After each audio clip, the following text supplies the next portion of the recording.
Hey, Alpha Nurses. I'm Licensure from alphanurseguy.com. This is 250 practice NCLEX questions. Without delay, let's get started. The nurse is receiving a patient with peripheral vascular disease from the post-anesthesia care unit after a SIME amputation of the right lower extremity. At which level on this diagram would the nurse expect to find the amputation? 1A, 2B, 3C, 4D. The correct answer is 3C. Rationale. When a patient has a SIME amputation, most of the foot is removed but the ankle remains. Advantages of the surgery over below the knee include that the patient can still be weight-bearing and that there is less pain.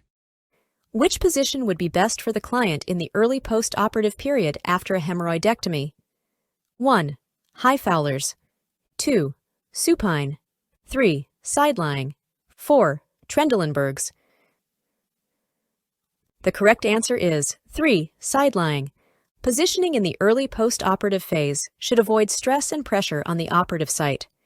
The prone and side-lying positions are ideal from a comfort perspective. A high Fowlers or supine position will place pressure on the operative site and is not recommended. There is no need for Trendelenburg's position. When the nurse is assessing a patient with chronic kidney disease who is receiving epoetin alpha injections, which finding most indicates a need to talk with the healthcare provider before giving the medication. 1.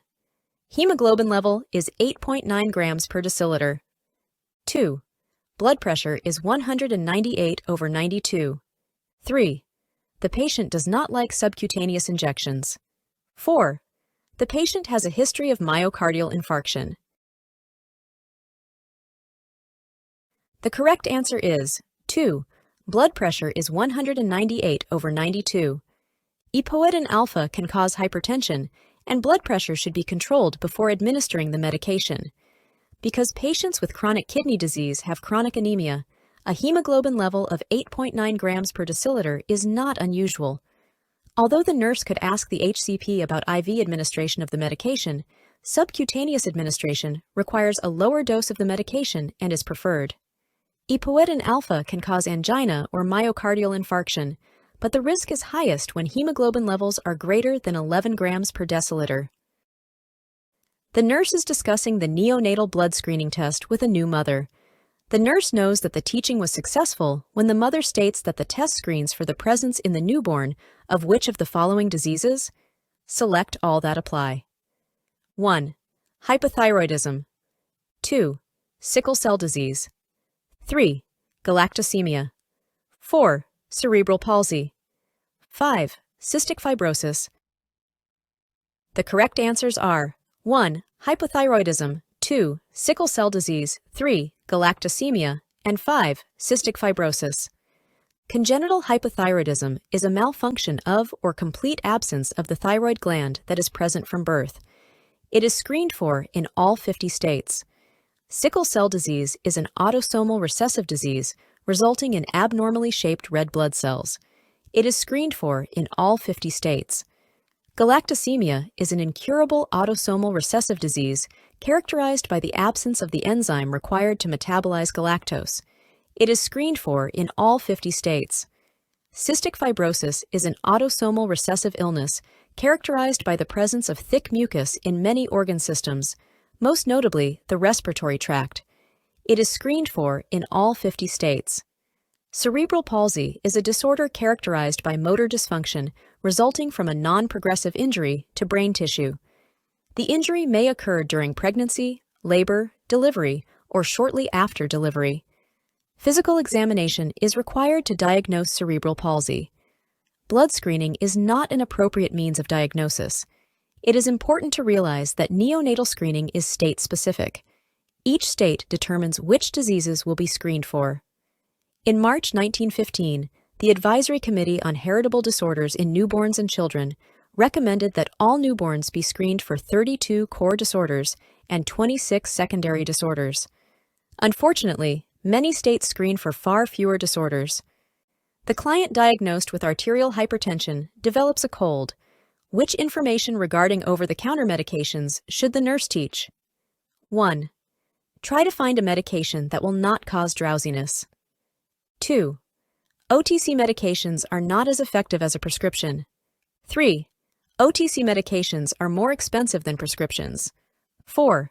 Do not take OTC medication unless approved by the HCP. The correct answer is 4. Do not take OTC medication unless approved by the HCP. Many OTC medications work by causing vasoconstriction, which will increase the client's hypertension. The client should only take medications approved by the HCP that will not affect the client's hypertension. The client should be informed about the dangers of self-medicating with OTC medications. Many OTC medications work by causing vasoconstriction, which will increase the client's hypertension. Efficacy of medications depends on the medication and strength. Before we move on to the next question, the NCLEX Mastery Bundle is available. It includes over 100 animated review videos, hundreds of pages of notes, hundreds of case study questions, and over 1,000 NCLEX questions. Link is in the description, or you can get it at alphanurseguide.com. Back to the questions. A client is to receive EPOIN injections. What laboratory value should the nurse assess before giving the injection? 1. Hematocrit. 2. Partial thromboplastin time. 3. Hemoglobin concentration. 4. Prothrombin time. The correct answer is 1. Epoetin is a recombinant DNA form of erythropoietin, which stimulates the production of red blood cells and therefore causes the hematocrit to rise. The elevation in hematocrit causes an elevation in the blood pressure. Therefore, the blood pressure is a vital sign that should be checked. The partial thromboplastin time, hemoglobin level, and prothrombin time are not monitored for this drug. When obtaining a nursing history from a client with a suspected gastric ulcer, which signs and symptoms should the nurse assess? Select all that apply. 1. Epigastric pain at night. 2. Relief of epigastric pain after eating. 3. Vomiting. 4. Weight loss. 5. Melena. The correct answers are 3. Vomiting, 4. Weight loss, and 5. Melena. Vomiting and weight loss are common with gastric ulcers. The client may also have blood in the stools, which is melena, from gastric bleeding. Clients with a gastric ulcer are most likely to have a burning epigastric pain that occurs about 1 hour after eating. Eating frequently aggravates the pain. Clients with duodenal ulcers are more likely to have pain that occurs during the night and is frequently relieved by eating. Crackles heard on lung auscultation indicate which of the following? 1. Cyanosis. 2. Bronchospasm. 3. Airway narrowing. 4. Fluid-filled alveoli. The correct answer is 4. Fluid-filled alveoli. Rationale. Crackles are auscultated over fluid-filled alveoli. Crackles heard on lung auscultation do not have to be associated with cyanosis. Bronchospasm and airway narrowing generally are associated with wheezing sounds. Which assessment data warrants immediate intervention for the client in labor who is receiving an oxytocin infusion via pump? 1. The uterus periodically becomes hard and firm. 2. The client reports an urgency to void. 3. The client denies the urge to push. 4. The fetal heart rate does not return to baseline. The correct answer is 4. The fetal heart rate does not return to baseline. During a contraction, the fetal heart rate will decrease, but should return to the baseline fetal heart rate after the contraction. If this does not occur, it indicates the infant is in distress, and this warrants immediate intervention. This could also be a sign of uterine rupture resulting from overstimulation of the uterus. The oxytocin infusion should be stopped immediately. The uterus becoming hard and firm periodically indicates a contraction, which is expected when administering a uterine stimulant. The client wanting to urinate would be expected because the baby's head is pushing against the bladder. Denying the urge to push indicates the client is not in the last stages of labor. The nurse is preparing a patient for magnetic resonance imaging. Which action can the nurse delegate to the experienced assistive personnel? 1. Teach the patient what to expect during the test. 2. Instruct the patient to remove metal objects, including zippers. 3. Witness that the patient has signed the consent form. 4. Check and record pre-procedure vital signs. The correct answer is 4. Check and record pre-procedure vital signs. Rationale. The AP scope of practice includes checking and recording patient vital signs. Teaching and instructing, as well as witnessing consent forms, is appropriate to the professional nurse's scope of practice. The AP could remind the patient about the removal of metal objects after the patient receives that instruction. A client with colon cancer has developed ascites. The nurse should conduct a focused assessment for which of the following. Select all that apply. 1. Respiratory distress. 2. Bleeding. 3. Fluid and electrolyte imbalance. 4. Weight gain. 5. Infection. The correct answers are 1. Respiratory distress and 3. Fluid and electrolyte imbalance. Ascites limits the movement of the diaphragm, leading to respiratory distress. Fluid shift from the intravascular space precipitates fluid and electrolyte imbalances. Weight gain is not a direct consequence of ascites, but weight loss may result in decreased albumin levels. Decreased albumin in the intravascular space results in decreased oncotic pressure, precipitating movement of fluid out of space. A client with ascites is not at increased risk for infection unless a peritoneal tap is done to remove fluid. The risk of bleeding is a result of alterations in liver enzymes affecting coagulation. A patient is admitted to the intensive care unit with disseminated intravascular coagulation associated with a gram-negative infection. Which assessment information has the most immediate implications for the patient's care? 1. There is no palpable radial or pedal pulse. 2. The patient reports chest pain. 3. The patient's oxygen saturation is 87%. 4. There is modeling of the hands and feet. The correct answer is 3. The patient's oxygen saturation is 87%. Because the decrease in oxygen saturation will have the greatest immediate effect on all body systems, improvement in oxygenation should be the priority goal of care. The other data also indicate the need for rapid intervention, but improvement of oxygenation is the most urgent need. The nurse is planning the care of a client diagnosed with pneumonia and writes a problem of impaired gas exchange. Which is an expected outcome for this problem? 1. Performs chest physiotherapy 3 times a day. 2. Able to complete activities of daily living. 3. Ambulates in the hall several times during each shift. 4. Alert and oriented to person, place, time, and events. The correct answer is 4. Alert and oriented to person, place, time, and events. Impaired gas exchange results in hypoxia, the earliest sign-symptom of which is a change in the level of consciousness. Clients do not perform chest physiotherapy. This is normally done by the respiratory therapist. Option 1 is a staff goal, not a client goal. Option 2 would be a goal for self-care deficit, but not for impaired gas exchange. Option 3 would be a goal for the problem of activity intolerance. You should match the answer option to the listed nursing problem. When writing goals for the client, it is important to remember they are written in terms of what is expected of the client. The elderly client diagnosed with coronary artery disease has been taking aspirin daily for more than a year. Which data warrants notifying the HCP? 1. The client has lost 5 pounds in the last month. 2. The client has trouble hearing low tones. 3. The client reports having a funny taste in the mouth. 4. The client has hard, dark, tarry stools. The correct answer is 4. The client has hard, dark, tarry stools. A complication of long-term aspirin use is gastric bleeding, which could result in dark, tarry stools.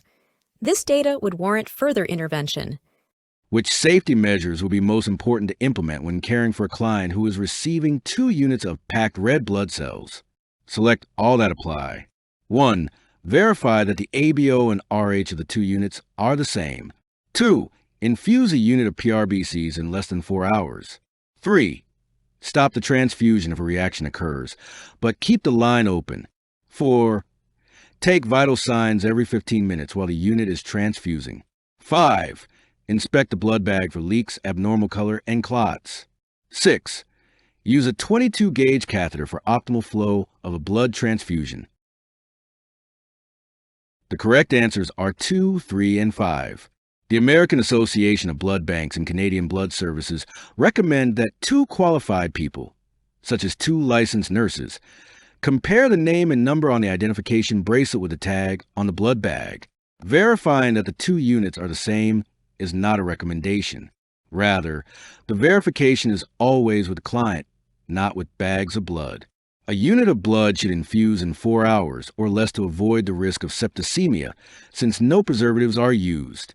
When a blood transfusion reaction occurs, the blood transfusion should be stopped immediately, but the 4 lines should be kept open so that emergency medications and fluids can be administered. The unit of PRBC should be inspected for contamination by looking for leaks, abnormal color, clots, and excessive air bubbles.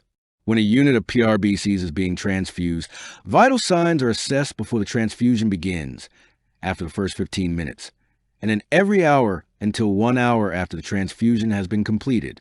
When PRBCs are being administered, a 20 gauge or larger needle is needed to avoid destroying the red blood cells passing through the lumen and to allow for maximal flow rate.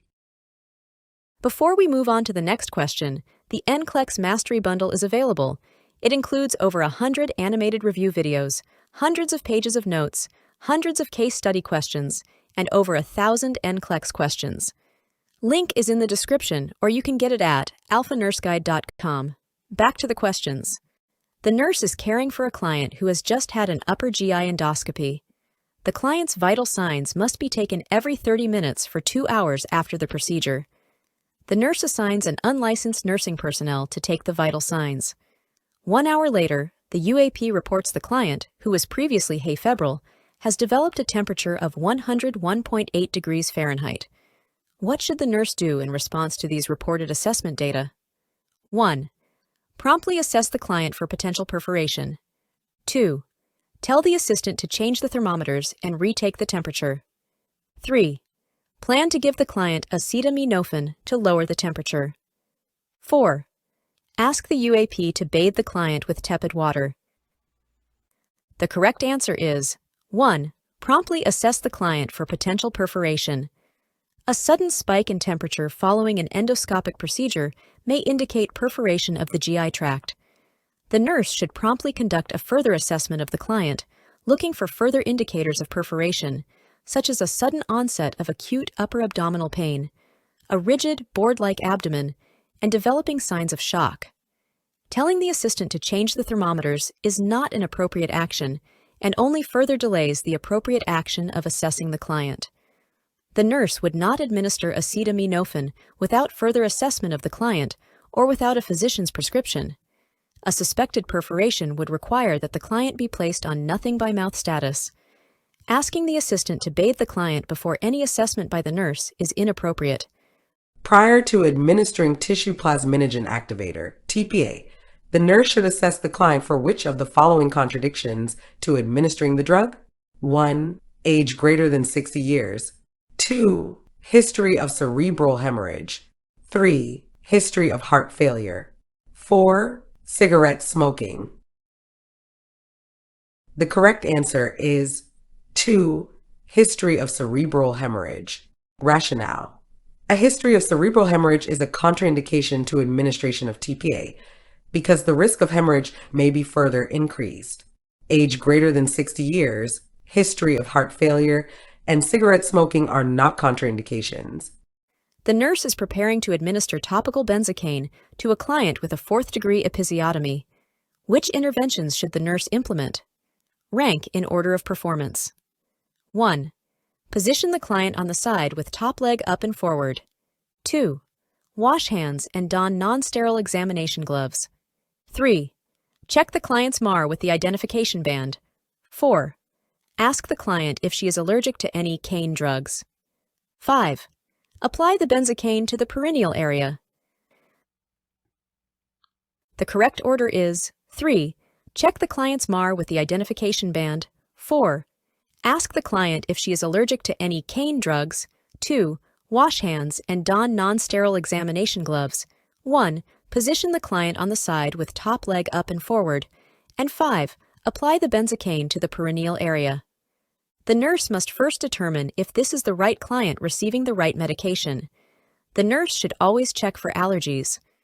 With this medication, cane drugs are anesthetics, and if the client is allergic to lidocaine or novocaine, the client should not receive this medication. Once the nurse determines that this is the right client to receive the right medication and that the client has no allergies, then the nurse must wash his or her hands and use gloves to administer a medication to the perineal area. The position on the side with top leg up and forward allows maximum exposure to the area that should be medicated. After completing all the previous steps, the nurse can apply the medication. The emergency department nurse should question which healthcare provider prescription when providing care for an older adult with a fracture of the left ulna. 1. Get x-rays of the left forearm. 2. Give him a Paradine IM for pain. 3. Monitor vital signs every hour. 4. Elevate left arm on pillows. The correct answer is 2. Give him a Paradine IM for pain. Meperidine should not be used because of its toxic metabolites that can cause seizures and other adverse drug events, especially in the older adult population. X-rays are used to confirm the diagnosis. Vital signs and elevation are common actions for a patient in the emergency department, and elevation can decrease the swelling in the affected extremity. When planning diet teaching for the client with a colostomy, the nurse should develop a plan that emphasizes which of the following dietary instructions. 1. Foods containing roughage should not be eaten. 2. Liquids are best limited to prevent diarrhea. 3. Clients should experiment to find the diet that is best for them. 4. A high-fiber diet will produce a regular passage of stool. The correct answer is 3. Clients should experiment to find the diet that is best for them. It is best to adjust the diet of a client with a colostomy in a manner that suits the client rather than trying special diets. Severe restriction of roughage is not recommended. The client is encouraged to drink 2 to 3 liters of fluid per day. A high-fiber diet may produce loose stools. After a car accident, a patient with a medical alert bracelet indicating hemophilia A is admitted to the emergency department. Which action prescribed by the healthcare provider will the nurse implement first? 1. Transport the patient to the radiology department for cervical spine radiography. 2. Transfuse factor VII concentrate. 3. Type and cross-match for 4 units of packed red blood cells. 4. Infuse normal saline at 250 ml per hour. The correct answer is 2. Transfuse factor VII concentrate. When a hemophiliac patient is at high risk for bleeding, the priority intervention is to maximize the availability of clotting factors. The other prescribed actions should also be implemented rapidly, but do not have as high a priority as administering clotting factors. The nurse is caring for a client diagnosed with a cold. Which is an example of an alternative therapy? 1. Vitamin C 2,000 milligrams daily. 2. Strict bed rest. 3. Humidification of the air. 4. Decongestant therapy. The correct answer is 1. Vitamin C 2,000 milligrams daily. Alternative therapies are therapies not accepted as standard medical practice. These may be encouraged as long as they do not interfere with the medical regimen. Vitamin C in large doses is thought to improve the immune system's functions. Bed rest is accepted standard advice for a client with a cold. Humidifying the air helps to relieve congestion and is a standard practice. Decongestant therapy is standard therapy for a cold. Only one of the answer options is not common advice for a client with a cold. When all options but one match each other, then the odd option should be selected as the correct answer. The client diagnosed with coronary artery disease is instructed to take 81 milligrams of aspirin. Which statement best describes the scientific rationale for prescribing this medication? 1. This medication will help thin the client's blood. 2. Daily aspirin will decrease the incidence of angina. 3. This medication will prevent platelet aggregation. 4. Baby aspirin will not cause gastric distress. The correct answer is 3. This medication will prevent platelet aggregation. When 81 milligrams of aspirin, a baby aspirin, is taken daily, it helps prevent platelet aggregation, which, in turn, helps the blood pass through the narrowed arteries more easily. The nurse is teaching a client and his family about the client's new diagnosis of hemochromatosis. Which of the following details should the nurse include? 1. Hemochromatosis is an autoimmune disorder that affects the HFE gene. 2. Individuals who are heterozygous for hemochromatosis rarely develop the disease. 3. Individuals who are homozygous for hemochromatosis are carriers of hemochromatosis. 4. Men are at greater risk for hemochromatosis. The correct answer is 2. The nurse should teach the client and family that individuals who are heterozygous for hemochromatosis rarely develop the disease. Men and women are equally at risk for hemochromatosis, but men are diagnosed earlier because women do not usually have manifestations until menopause. Hemochromatosis is the most common genetic disorder in Canada and the United States. Individuals who are homozygous for hemochromatosis receive a defective gene from each parent. Those with homozygous genes may develop the disease. A nurse teaches a client experiencing heartburn to take 1.5 ounces of Mulox when symptoms appear. How many milliliters should the client take? Blank milliliters. The correct answer is 45 milliliters. 1 ounce equals to 30 milliliters. To solve this problem, you set up the formula as 1 ounce over 30 milliliters equals to 1.5 ounces over x. You cross-multiply 1 times x and 30 times 1.5. You get 1x equals to 45. You divide by 1 on both sides, and you get x equals to 45 milliliters. After the administration of TPA, the nurse should 1. Observe the client for chest pain. 2. Monitor for fever. 3. Review the 12-lead electrocardiogram, ECG. 4. Auscultate breath sounds. The correct answer is 1. Observe the client for chest pain. Rationale: although monitoring the 12-lead ECG and monitoring breath sounds are important, observing the client for chest pain is the nursing assessment priority because closure of the previously obstructed coronary artery may recur. Clients who receive TPA frequently receive heparin to prevent closure of the artery after administration of TPA. Careful assessment for signs of bleeding and monitoring of partial thromboplastin time are essential to detect complications. Administration of TPA should not cause fever.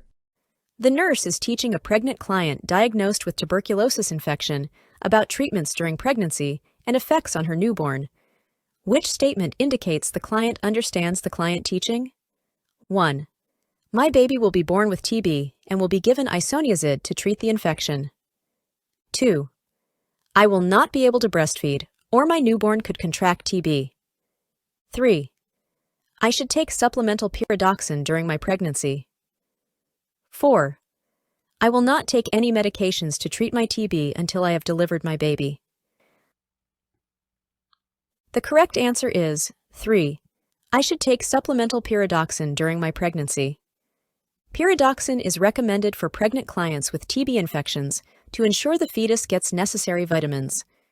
The infant will be tested for congenital TB. However, perinatal transmission is rare. Breastfeeding is not contraindicated in latent TB. Isoniazid, rifampin, and ethambutol are taken daily during pregnancy for treatment of TB. A patient who underwent a right above the knee amputation 4 days ago also has a diagnosis of depression. Which prescription would the nurse clarify with the healthcare provider? 1.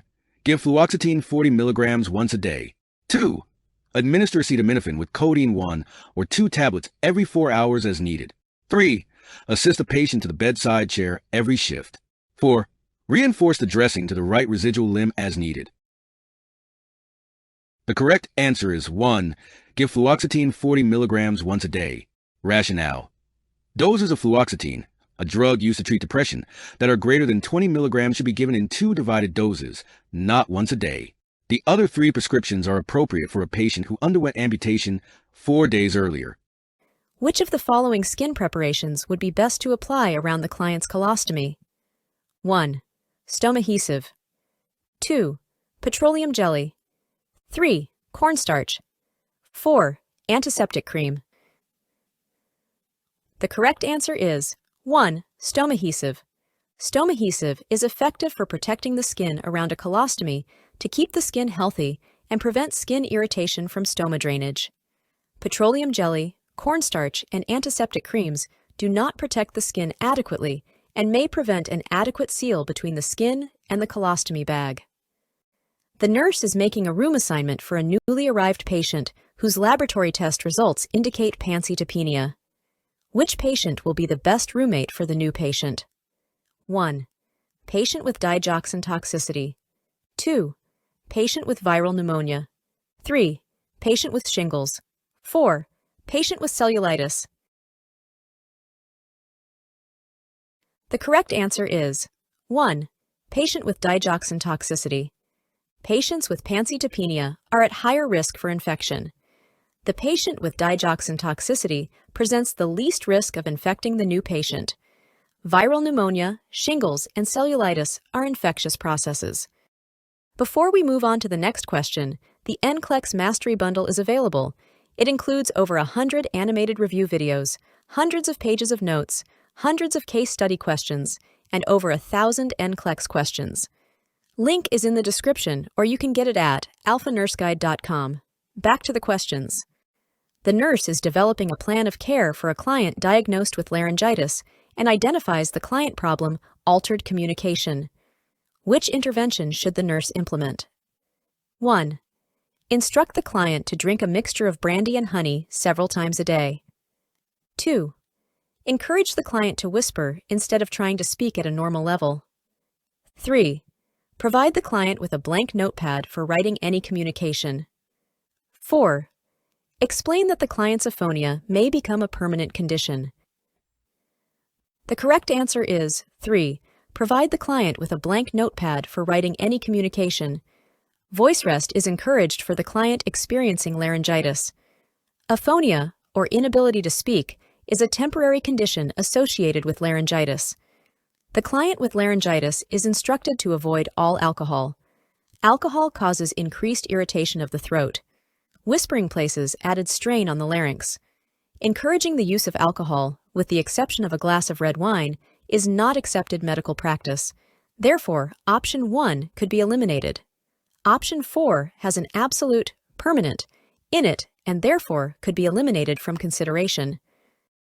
The nurse is administering 0.5 inch of nitroglycerin paste. How much paste should the nurse apply to the application paper? 1. A. 2. B. 3. C. 4. D. The correct answer is 1. A. The line is in increments of 0.5 inch, and the order is 0.5 inch. Therefore, the nurse should apply this much paste. The nurse is administering packed red blood cells to a client. The nurse should first 1. Discontinue the IV catheter if a blood transfusion reaction occurs. 2. Administer the PRBCs through a percutaneously inserted central catheter line with a 20-gauge needle. 3. Flush PRBCs with 5% dextrose and 0.45% normal saline solution. 4. Stay with the client during the first 15 minutes of infusion. The correct answer is 4.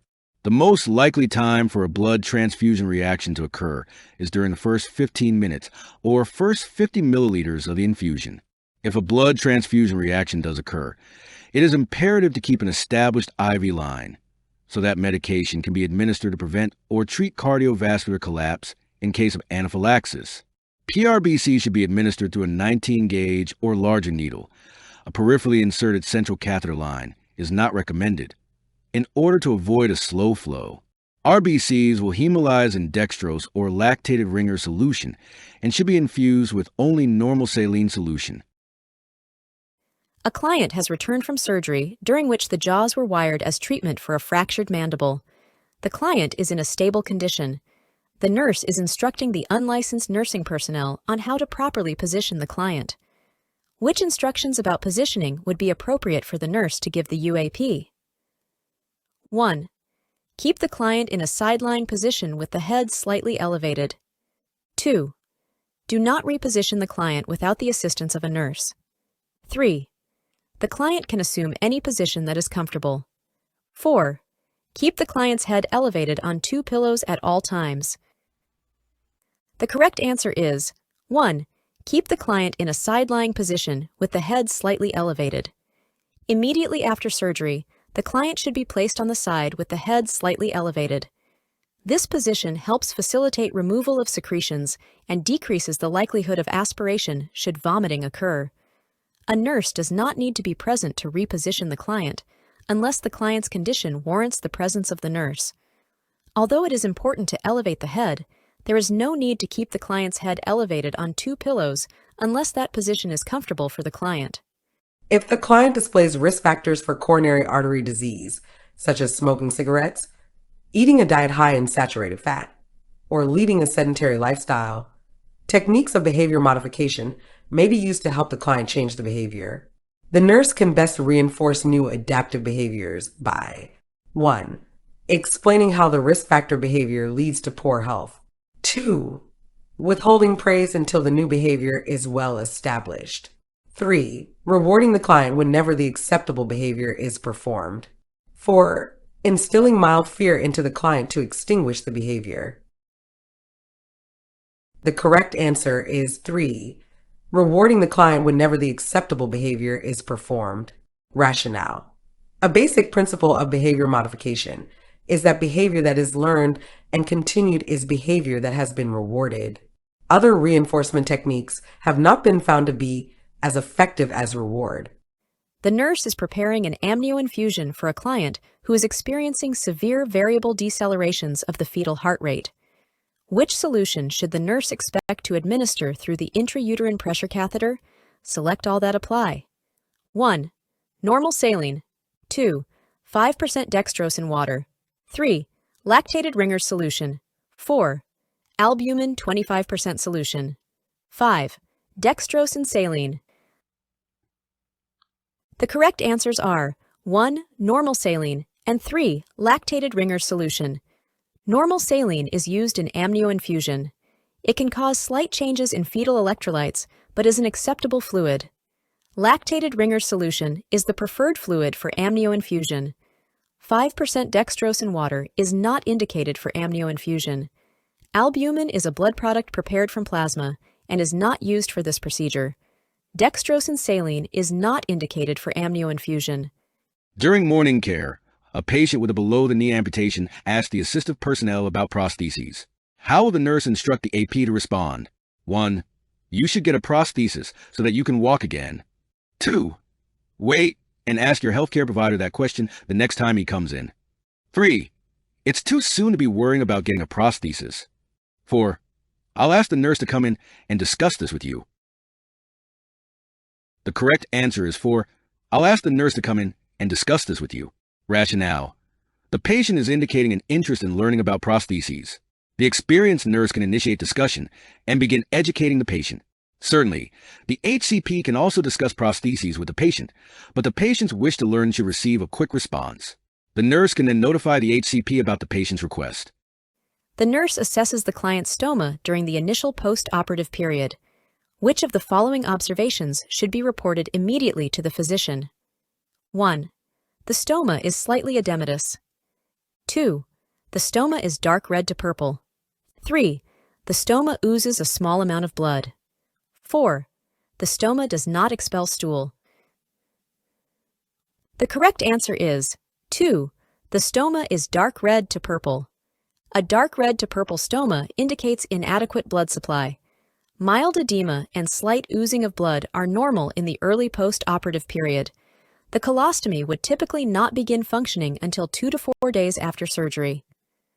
These activities are included in the care plan for a 78-year-old patient admitted to the hospital with anemia caused by possible gastrointestinal bleeding. Which activity can the nurse delegate to an experienced assistive personnel? 1. Obtaining stool specimens for the fecal occult blood test. 2. Having the patient sign a colonoscopy consent form. 3. Giving the prescribed polyethylene glycol electrolyte solution. 4. Checking for allergies to contrast dye or shellfish. The correct answer is 1. Obtaining stool specimens for the fecal occult blood test.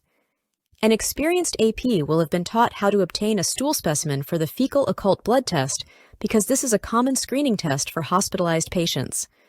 Having the patient sign an informed consent form should be done by the healthcare provider who will be performing the colonoscopy. Administering medications and checking for allergies are within the scope of practice of licensed nursing staff. The charge nurse on a surgical floor is making assignments. Which client should be assigned to the most experienced nurse? 1. The 36-year-old client who has undergone an antral irrigation for sinusitis yesterday and has moderate pain. 2. The 6-year-old client scheduled for a tonsillectomy and adenoidectomy this morning who will not swallow medication. 3. The 18-year-old client who had a Caldwell-Luke procedure 3 days ago and has purulent drainage on the drip pad. 4. The 45-year-old client diagnosed with a peritonsillar abscess who requires IVPB antibiotic therapy 4 times a day. The correct answer is 3. The 18-year-old client who had a Caldwell-Luke procedure 3 days ago and has purulent drainage on the drip pad. The post-operative client with purulent drainage could be developing an infection. The experienced nurse would be needed to assess and monitor the client's condition. Any nurse who is capable of administering IVPB medications can care for this client. This client is 1 day post-operative and has moderate pain, which is to be expected after surgery. A less experienced nurse can care for this client. A child about to go to surgery involving the throat area can be expected to have painful swallowing. This does not require the most experienced nurse. In this type of question, you must determine if the situation described is expected or within normal limits.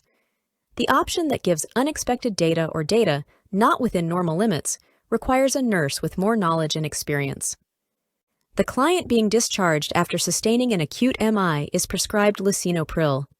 Which instruction should the nurse include when teaching about this medication? 1. Instruct the client to monitor the blood pressure weekly. 2. Encourage the client to take medication on an empty stomach. 3. Discuss the need to rise slowly from lying to a standing position. 4. Teach the client to take the medication at night only. The correct answer is 3. Discuss the need to rise slowly from lying to a standing position. This medication causes orthostatic hypotension, and the client should be instructed to rise slowly from lying to sitting to standing position to prevent falls and injury. The nurse is assessing a client activity tolerance by having the client walk on a treadmill for 5 minutes. Which of the following indicates an abnormal response? 1. Pulse rate increased by 20 beats per minute immediately after the activity. 2. Respiratory rate decreased by 5 breaths per minute. 3. Diastolic blood pressure increased by 7. 4. Pulse rate within 6 beats per minute of resting pulse after 3 minutes of rest. The correct answer is 2. The normal physiologic response activity is an increased metabolic rate over the resting basal rate. The decrease in respiratory rate indicates that the client is not strong enough to complete the mechanical cycle of respiration needed for gas exchange. The post-activity pulse is expected to increase immediately after activity, but by no more than 50 beats per minute if it is strenuous activity. The diastolic blood pressure is expected to rise, but by no more than 15. The pulse returns to within 6 beats per minute of the resting pulse after 3 minutes of rest. A client has entered a smoking cessation program to quit a 2-pack-a-day cigarette habit. The client has not smoked a cigarette for 3 weeks and tells the nurse about fears of starting smoking again because of current job pressures. What would be the most appropriate reply for the nurse to make in response to the client's comments? 1. Don't worry about it. Everybody has difficulty quitting smoking, and you should expect to as well. 2. If you increase your self-control, I am sure you will be able to avoid smoking. 3. Try taking a couple of days of vacation to relieve the stress of your job. 4. It is good that you can talk about your concerns. Try calling a friend when you want to smoke. The correct answer is 4. It is good that you can talk about your concerns. Try calling a friend when you want to smoke. It is important for individuals who are engaged in smoking cessation efforts to feel comfortable with sharing their fears of failure with others and seeking support. Although fewer than 5% of smokers successfully quit on their first attempt, it is not helpful to tell a client to anticipate failure. Telling the client to exercise more self-control does not provide support.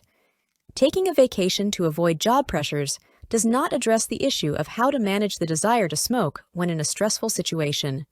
A middle-aged adult with a family history of CAD has the following: total cholesterol 198, LDL cholesterol 120, HDL cholesterol 58, triglycerides 148, blood sugar 102, and C-reactive protein 4.2. The healthcare provider prescribes a statin medication and aspirin. The client asks the nurse why these medications are needed. Which is the best response by the nurse? 1. The labs indicate severe hyperlipidemia and the medications will lower your LDL, along with a low-fat diet. 2. The triglycerides are elevated and will not return to normal without these medications. 3. The CRP is elevated, indicating inflammation seen in cardiovascular disease, which can be lowered by the medications prescribed. 4. These medications will reduce the risk of type 2 diabetes. The correct answer is 3. The CRP is elevated, indicating inflammation seen in cardiovascular disease, which can be lowered by the medications prescribed. Rationale: CRP is a marker of inflammation and is elevated in the presence of cardiovascular disease. The high-sensitivity CRP is the blood test for greater accuracy in measuring the CRP to evaluate cardiovascular risk. The family history, postmenopausal age, LDL above optimum levels, and elevated CRP place the client at risk of CAD. Statin medications can decrease LDL, whereas statins and aspirin can reduce CRP and decrease the risk of MI and stroke. The blood sugar is within normal limits. The nurse is preparing to administer medications in the antepartum unit. Which medication should the nurse question administering? 1. Terbutaline to a client preparing for an external cephalic version. 2. Hydralazine to a client diagnosed with preeclampsia. 3. Methotrexate to a client with an ectopic pregnancy. 4. Prochlorperazine to a client diagnosed with hyperemesis gravidarum. The correct answer is 4. Prochlorperazine to a client diagnosed with hyperemesis gravidarum. Prochlorperazine is contraindicated in pregnancy. Ondansetron and promethazine are more common medications for nausea and vomiting in pregnancy. Terbutaline can be administered to the client preparing for an external version to relax the uterine muscle for manipulation of the fetus. Hydralazine is commonly used for elevated blood pressure in pregnancy. Methotrexate, a folic acid antagonist, is used for medical management of an early ectopic pregnancy with an intact fallopian tube. The charge nurse is assigning the nursing care of a patient who had a left below the knee amputation 1 day ago to an experienced nurse who will function under the lead nurse's supervision. What will the lead nurse tell the experienced nurse is a major focus of the patient's care today? 1. To attain pain control over phantom pain. 2. To monitor for signs of sufficient tissue perfusion. 3. To assist a patient to ambulate as soon as possible. 4. To elevate the residual limb when the patient is supine. The correct answer is 2. To monitor for signs of sufficient tissue perfusion. Rationale: monitoring for sufficient tissue perfusion is a priority at this time. Phantom pain is a concern, but is more common in patients with above-the-knee amputations. Early ambulation is a goal, but at this time, the patient is more likely to be engaged in muscle-strengthening exercises. Elevating the residual limb on a pillow is controversial because it may promote knee flexion contracture.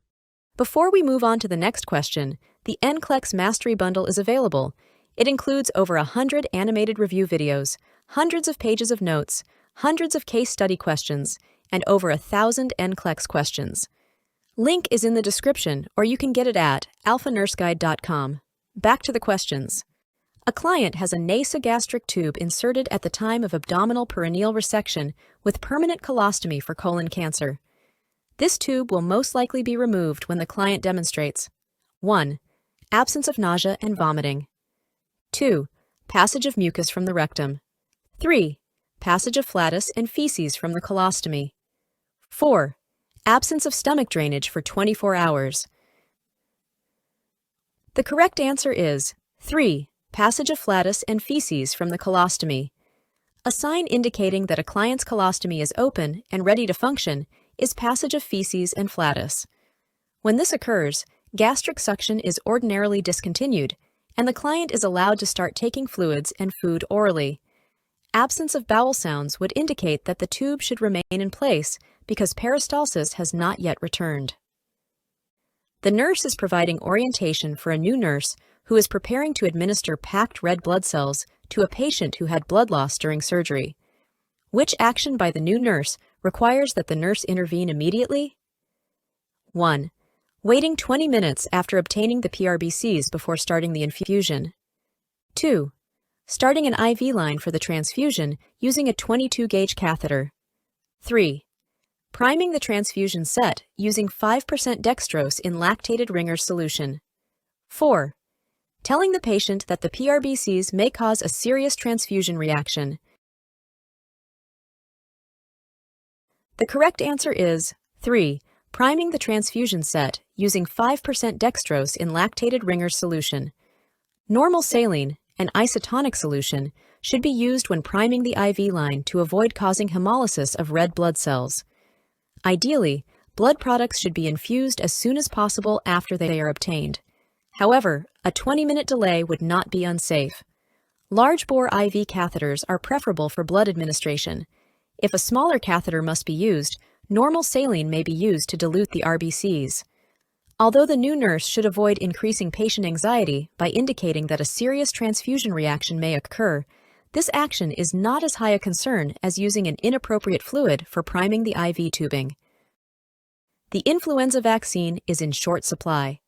Which group of clients would the public health nurse consider priority when administering the vaccine? 1. Elderly and chronically ill clients. 2. Childcare workers and children less than 4 years of age. 3. Hospital chaplains and healthcare workers. 4. School teachers and students living in a dormitory. The correct answer is 1. Elderly and chronically ill clients. The elderly and chronically ill are at greatest risk for developing serious complications if they contract the influenza virus. It is recommended people in contact with children receive the flu vaccine whenever possible, but these clients should be able to withstand a bout with the flu if their immune systems are functioning normally. It is probable these clients will be exposed to the virus, but they are not as likely to develop severe complications with intact functioning immune systems. During flu season, the more people the individual comes into contact with, the greater the risk the client will be exposed to the influenza virus, but this group of people would not receive the vaccine before the elderly and chronically ill. Sometimes, you may think the answer is too easy and obvious, but you should not try to second-guess the question. Test writers are not trying to trick you, they are trying to evaluate knowledge. The client diagnosed with a myocardial infarction is receiving thrombolytic therapy. Which data warrants immediate intervention by the nurse? 1. The client's telemetry has reperfusion dysrhythmias. 2. The client is oozing blood from the IV site. 3. The client is alert and oriented to date, time, and place. 4. The client has no signs of infiltration at the insertion site. The correct answer is 2. The client is oozing blood from the IV site. Any bleeding from the IV site, gums, rectum, or vagina should be reported to the HCP. The HCP may not be able to take intervention to prevent the bleeding during therapy, but it warrants notifying the HCP. A client with pernicious anemia asks why it is necessary to take vitamin B12 injections forever. Which is the nurse's best response? 1. The reason for your vitamin deficiency is an inability to absorb the vitamin because the stomach is not producing sufficient acid. 2. The reason for your vitamin deficiency is an inability to absorb a vitamin because the stomach is not producing sufficient intrinsic factor. 3. The reason for your vitamin deficiency is an excessive excretion of the vitamin because of kidney dysfunction. 4. The reason for your vitamin deficiency is an increased requirement for the vitamin because of rapid red blood cell production. The correct answer is 2. Most clients with pernicious anemia have deficient production of intrinsic factor in the stomach. intrinsic factor attaches to the vitamin in the stomach and forms a complex that allows the vitamin to be absorbed in the small intestine. The stomach is producing enough acid.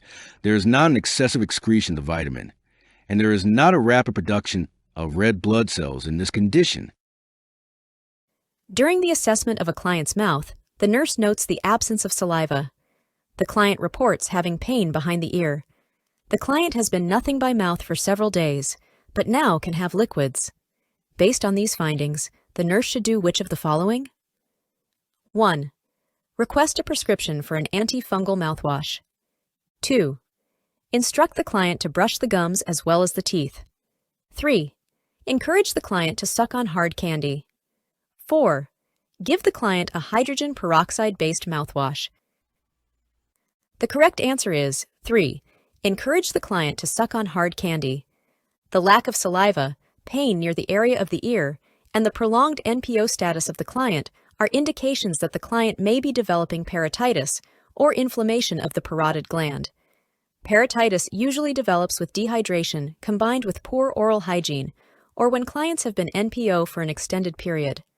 Preventive measures include the use of sugarless hard candy or gum to stimulate saliva production, adequate hydration, and frequent mouth care. The client does not have indications of stomatitis, inflammation of the mouth, which produces excessive salivation and a sore mouth. The client does not have indications of oral candidiasis, which causes bluish-white mouth lesions, and the nurse does not need to request a prescription for an antifungal mouthwash. There are no indications that the client has gingivitis, which can be recognized by the inflamed gingiva and bleeding that occur during toothbrushing, and while the client should brush the teeth and gums, increasing salivation to prevent parotitis is the priority at this time. The nurse is caring for a client who recently experienced a myocardial infarction and has been started on clopidogrel, Plavix. The nurse should develop a teaching plan that includes which of the following points? Select all that apply. 1. The client should report unexpected bleeding or bleeding that lasts a long time. 2. The client should take Plavix with food. 3. The client may bruise more easily and may experience bleeding gums. 4. Plavix works by preventing platelets from sticking together and forming a clot. 5. The client should drink a glass of water after taking Plavix.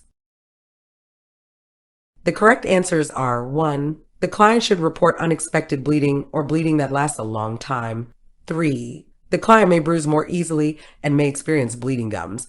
And 4. Plavix works by preventing platelets from sticking together and forming a clot. Rationale. Plavix is generally well absorbed and may be taken with or without food. It should be taken at the same time every day, and while food may help prevent potential GI upset, food has no effect on absorption of the drug. Bleeding is the most common adverse effect of Plavix. The client must understand the importance of reporting any unexpected, prolonged, or excessive bleeding, including blood in urine or stool. Increased bruising and bleeding gums are possible side effects of Plavix. The client should be aware of this possibility. Plavix is an antiplatelet agent used to prevent clot formation in clients that have experienced or are at risk for myocardial infarction, ischemic stroke, peripheral artery disease, or acute coronary syndrome. It is not necessary to drink a glass of water after taking Plavix.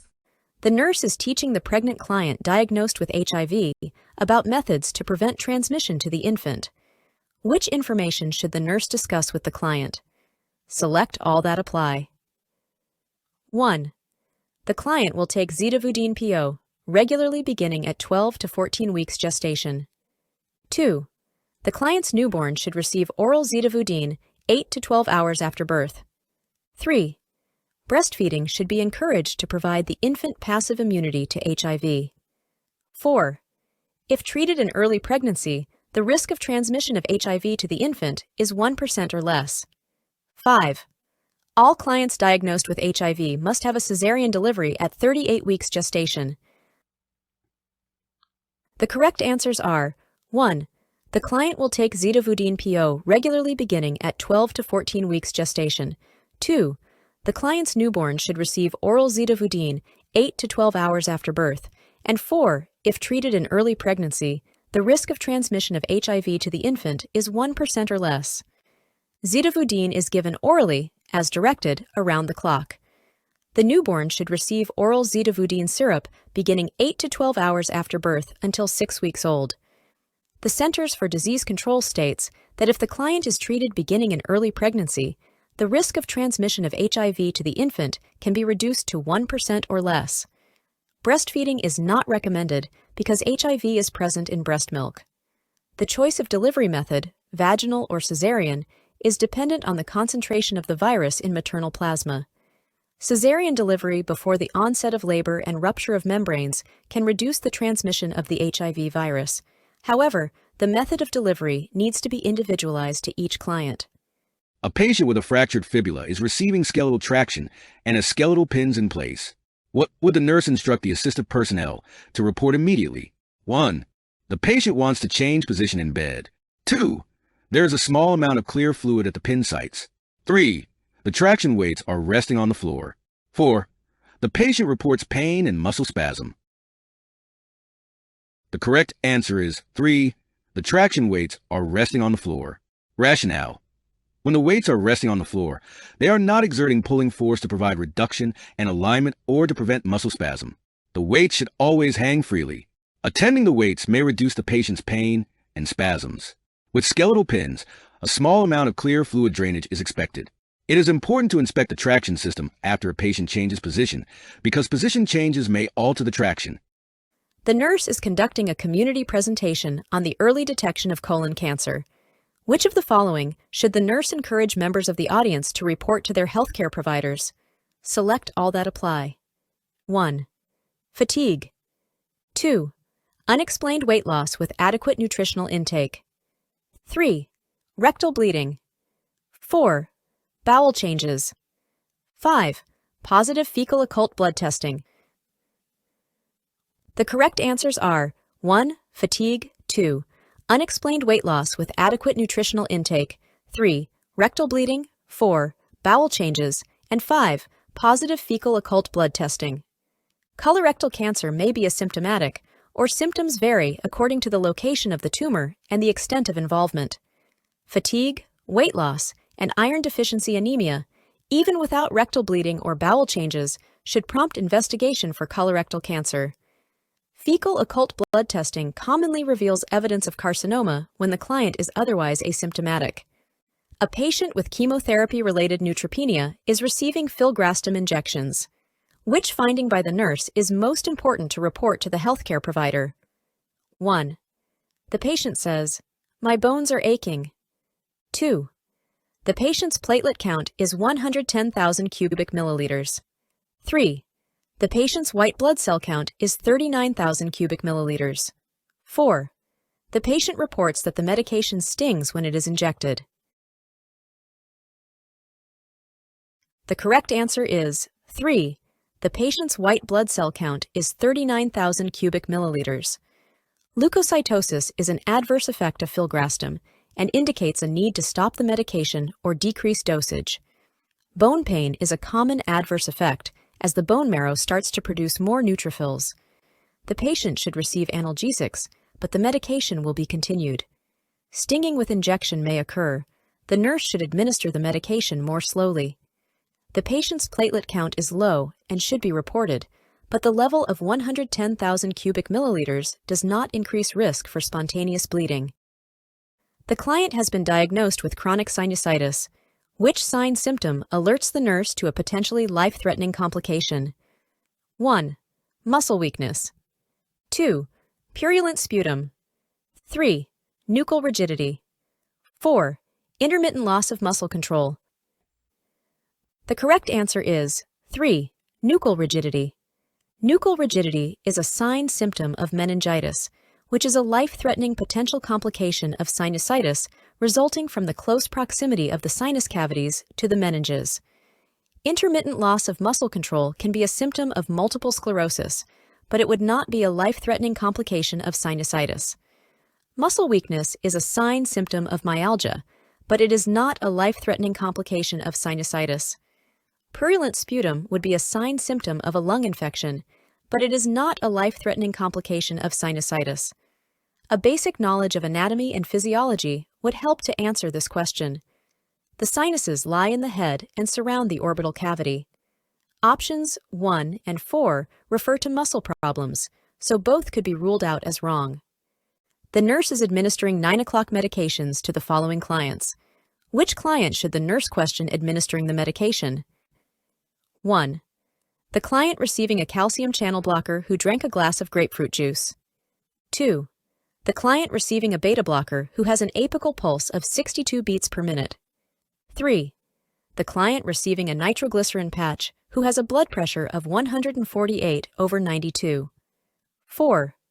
The client receiving an antiplatelet medication who has a platelet count of 150,000. The correct answer is 1.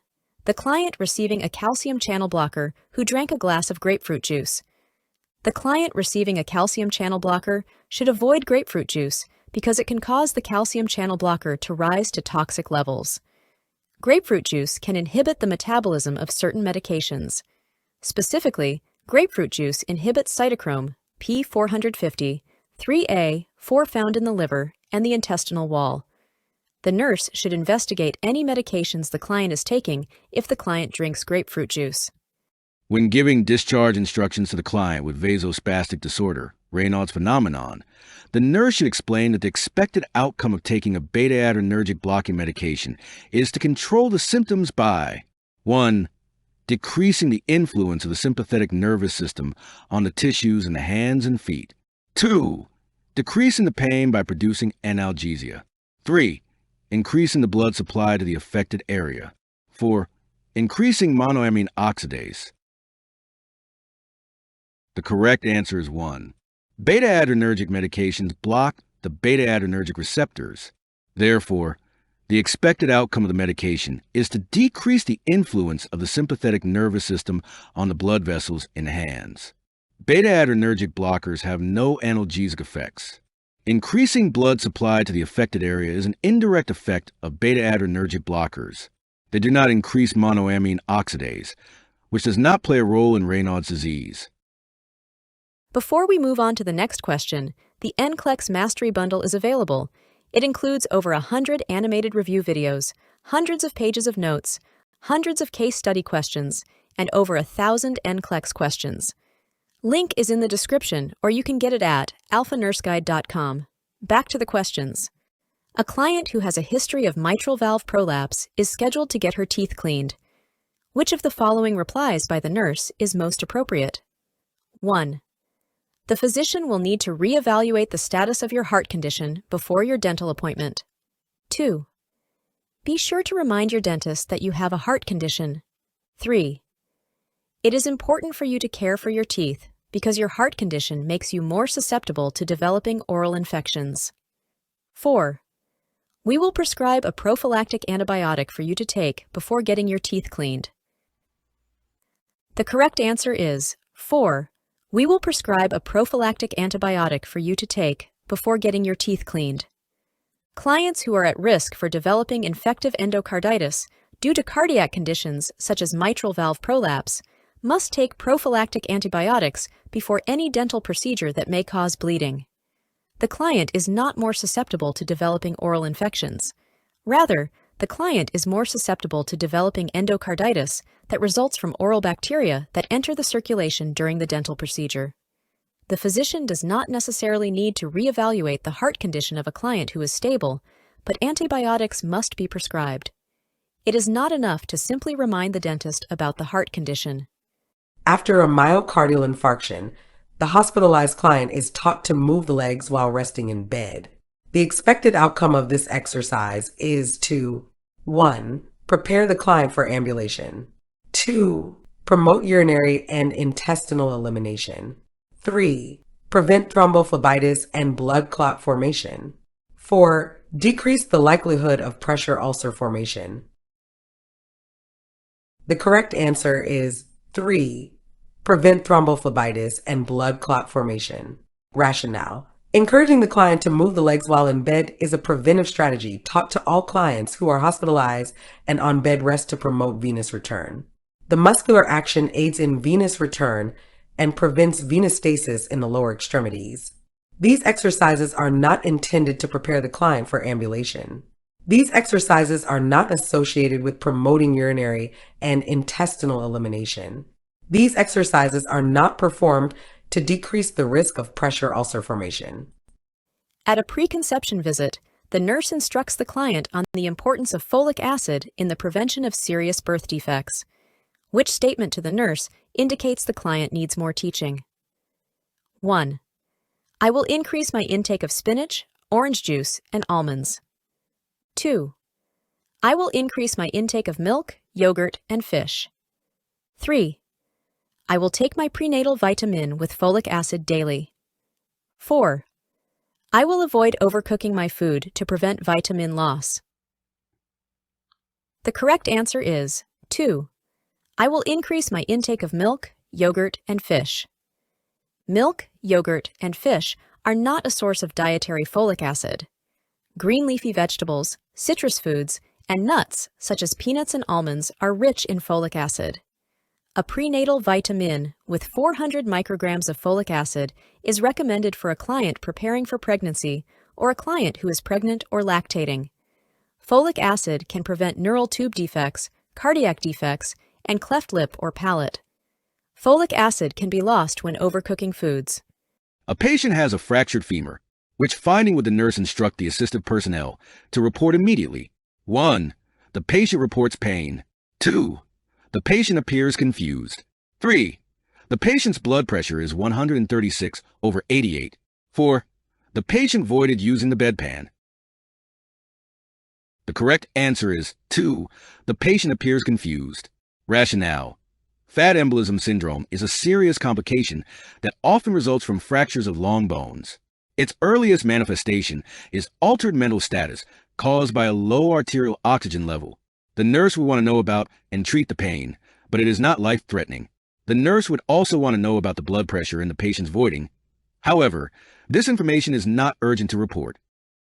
A client refuses to look at or care for her colostomy. Which of the following statements by the nurse would be most appropriate? 1. It has been 4 days since your surgery, and you will soon be discharged. You have to learn to care for your colostomy before you leave the hospital. 2. I think we will need to teach your husband to care for your colostomy if you are not going to be able to do it. 3. I understand how you are feeling. It is important for you to feel attractive, and you think having a colostomy changes your attractiveness. 4. I can see that you are upset. Would you like to share your concerns with me? The correct answer is 4.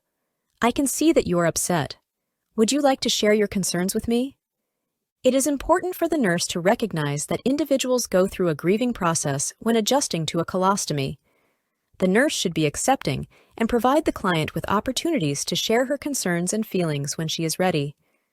Lecturing the client about the need to learn how to care for the colostomy is not productive, nor is attempting to shame her into caring for the colostomy by implying her husband will have to provide the care if she does not. It is not possible for the nurse to understand what the client is feeling. When administering a blood transfusion to a patient, which action can the nurse delegate to the assistive personnel? 1. Take the patient's vital signs before the transfusion is started. 2. Ensure that the blood is infused within no more than 4 hours. 3. Ask the patient at frequent intervals about the presence of chills or dyspnea. 4. Assist with double-checking the patient's identification and blood bag number. The correct answer is 1. Take the patient's vital signs before the transfusion is started. AP education and role includes obtaining vital signs, which will be reported to the nurse before the initiation of the transfusion. Monitoring for transfusion reactions, adjusting the transfusion rate, and ensuring that the blood type and number are correct require critical thinking and should be done by the nurse. The school nurse is presenting a class to students at a primary school on how to prevent the transmission of the common cold virus. Which information should the nurse discuss? 1. Instruct the children to always keep a tissue or handkerchief with them. 2. Explain that children current with immunizations will not get a cold. 3. Tell the children they should go to the doctor if they get a cold. 4. Demonstrate to the students how to wash hands correctly. The correct answer is 4. Demonstrate to the students how to wash hands correctly. Hand washing is the single most useful technique for prevention of disease. Colds are caused by a virus, and antibiotics do not treat a virus. Therefore, there is no need to go to a healthcare provider. There is no immunization for the common cold. Colds are actually caused by at least 200 separate viruses, and the viruses mutate frequently. It is not feasible for a child to always have a tissue or handkerchief available. Option 1 contains the word always, an absolute word, and in most questions, absolutes such as always, never, and only make that answer option incorrect.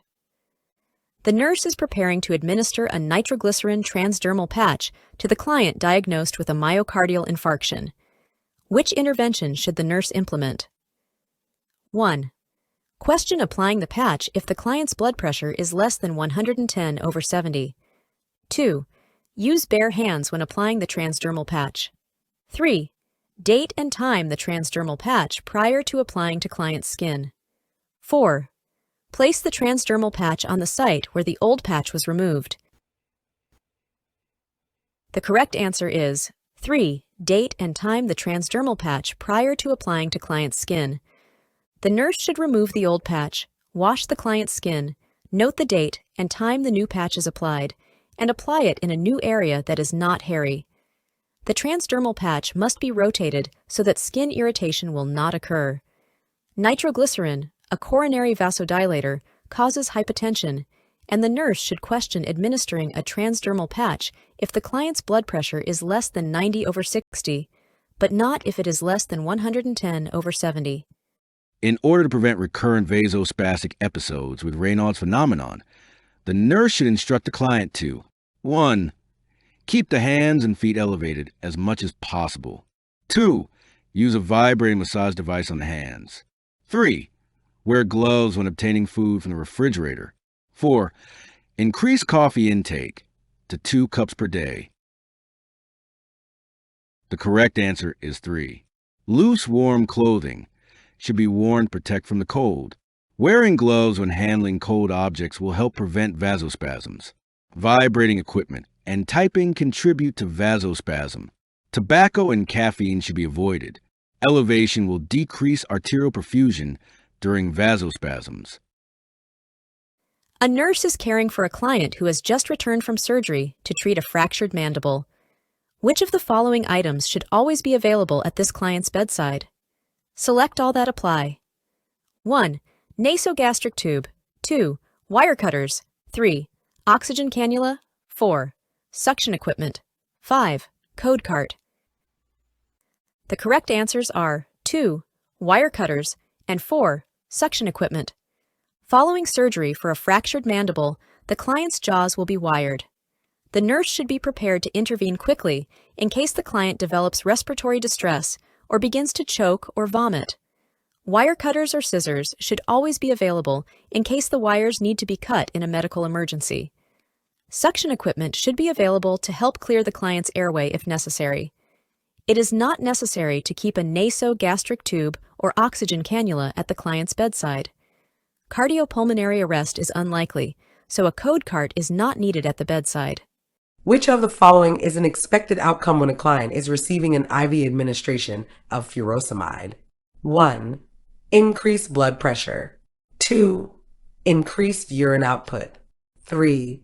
Decreased pain. 4. Decreased premature ventricular contractions. The correct answer is 2. Increased urine output. Rationale.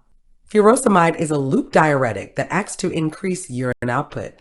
Furosemide does not increase blood pressure, decrease pain, or decrease arrhythmias.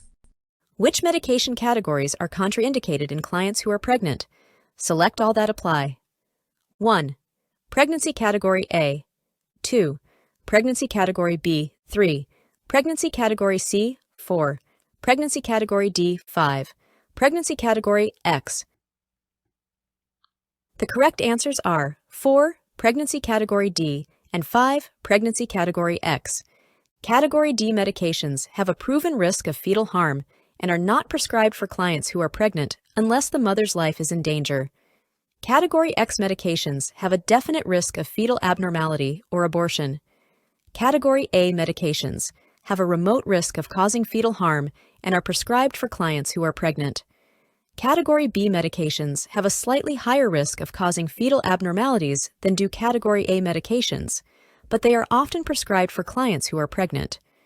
Category C medications pose a greater risk than Category B medications and are cautiously prescribed for clients who are pregnant.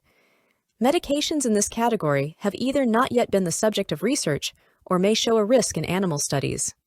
The emergency department nurse receives a call about a patient with a traumatic finger amputation. What instructions will the nurse provide to the patient's wife? Select all that apply. 1. Wrap the completely severed finger in dry sterile gauze or a clean cloth. 2. Put the finger in a watertight, sealed plastic bag. 3. Place the bag directly on ice. 4. Elevate the affected extremity above the patient's heart. 5. Examine the amputation site and apply direct pressure with layers of dry gauze. 6. After performing these steps, call 911 and check the patient for breathing. The correct answers are 1. Wrap the completely severed finger in dry sterile gauze or a clean cloth. 2. Put the finger in a watertight, sealed plastic bag. 4. Elevate the affected extremity above the patient's heart. And 5. Examine the amputation site and apply direct pressure with layers of dry gauze. Rationale.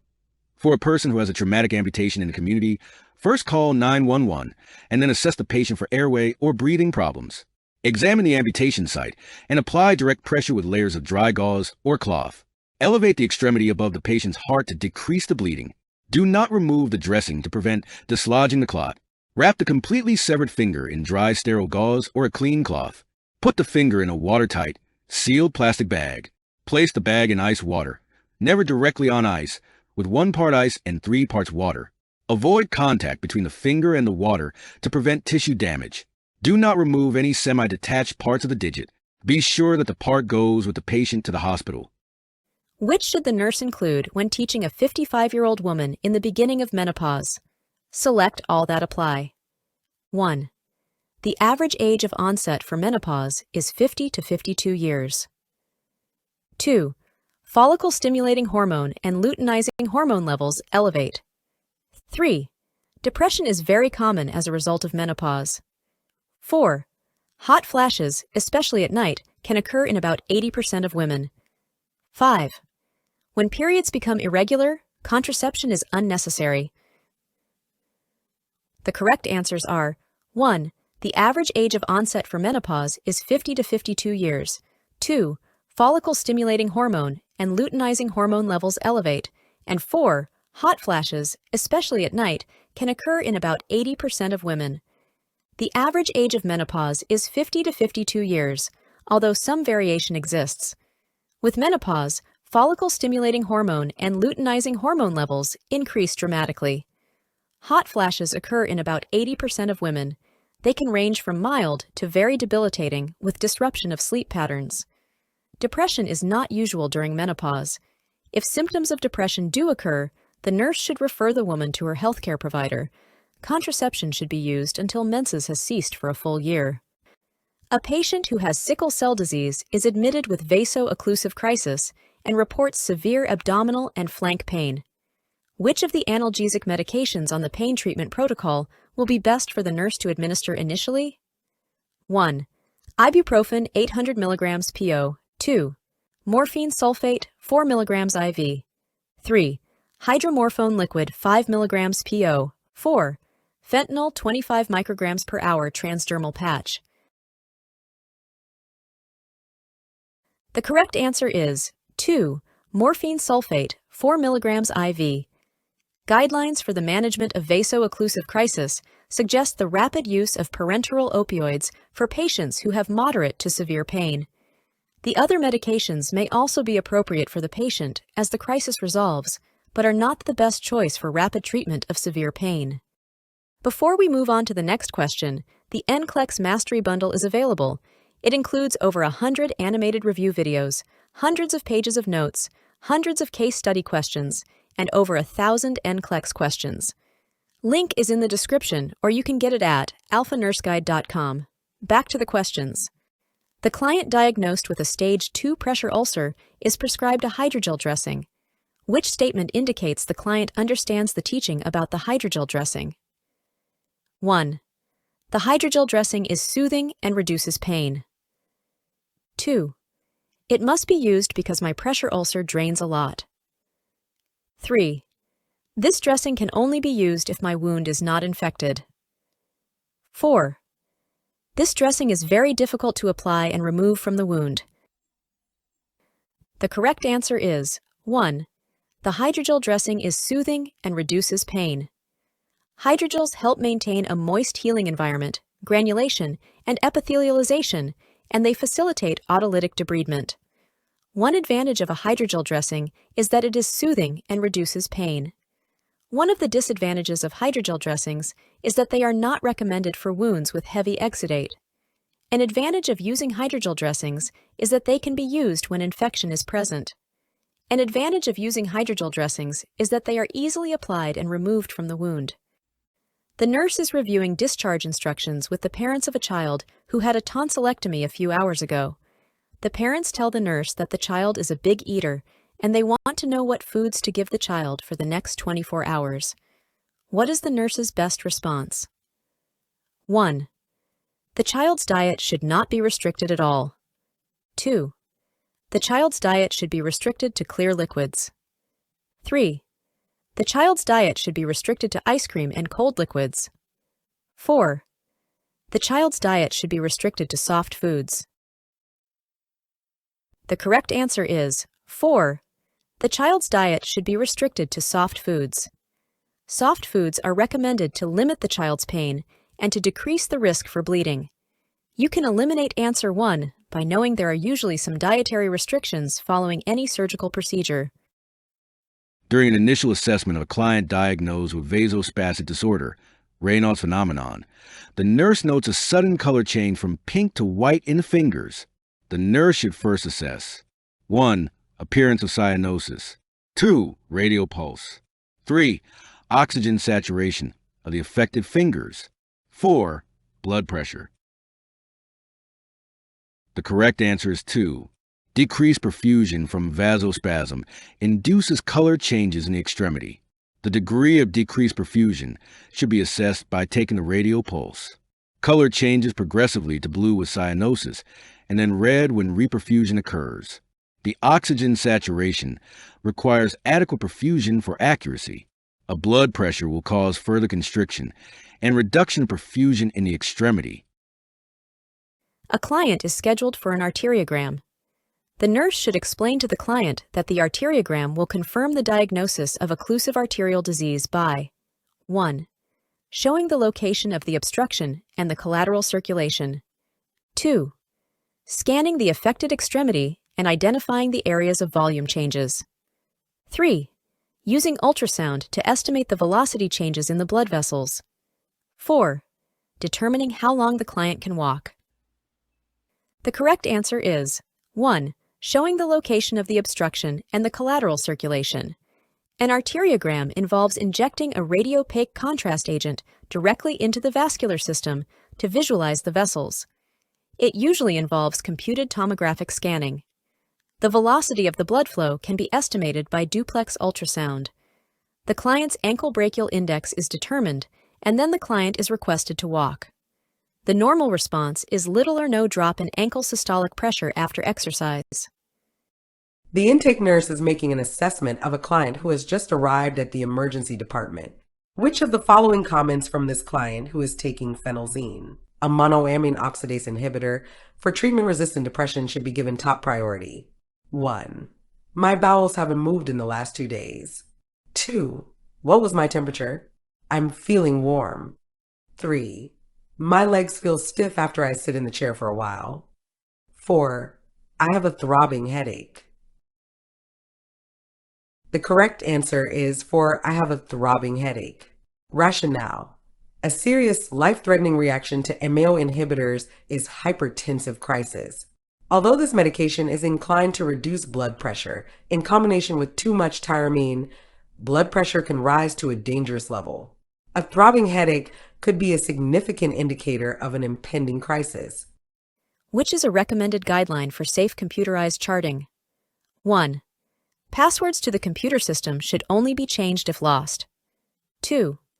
Computer terminals may be left unattended during client care activities. 3.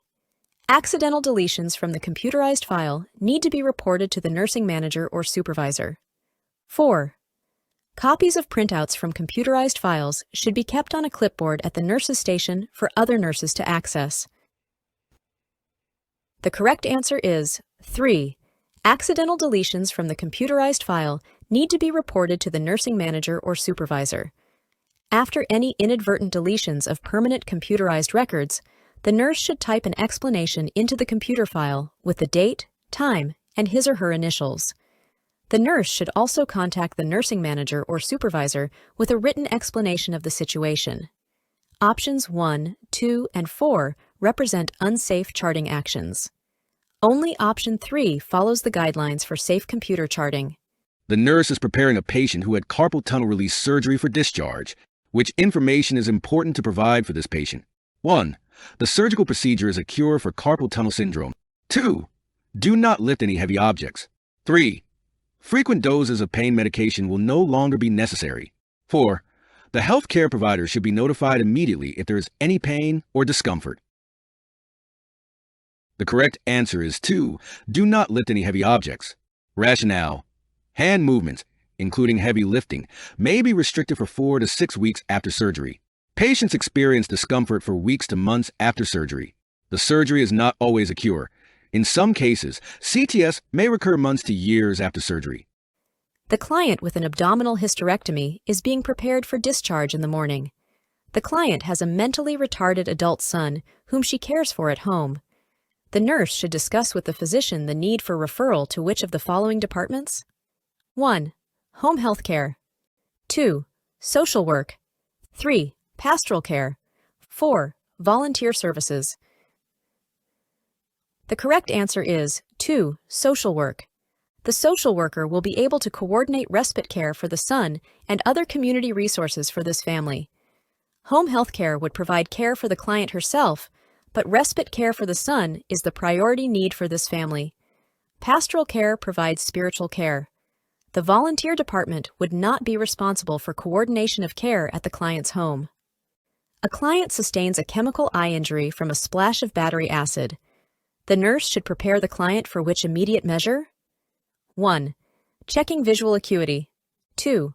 Covering the eye with a pressure patch. 3. Swabbing the eye with antibiotic ointment. 4. Irrigating the eye with sterile normal saline. The correct answer is 4. Irrigating the eye with sterile normal saline. Emergency care after a chemical burn to the eye includes irrigating the eye immediately with sterile normal saline or ocular irrigating solution. The irrigation should be maintained for at least 10 minutes. After this emergency treatment, visual acuity is assessed. Options 2 and 3 are not immediate measures. The nurse is changing a hydrocolloid antimicrobial barrier, dressing with silver, for a client diagnosed with a stage 4 pressure ulcer. Which intervention should the nurse implement first? 1. Rinse the wound with physiologically normal saline. 2. Remove the old dressing and assess the pressure ulcer. 3. Hold the dressing in place for 5 seconds after applying. 4. Apply sterile gloves when performing the procedure. The correct answer is 2. Remove the old dressing and assess the pressure ulcer. Removing the old dressing and assessing the pressure ulcer for healing is the first intervention. The nurse should rinse the wound with physiologically normal saline, but this is not the first intervention. This dressing must be held in place for 5 seconds after applying it to the pressure ulcer. The dressing change is performed with non-sterile gloves using aseptic technique. Therefore, this is not an appropriate intervention. A school-aged child has been diagnosed with strep throat. The parent asks the nurse when the child can return to school. Which is the nurse's best response? 1. 48 hours after the first documented normal temperature. 2. 24 hours after the first dose of antibiotics. 3. 48 hours after the first dose of antibiotics. 4. 24 hours after the first documented normal temperature. The correct answer is 2. 24 hours after the first dose of antibiotics. Children with strep throat are no longer contagious 24 hours after initiation of antibiotic therapy. Which of the following clients is at greatest risk for vasospastic disorder, Raynaud's phenomenon? 1. Young women. 2. Old women. 3. Old men. 4. Young men. The correct answer is 1. Vasospastic disorder, Raynaud's disease, is more common in young women and is associated with collagen diseases such as rheumatoid arthritis and lupus. The nurse is assessing an older Caucasian male who has a history of peripheral vascular disease. The nurse observes that the man's left great toe is black. The discoloration is probably a result of 1. Atrophy, 2. Contraction, 3. Gangrene, 4. Rubor. The correct answer is 3. Gangrene. The term gangrene refers to blackened, decomposing tissue that is devoid of circulation. Chronic ischemia and death of the tissue can lead to gangrene in the affected extremity. Injury, edema, and decreased circulation lead to infection, gangrene, and tissue death. Atrophy is the shrinking of tissue, and contraction is joint stiffening secondary to disuse. The term rubor denotes a reddish color of the skin. A nurse is educating a client who has been diagnosed with dysthymia about possible treatment for the disorder. Which response by the nurse is most appropriate? 1. Antidepressants, particularly the selective serotonin reuptake inhibitor, SSRI, group, offer you the best treatment for your dysthymia. 2. Doctors recommend that clients experiencing dysthymia receive electroconvulsive therapy, ECT, to treat their disorder. 3. Because you have a mild, though long-lasting dysthymic mood, psychotherapy can usually bring improvement with less likelihood of the need for medication. 4. Since your dysthymia indicates a long-lasting mild depression, long-term psychoanalysis would be the best treatment for you. The correct answer is 3. Because you have a mild, though long-lasting dysthymic mood, psychotherapy can usually bring improvement with less likelihood of the need for medication. Rationale. Dysthymia is a milder, persistent type of depression in which sufferers are able to minimally carry on their work. Antidepressant and ECT are treatments used for occurrences of major depression, with ECT being used as a last resort when several medications fail. Psychoanalysis is a very involved, long-term treatment rarely used now due to its cost and the long period of treatment required for results. A nurse witnesses an accident and assists the victim who has a life-threatening injury.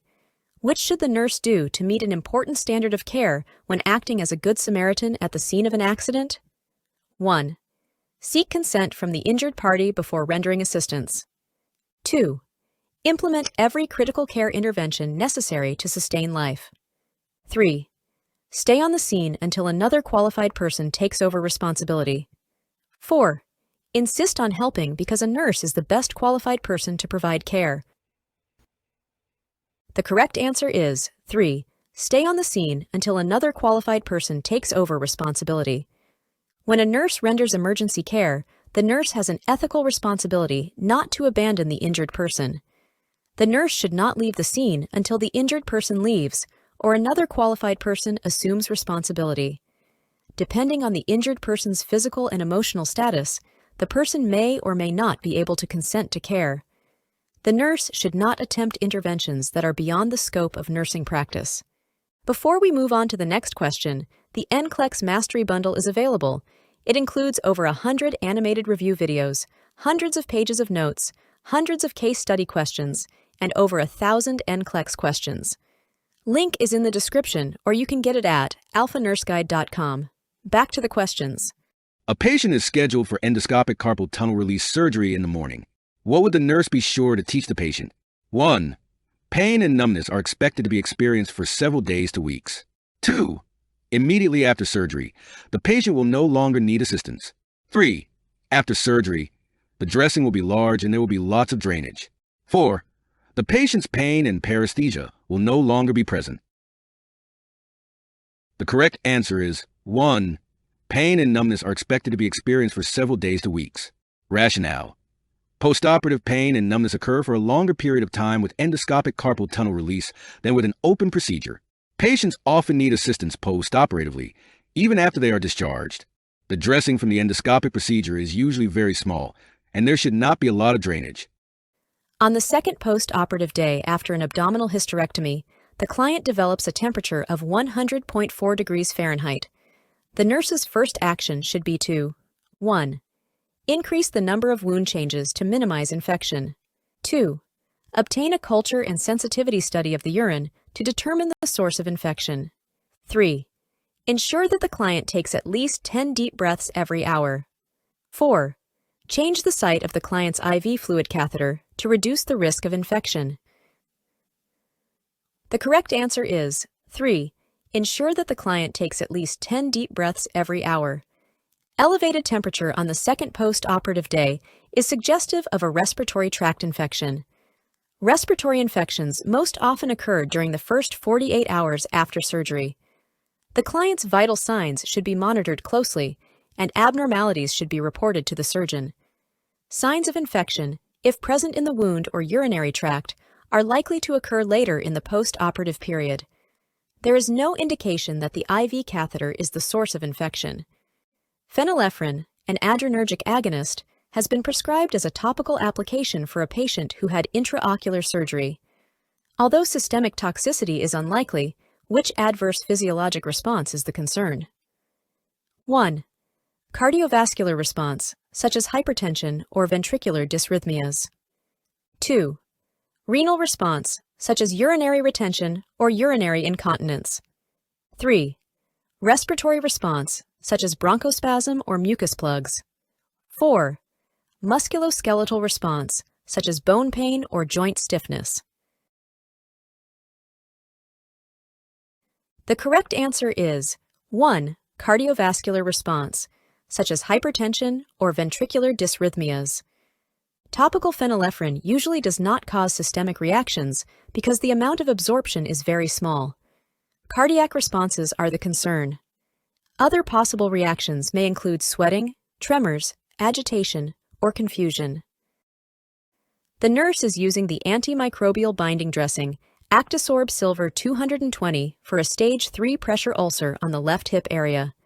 The dressing is a combination of silver and activated charcoal. Which intervention should the nurse implement? 1. Perform the sterile dressing change twice a day. 2. Avoid cutting the dressing when applying it to the wound. 3. Pre-medicate the client with a narcotic analgesic. 4. Do not use tape to hold the secondary dressing in place. The correct answer is 2. Avoid cutting the dressing when applying it to the wound. The nurse should avoid cutting the dressing because particles of activated charcoal may get into the wound and cause discoloration. The dressing may be left in place for up to 7 days or may be changed every 24 hours, but it would not be changed twice a day. This does not allow the dressing adequate time to increase healing of the wound. The dressing change does not warrant administering a narcotic analgesic to the client. Tape should be used to hold the secondary dressing in place, or the antimicrobial binding dressing will not remain in the pressure ulcer. A child's parent asks the nurse what treatment the child will need for the diagnosis of strep throat. Which is the nurse's best response? 1. Your child will be sent home on bed rest and should recover in a few days without any intervention. 2. Your child will need to have the tonsils removed to prevent future strep infections. 3. Your child will need oral penicillin for 10 days and should feel better in a few days. 4. Your child will need to be admitted to the hospital for 5 days of intravenous antibiotics. The correct answer is 3. Your child will need oral penicillin for 10 days and should feel better in a few days. The child will need a 10-day course of penicillin amoxicillin to treat the strep infection. It is essential that the nurse always tell the family that, although the child will feel better in a few days, the entire course of antibiotics must be completed. Answer 2 can be eliminated because it is a treatment for recurrent tonsillitis, not strep throat. Answer 1 can be eliminated if the test taker understands that bacterial infections need to be treated with antibiotics. A client has been diagnosed with vasospastic disorder, Raynaud's phenomenon, on the tip of the nose and fingertips. The physician has prescribed reserpine to determine if the client will obtain relief. The client often works outside in cold weather and also smokes 2 packs of cigarettes per day. Which of the following should be included in the discharge plan for this client? Select all that apply. 1. Stopping smoking. 2. Wearing a face covering and gloves in the winter. 3. Placing fingertips in cool water to rewarm them. 4. Finding employment that can be done in a warm environment. 5. Reporting signs of orthostatic hypotension. The correct answers are 1, 2, and 5. Vasospastic disorder, Raynaud's disease, is a form of intermittent arteriolar vasoconstriction that results in coldness, pain, and pallor of the fingertips, toes, or tip of the nose, and a rebound circulation with redness and pain. The nurse should instruct the client to stop smoking because nicotine is a vasoconstrictor. An adverse effect of reserpine is orthostatic hypotension. The client should report dizziness and low blood pressure, as it may be necessary to consider stopping the drug. The client should prevent vasoconstriction by covering affected parts when in cold environments. The nurse can teach the client to rewarm exposed extremities by using warm water or placing them next to the body, such as under the axilla. It is not realistic to ask this client to change jobs at this time. A client with peripheral vascular disease returns to the surgical care unit after having femoral popliteal bypass grafting. Indicate in which order the nurse should conduct assessment of this client. 1. Post-operative pain. 2. Peripheral pulses. 3. Urine output. 4. Incision site. The correct order is 2. Peripheral pulses. 4. Incision site. 3. Urine output. And 1. Post-operative pain. Because assessment of the presence and quality of the pedal pulses in the affected extremity is essential after surgery to make sure that the bypass graft is functioning, this step should be done first. The nurse should next ensure that the dressing is intact, and then that the client has adequate urine output. Lastly, the nurse should determine the client's level of pain. A client diagnosed with major depression has sleep and appetite disturbances and a flat affect and is withdrawn. The client has been taking fluvoxamine Luvox, 50 milligrams twice daily for 5 days. Which client behavior is most important to report to the next shift? 1. Client's flat affect. 2. Clients interacting with a visitor. 3. Client sleeping from 11 p.m. to 6 a.m. 4. Client spending the entire evening in her room. The correct answer is 3. Client sleeping from 11 p.m. to 6 a.m. Rationale. The most important behavior to report to the next shift is that the client was able to sleep from 11 p.m. to 6 a.m.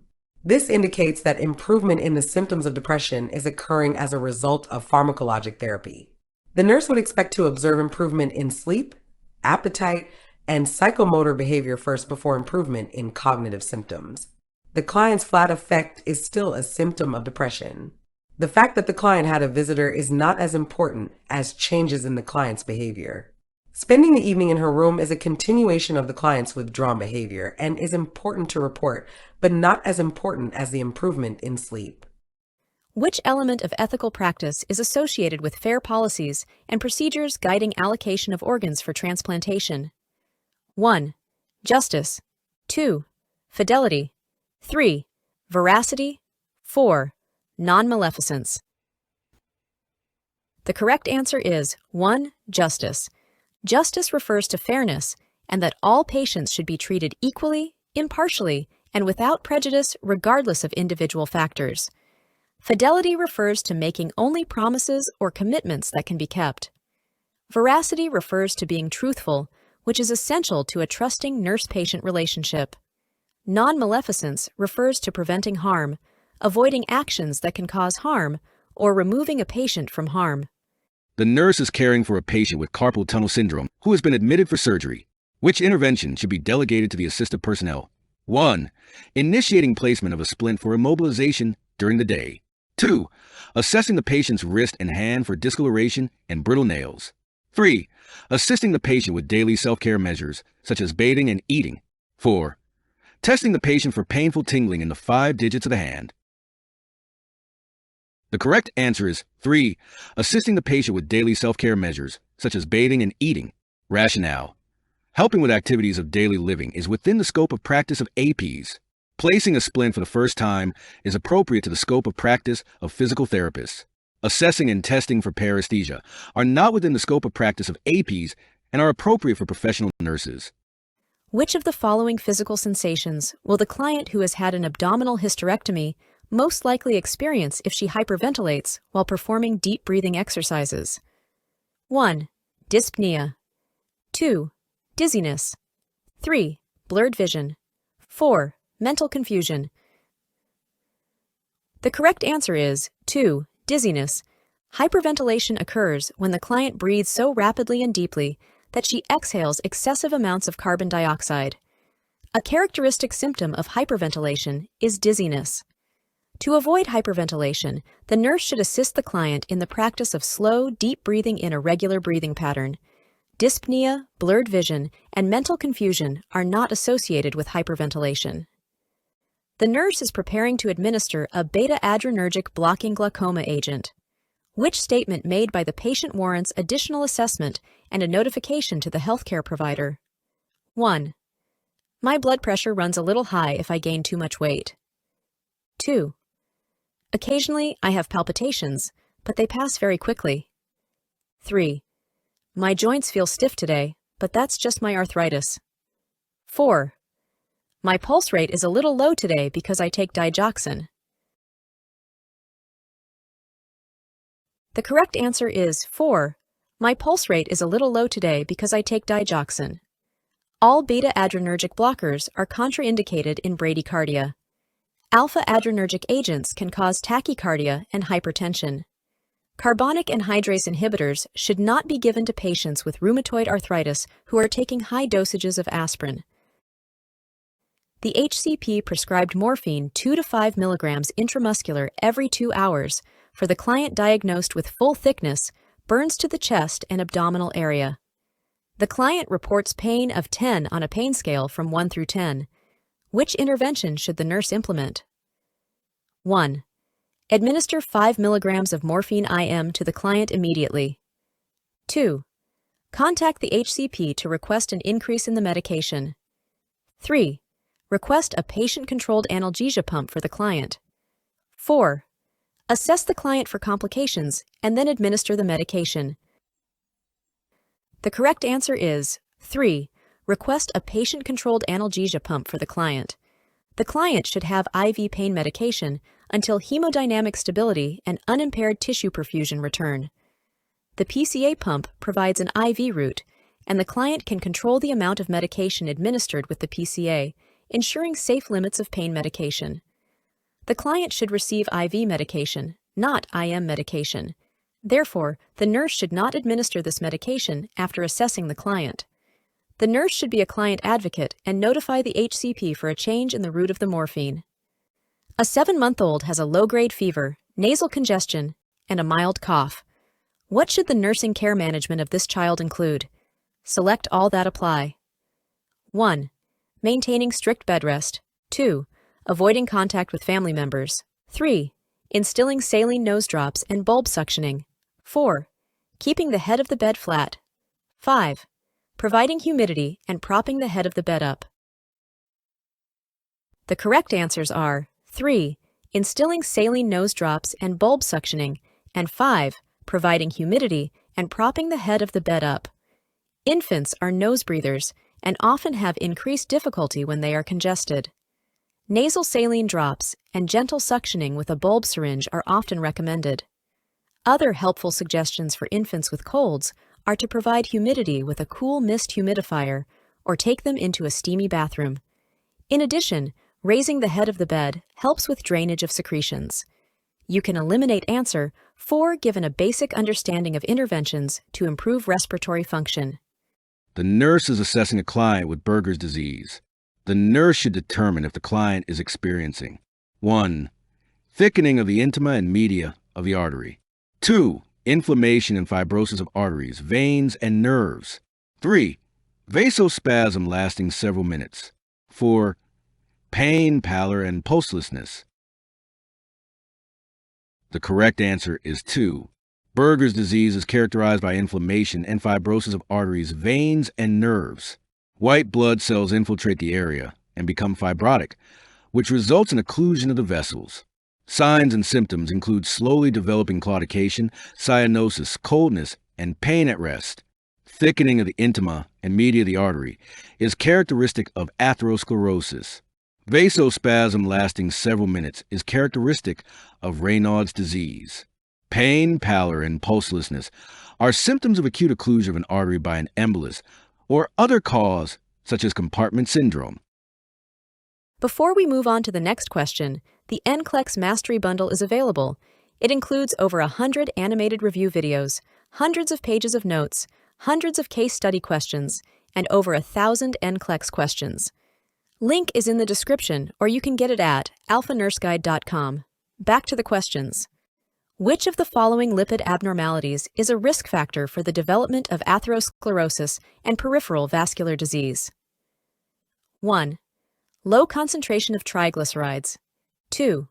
High levels of high-density lipid cholesterol. 3. High levels of low-density lipid cholesterol. 4. Low levels of LDL cholesterol. The correct answer is 3. High levels of low-density lipid cholesterol. An increased LDL cholesterol concentration has been documented as a risk factor for the development of atherosclerosis. LDL cholesterol is not broken down in the liver, but is deposited into the intima of the blood vessels. Low triglyceride levels are desirable. High HDL and low LDL levels are beneficial and are known to be protective for the cardiovascular system. A client taking paroxetine, Paxil, 40 milligrams PO, every morning tells the nurse that her mouth feels like cotton. Which of the following statements by the client necessitates further assessment by the nurse? 1. I'm sucking on ice chips.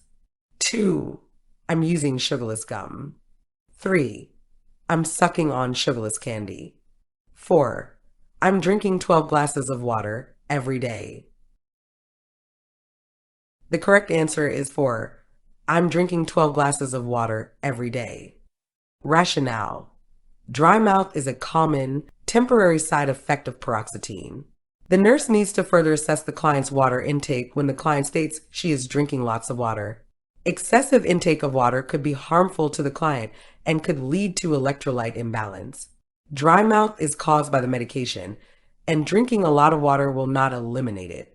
Sucking on ice chips or using sugarless gum or candy is appropriate to ease the discomfort of dry mouth associated with paroxetine. A nurse initiates a visit from a member of the clergy for a patient. How is the nurse functioning when initiating this visit? 1. Interdependently. 2. Independently. 3. Dependently.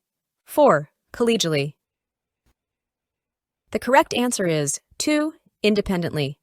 A nurse does not need a primary healthcare provider's order to make a referral to a member of the clergy.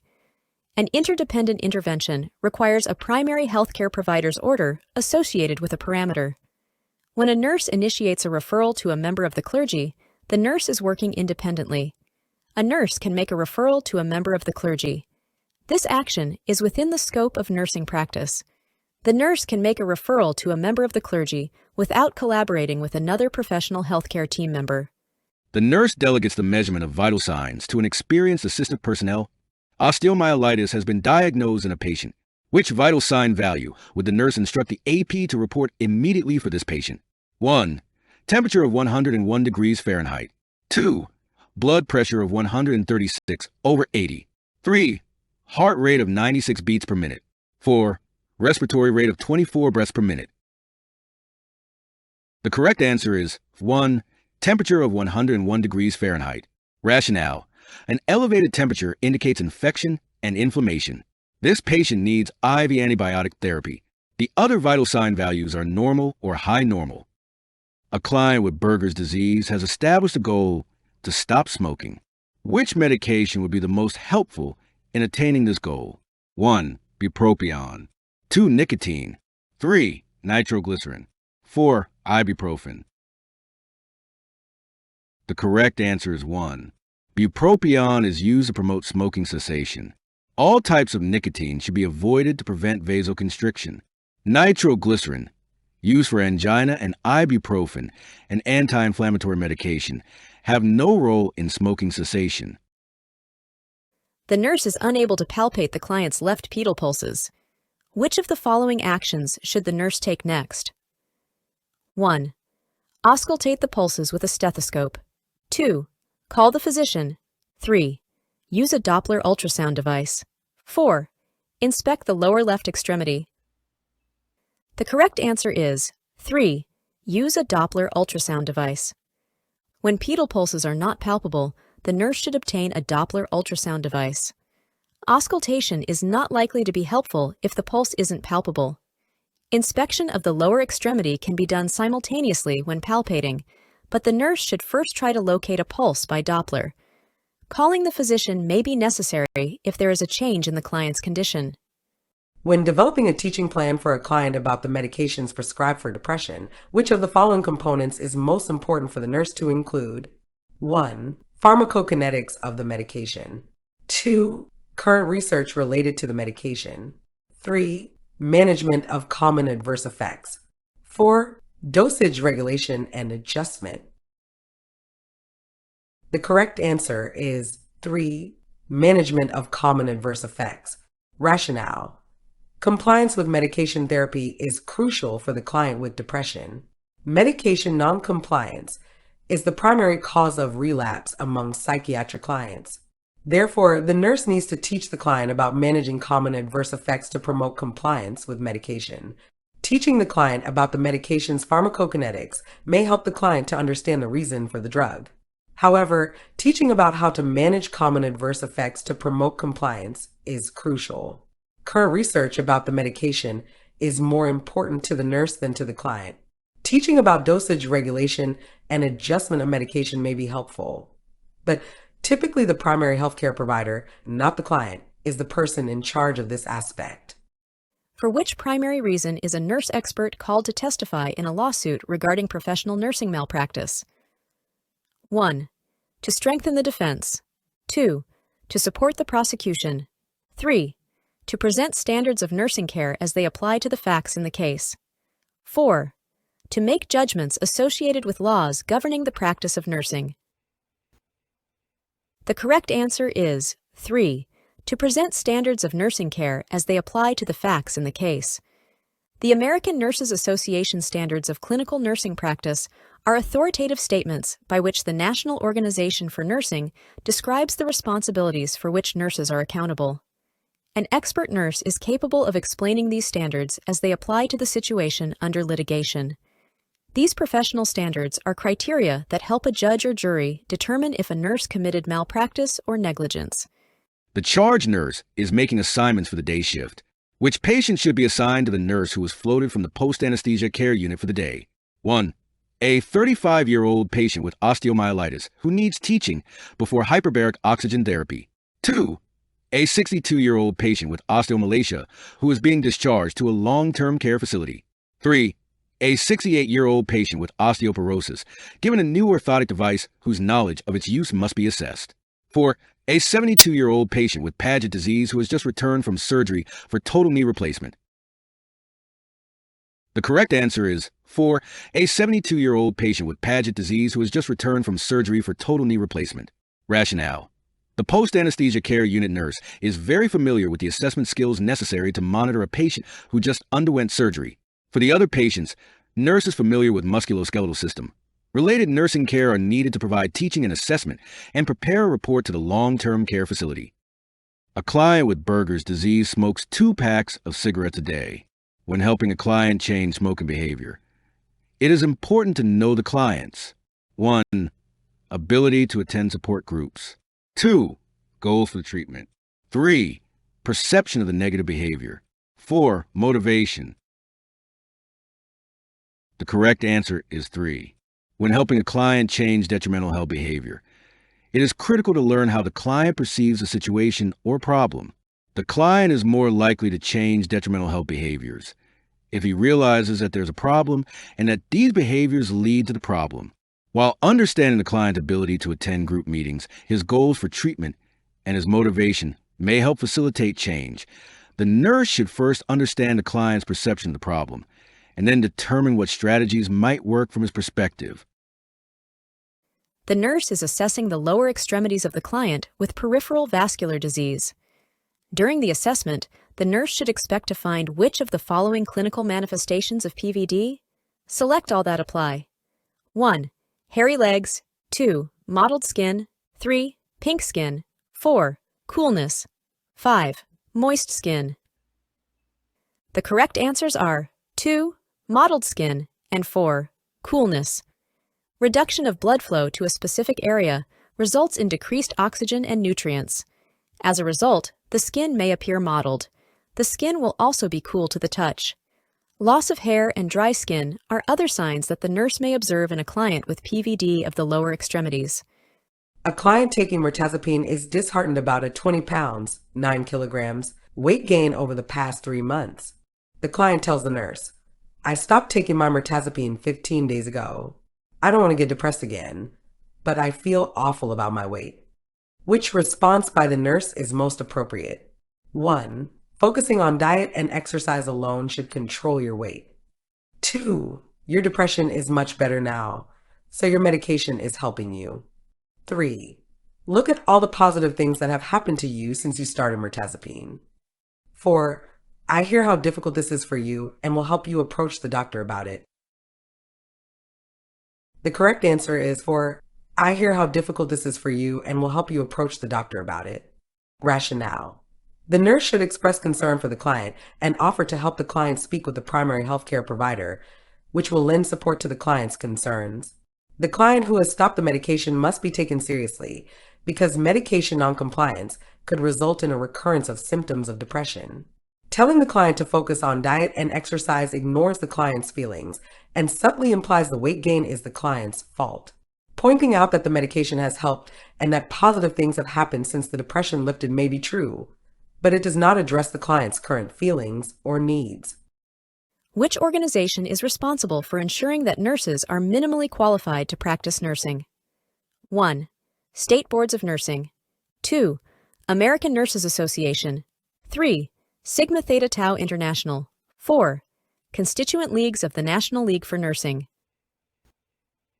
The correct answer is 1. State Boards of Nursing. The National Council of State Boards of Nursing is responsible for the NCLEX examinations. However, the licensing authority in the jurisdiction in which the graduate takes the examination verifies the acceptable score on the examination. The charge nurse observes an LPN/LVN assigned to provide all of these interventions for a patient with Paget disease. Which action requires that the charge nurse intervene? 1. Administering 600 milligrams of ibuprofen to the patient. 2. Encouraging the patient to perform exercises recommended by a physical therapist. 3. Applying ice and gentle massage to the patient's lower extremities. 4. Reminding the patient to drink milk and eat cottage cheese. The correct answer is 3. Applying ice and gentle massage to the patient's lower extremities. Rationale. Applying heat, not ice, is the appropriate measure to help reduce the patient's pain. Ibuprofen is useful to manage mild to moderate pain. Exercise prescribed by a physical therapist would be non-impact in nature and provide strengthening for the patient. A diet rich in calcium promotes bone health. The primary goal for the client with Buerger's disease is to prevent 1. Embolus formation. 2. Fat embolus formation. 3. Thrombus formation. 4. Thrombophlebitis. The correct answer is 3. Because of the inflammation. A common complication of Buerger's disease is thrombus formation and potential occlusion of the vessel. Inflammation of the immediate and small arteries and veins is involved in the disease process. Embolus is a potential risk if a thrombus has developed. Fat embolus is associated with fractures of the bones. Thrombophlebitis occurs after thrombus formation. Before we move on to the next question, the NCLEX Mastery Bundle is available.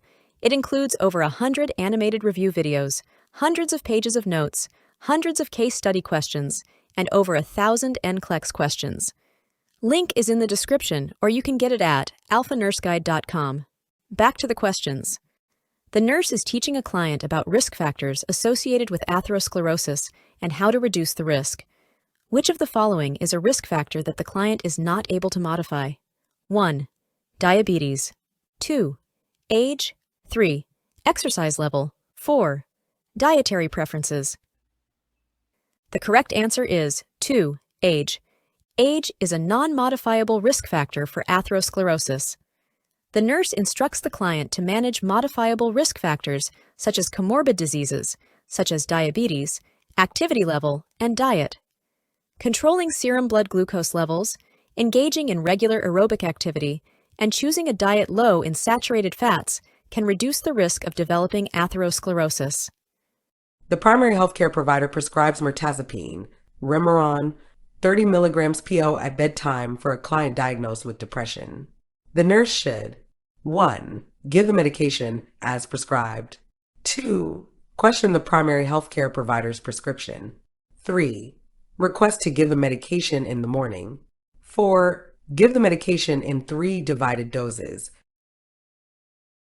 The correct answer is 1. Give the medication as prescribed. Rationale. The nurse should give the medication as prescribed. Mirtazapine is given once daily, preferably at bedtime, to minimize the risk of injury resulting from postural hypotension and sedative effects. The usual dosage ranges from 15 to 45 milligrams. There is no reason to question the primary healthcare provider's prescriptions. The nurse should administer the medication as prescribed. Requesting to give the medication in 3 divided doses is inappropriate and demonstrates the nurse's lack of knowledge about the drug.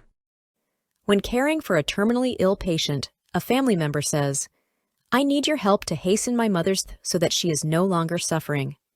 Which should the nurse do based on the position of the American Nurses Association in relation to assisted? 1. Not participate in active euthanasia. 2. Participate based on personal values and beliefs. 3. Participate when the patient is experiencing severe pain. 4. Not participate unless 2 primary healthcare providers are consulted and the patient has had counseling. The correct answer is 1. Not participate in active euthanasia. Nursing actions must comply with the law, and the law states that euthanasia is legally wrong. Euthanasia can lead to criminal charges of homicide or civil lawsuits for providing an unacceptable standard of care. A nurse's beliefs, values, or moral convictions should not be imposed on patients. Compassion and good intentions are not an acceptable basis for actions beyond the scope of nursing practice. Nurses, as well as other healthcare providers, cannot legally be involved with euthanasia.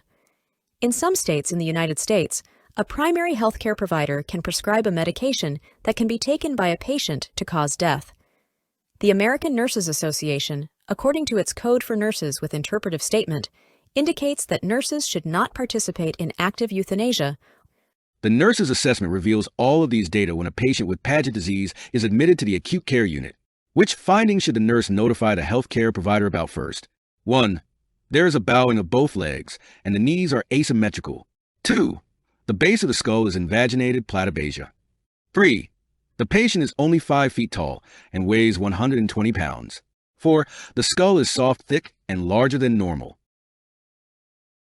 The correct answer is 2. The base of the skull is invaginated platybasia. Rationale. Platybasia, basilar skull invagination, causes brainstem manifestations that threaten life. Patients with Paget disease are usually short and often have bowing of the long bones that results in asymmetrical knees or elbow deformities. The skull is typically soft, thick, and enlarged.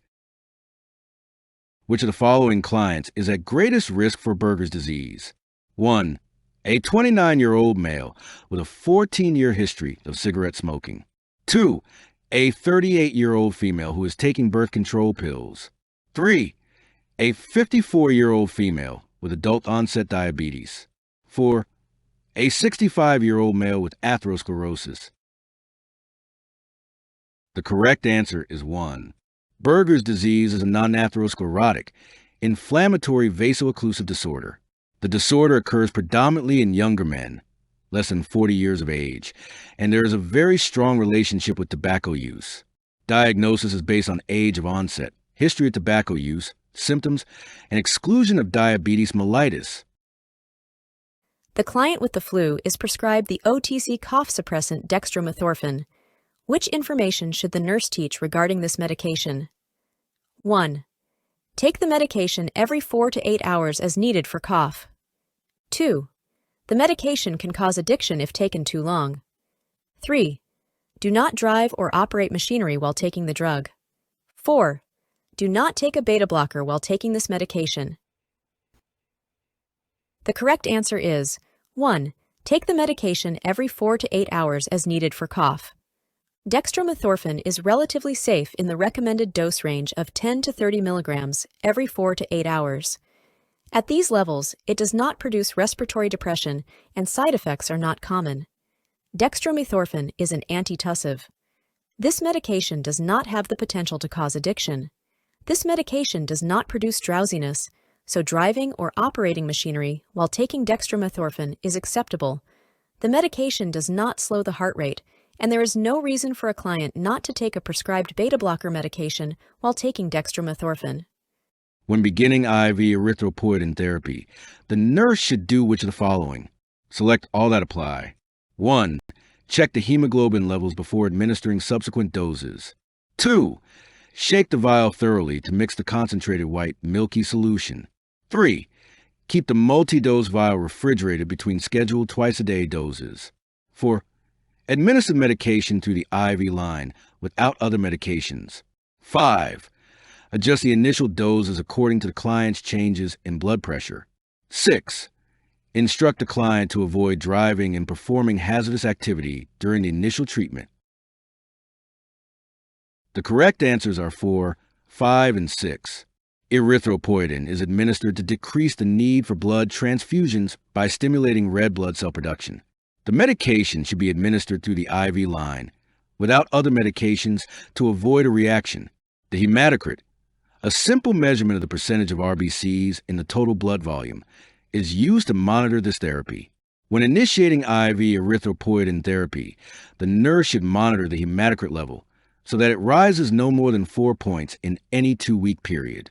In addition, the initial doses of erythropoietin are adjusted according to the client's changes in blood pressure. The nurse should tell the client to avoid driving and performing hazardous activity during the initial treatment due to possible dizziness and headaches secondary to the adverse effect of hypertension. The hematocrit, not the hemoglobin level, is used for monitoring the effectiveness of therapy. The vial of erythropoietin should not be shaken because it may be biologically inactive. The solution should not be used if it is discolored. The nurse should not re-enter the vial once it has been entered. It is a one-time use vial. All remaining erythropoietin should be discarded since it does not contain preservatives. The nurse is caring for a client who has had a gastroscopy. Which of the following may indicate that the client is developing a complication related to the procedure? Select all that apply. 1. The client has a sore throat. 2. The client has a temperature of 100 degrees Fahrenheit. 3. The client appears drowsy following the procedure. 4. The client has epigastric pain. 5. The client experiences hematemesis. The correct answers are 2. The client has a temperature of 100 degrees Fahrenheit. 4. The client has epigastric pain. And 5. The client experiences hematemesis. Following a gastroscopy, the nurse should monitor the client for complications, which include perforation and the potential for aspiration. An elevated temperature, epigastric pain, or the vomiting of blood are all indications of a possible perforation and should be reported promptly. A sore throat is a common occurrence following a gastroscopy. Clients are usually sedated to decrease anxiety, and the nurse would anticipate that the client will be drowsy following the procedure. Which of the following comments indicates that a client understands the nurse's teaching about sertraline? 1. Zoloft will probably cause me to gain weight. 2. This medicine can cause decreased libido. 3. Dry mouth is a permanent side effect of Zoloft. 4. I contain my medicine with St. John's wort. The correct answer is 2. This medicine can cause decreased libido. Rationale. Sertraline, like other selective serotonin reuptake inhibitors, SSRIs, can cause decreased libido. SSRIs do not typically cause weight gain but may cause loss of appetite and weight loss. Dry mouth is a possible side effect, but it is temporary. The client should be told to take sips of water, suck on ice chips, or use sugarless gum or candy. St. John's wort should not be taken with SSRIs because a severe reaction could occur. A nurse is informed that a credentialing team has arrived and is in the process of assessing the quality of care delivered at the hospital. Which organization is associated with the credentialing of hospitals? 1. The Joint Commission. 2. National League for Nursing. 3. American Nurses Association. 4. National Council Licensure Examination. The correct answer is 1. The Joint Commission. The Joint Commission evaluates healthcare organizations' compliance with standards stipulated by the Joint Commission. Accreditation indicates that the organization has the capabilities to provide quality care. In addition, federal and state regulatory agencies and insurance companies require accreditation by the Joint Commission. The National League for Nursing fosters the development and improvement of nursing education and nursing service. The American Nurses Association is the national professional organization for nursing in the United States. Its purposes are to promote high standards of nursing practice and to support the educational and professional advancement of nurses. The nurse is teaching an older patient about risks for fractures and osteoporosis. Which diagnostic test should the nurse teach about when the goal is to establish the patient's bone strength and determine if osteoporosis is present? 1. Computed tomography scan. 2. Magnetic resonance imaging scan. 3. Dual energy X-ray absorptiometry scan. 4. Joint X-rays. The correct answer, 3. Dual energy X-ray absorptiometry scan. Rationale. Testing bone density is the only way to know for sure whether or not a patient has osteoporosis. A diagnostic test commonly prescribed by healthcare providers is dual energy X-ray absorptiometry scan. This type of scan focuses on two main areas, the hip and the spine. The forearm can be tested, however, if the hip or spine cannot be tested. The other tests may be prescribed, but are not as commonly used to test bone strength. A 36-year-old female client has been diagnosed with hemorrhoids. Which of the following factors in the client's history would most likely be a primary cause of her hemorrhoids? 1. Her age. 2. 3 vaginal delivery pregnancies. 3. Her job as a school teacher. 4. Varicosities in her legs. The correct answer is 2. 3 vaginal delivery pregnancies. Hemorrhoids are associated with prolonged sitting or standing, portal hypertension, chronic constipation, and prolonged increased intra-abdominal pressure as associated with pregnancy and the strain of vaginal delivery. Her job as a school teacher does not require prolonged sitting or standing. Age and leg varicosities are not related to the development of hemorrhoids. A patient with iron deficiency anemia who is taking oral iron supplements is evaluated by the nurse in the outpatient clinic. Which finding by the nurse is of most concern? 1. The patient reports that stools are black. 2. The patient complains of occasional constipation. 3. The patient takes a multivitamin tablet every day. 4. The patient takes an antacid with the iron to avoid nausea. The correct answer is 4.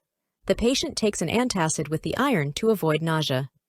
Concurrent use of antacids with iron supplements will decrease absorption of the iron and decrease the efficacy in resolving the patient's anemia. Black stools are expected when taking oral iron. The patient's occasional constipation may indicate a need for information about prevention of constipation while taking iron. Use of a multivitamin tablet is safe when taking iron supplements. The nurse in a long-term care facility is planning the care for a client with a percutaneous endoscopic gastrostomy feeding tube. Which intervention should the nurse include in the plan of care? 1.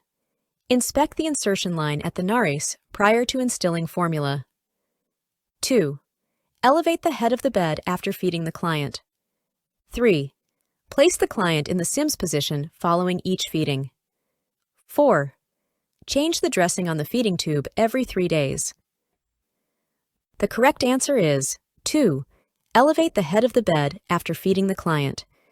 Elevating the head of the bed uses gravity to keep the formula in the gastric cavity and help prevent it from refluxing into the esophagus, which predisposes the client to aspiration. A gastrostomy tube is placed directly into the stomach through the abdominal wall. The nares is the opening of the nostril. The Sims position is the left lateral side-lying flat position. This position is used for administering enemas and can be used to prevent aspiration in clients sedated by anesthesia. The sedated client would not have a full stomach. Dressings on PEG tubes should be changed at least daily. If there is no dressing, the insertion site is still assessed daily. Which data indicates to the nurse that simvastatin is effective? 1. The client's blood pressure is 132/80. 2. The client's cholesterol level is 180 milligrams per deciliter. 3. The client's LDL cholesterol level is 180 milligrams per deciliter. 4. The client's HDL cholesterol level is 35 milligrams per deciliter. The correct answer is 2. The client's cholesterol level is 180 milligrams per deciliter. Simvastatin is an HMG-CoA reductase inhibitor, or a statin that lowers cholesterol levels. A cholesterol level less than 200 milligrams per deciliter is desirable and indicates the medication is effective. Before we move on to the next question, the NCLEX Mastery Bundle is available. It includes over 100 animated review videos, hundreds of pages of notes, hundreds of case study questions, and over 1,000 NCLEX questions. Link is in the description, or you can get it at alphanurseguide.com. Back to the questions. A client who had received 25 milliliters of packed red blood cells has low back pain and pruritus after stopping the infusion. The nurse should take what action next? 1. Administer prescribed antihistamine and aspirin. 2. Collect blood and urine samples and send to the lab. 3. Administer prescribed diuretics. 4. Administer prescribed vasopressors. The correct answer is 2. ABO and Rh incompatible blood causes an antigen-antibody reaction that produces hemolysis or agglutination of red blood cells. At the first indication of any sign/symptom of reaction, the blood transfusion is stopped. Blood and urine samples are obtained from a client and sent to the lab along with the remaining untransfused blood. Hemoglobin in the urine and blood samples taken at the time of the reaction provide evidence of a hemolytic blood transfusion reaction. Antihistamine, aspirin, diuretics, and vasopressors may be administered with different types of transfusion reactions. A client is admitted to the hospital after vomiting bright red blood and is diagnosed with a bleeding duodenal ulcer. The client develops a sudden sharp pain in the mid-epigastric region along with a rigid, board-like abdomen. The nurse should do which of the following first? 1. Administer pain medication as prescribed. 2. Raise the head of the bed. 3. Prepare to insert a nasogastric tube. 4. Notify the physician. The correct answer is 4. Notify the physician. The client is experiencing a perforation of the ulcer, and the nurse should notify the physician immediately. The body reacts to perforation of an ulcer by immobilizing the area as much as possible. This results in board-like abdominal rigidity, usually with extreme pain. Perforation is a medical emergency requiring immediate surgical intervention because peritonitis develops quickly after perforation. Administering pain medication is not the first action, although the nurse later should institute measures to relieve pain. Elevating the head of the bed will not minimize perforation. A nasogastric tube may be used following surgery. A client has driven himself to the emergency department. He is 50 years old, has a history of hypertension, and informs the nurse that his father died from a heart attack at age 60. The client has indigestion. The nurse connects him to an electrocardiogram monitor and begins administering oxygen at 2 liters per minute per nasal cannula. The nurse's next action should be to 1. Call for the physician.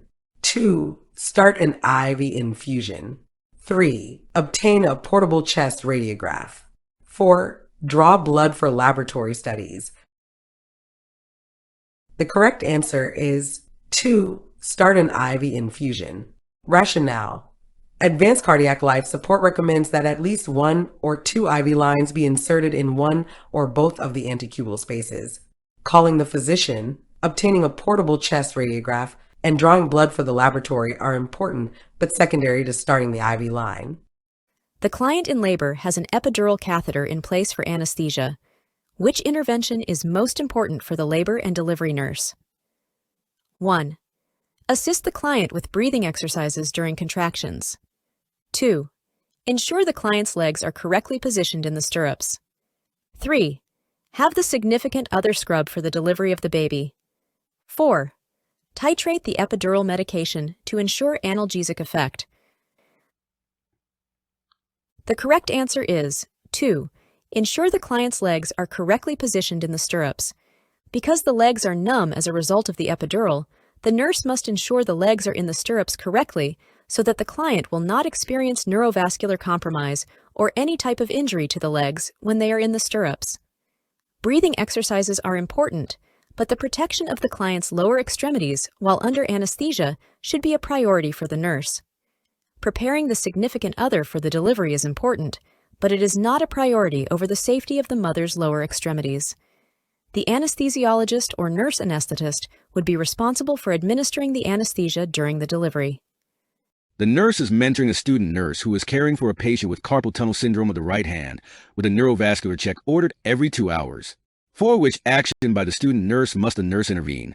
1. Student nurse checks the patient's radial pulse every 2 hours. 2.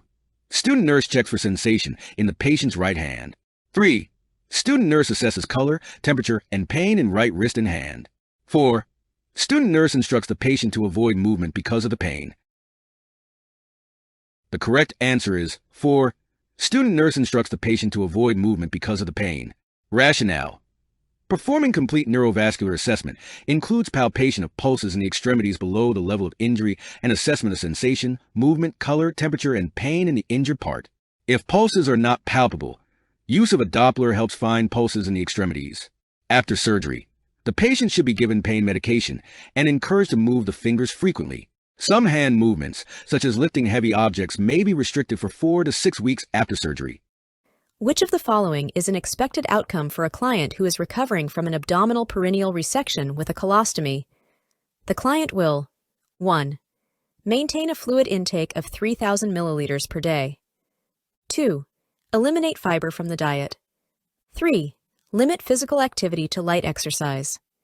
4. Accept that sexual activity will be diminished. The correct answer is 1. Maintain a fluid intake of 3,000 milliliters per day. An expected outcome is that the client will maintain a fluid intake of 3,000 milliliters per day, unless contraindicated. There is no need to eliminate fiber from the diet. The client can eat whatever foods are desired, avoiding those that are bothersome. Physical activity does not need to be limited to light exercise. The client can resume normal activities as tolerated, usually within 6 to 8 weeks. The client's sexual activity may be affected, but it does not need to be diminished. The home health nurse is obtaining a history for a patient who has deep vein thrombosis and is taking warfarin 2 milligrams per day. Which statement by the patient is the best indicator that additional teaching about warfarin may be needed? 1. I have started to eat more healthy foods like green salads and fruit. 2. The doctor said that it is important to avoid becoming constipated. 3. Warfarin makes me feel a little nauseated unless I take it with food. 4. I will need to have some blood testing done once or twice a week.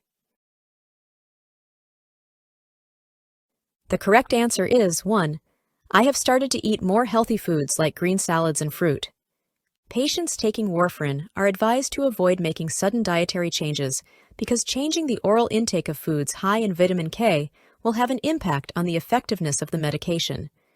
The other statements suggest that further teaching may be indicated, but more assessment for teaching needs is required first. The nurse is assessing a 79-year-old client diagnosed with pneumonia. Which signs and symptoms should the nurse expect to assess in the client? 1. Confusion and lethargy. 2. High fever and chills. 3. Frothy sputum and edema. 4.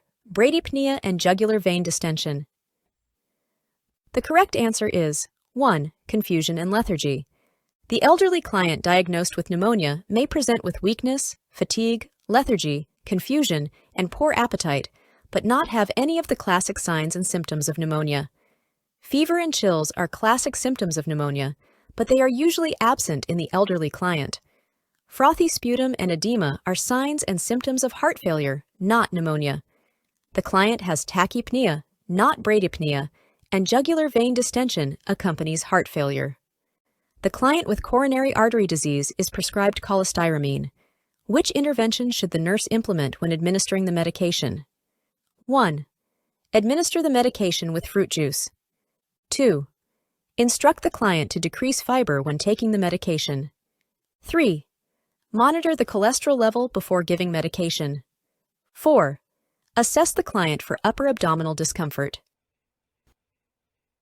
The correct answer is 1. Administer the medication with fruit juice. Cholestyramine is a bile acid sequestrant. This medication should be administered with water, fruit juice, soup, or pulpy fruit such as pineapple to reduce the risk of esophageal irritation. A client is having a blood transfusion reaction. The nurse must do the following in what order of priority from first to last? 1. Notify the attending physician and blood bank. 2. Complete the appropriate transfusion reaction forms. 3. Stop the transfusion. 4. Keep the IV open with normal saline infusion. The correct order is 3, 4, 1, and 2. When the client is having a blood transfusion reaction, the nurse should first stop the transfusion and then keep the IV open with normal saline infusion. Next, the nurse should notify the physician and blood bank, then complete the required forms regarding the transfusion reaction. The nurse has been assigned to provide care for 4 clients. In what order should the nurse assess these clients? 1. A client awaiting surgery for a hiatal hernia repair at 11 a.m. 2. A client with suspected gastric cancer who is on nothing by mouth status for tests. 3. A client with peptic ulcer disease experiencing a sudden onset of acute stomach pain. 4. A client who is requesting pain medication 2 days after surgery to repair a fractured jaw. The correct order is 3. A client with peptic ulcer disease experiencing a sudden onset of acute stomach pain. 4. A client who is requesting pain medication 2 days after surgery to repair a fractured jaw. 2. A client with suspected gastric cancer who is on nothing by mouth status for tests. And 1. A client awaiting surgery for a hiatal hernia repair at 11 a.m. The client with peptic ulcer disease who is experiencing a sudden onset of acute stomach pain should be assessed first by the nurse. The sudden onset of stomach pain could be indicative of a perforated ulcer, which would require immediate medical attention. It is also important for the nurse to thoroughly assess the nature of the client's pain. The client with the fractured jaw is experiencing pain and should be assessed next. The nurse should then assess the client who is NPO for tests to ensure NPO status and comfort. Last, the nurse can assess the client before surgery. When monitoring a client who is receiving tissue plasminogen activator, TPA, the nurse should have resuscitation equipment available because reperfusion of the cardiac tissue can result in which of the following? 1. Cardiac arrhythmias. 2. Hypertension. 3. Seizure. 4. Hypothermia. The correct answer is 1. Cardiac arrhythmias. Rationale. Cardiac arrhythmias are commonly observed with administration of TPA. Cardiac arrhythmias are associated with reperfusion of the cardiac tissue. Hypotension is commonly observed with administration of TPA. Seizures and hypothermia are not generally associated with reperfusion of the cardiac tissue. The nurse is assisting the certified registered nurse anesthetist in placing an epidural in a laboring client. Which findings would indicate intravascular injection of the local anesthetic? Select all that apply. 1. Tachycardia. 2. Pruritus. 3. Tinnitus. 4. Sedation. 5. Dizziness. The correct answers are 1. Tachycardia, 3. Tinnitus, and 5. Dizziness. Tachycardia is a symptom of intravascular injection of a local anesthetic. Tinnitus is a symptom of intravascular injection of a local anesthetic. Dizziness is a symptom of intravascular injection of a local anesthetic.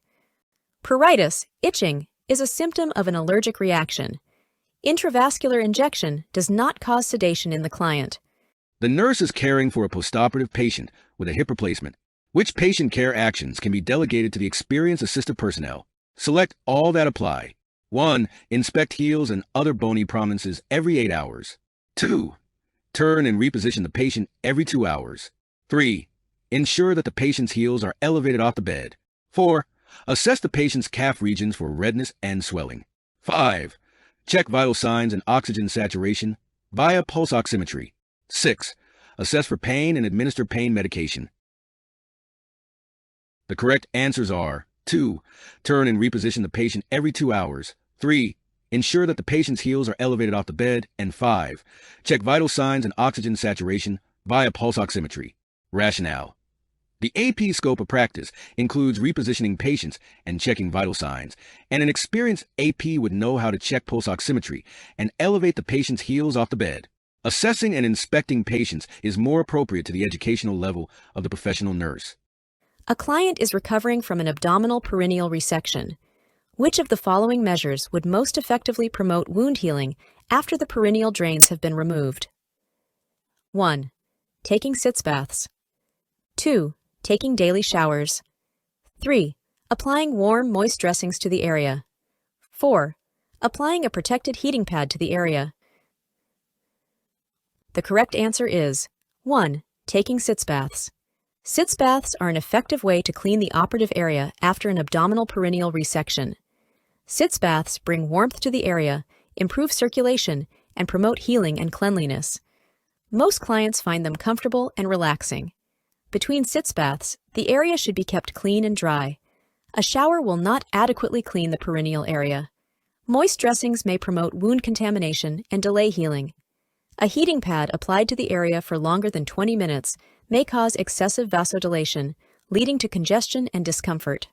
Before we move on to the next question, the NCLEX Mastery Bundle is available. It includes over 100 animated review videos, hundreds of pages of notes, hundreds of case study questions, and over 1,000 NCLEX questions. Link is in the description, or you can get it at alphanurseguide.com. Back to the questions. A 67-year-old patient who is receiving chemotherapy for lung cancer is admitted to the hospital with thrombocytopenia. Which statement made by the patient when the nurse is obtaining the admission history is of most concern? 1. I've noticed that I bruise more easily since the chemotherapy started. 2. My bowel movements are soft and dark brown. 3. I take ibuprofen every day because of my history of osteoarthritis. 4. My appetite has decreased since the chemotherapy started. The correct answer is 3. I take ibuprofen every day because of my history of osteoarthritis. Because nonsteroidal anti-inflammatory drugs will decrease platelet aggregation, patients with thrombocytopenia should not use ibuprofen routinely. Patient teaching about this should be included in the care plan. Bruising is consistent with the patient's admission problem of thrombocytopenia. Soft, dark brown stools indicate that there is no frank or occult blood in the bowel movements. Although the patient's decreased appetite requires further assessment by the nurse, this is a common complication of chemotherapy. Which task is most appropriate for the nurse to delegate to an unlicensed assistive personnel? 1. Feed a client who is post-operative tonsillectomy the first meal of clear liquids. 2. Encourage the client diagnosed with a cold to drink a glass of orange juice. 3. Obtain a throat culture on a client diagnosed with bacterial pharyngitis. 4. Escort the client diagnosed with laryngitis outside to smoke a cigarette.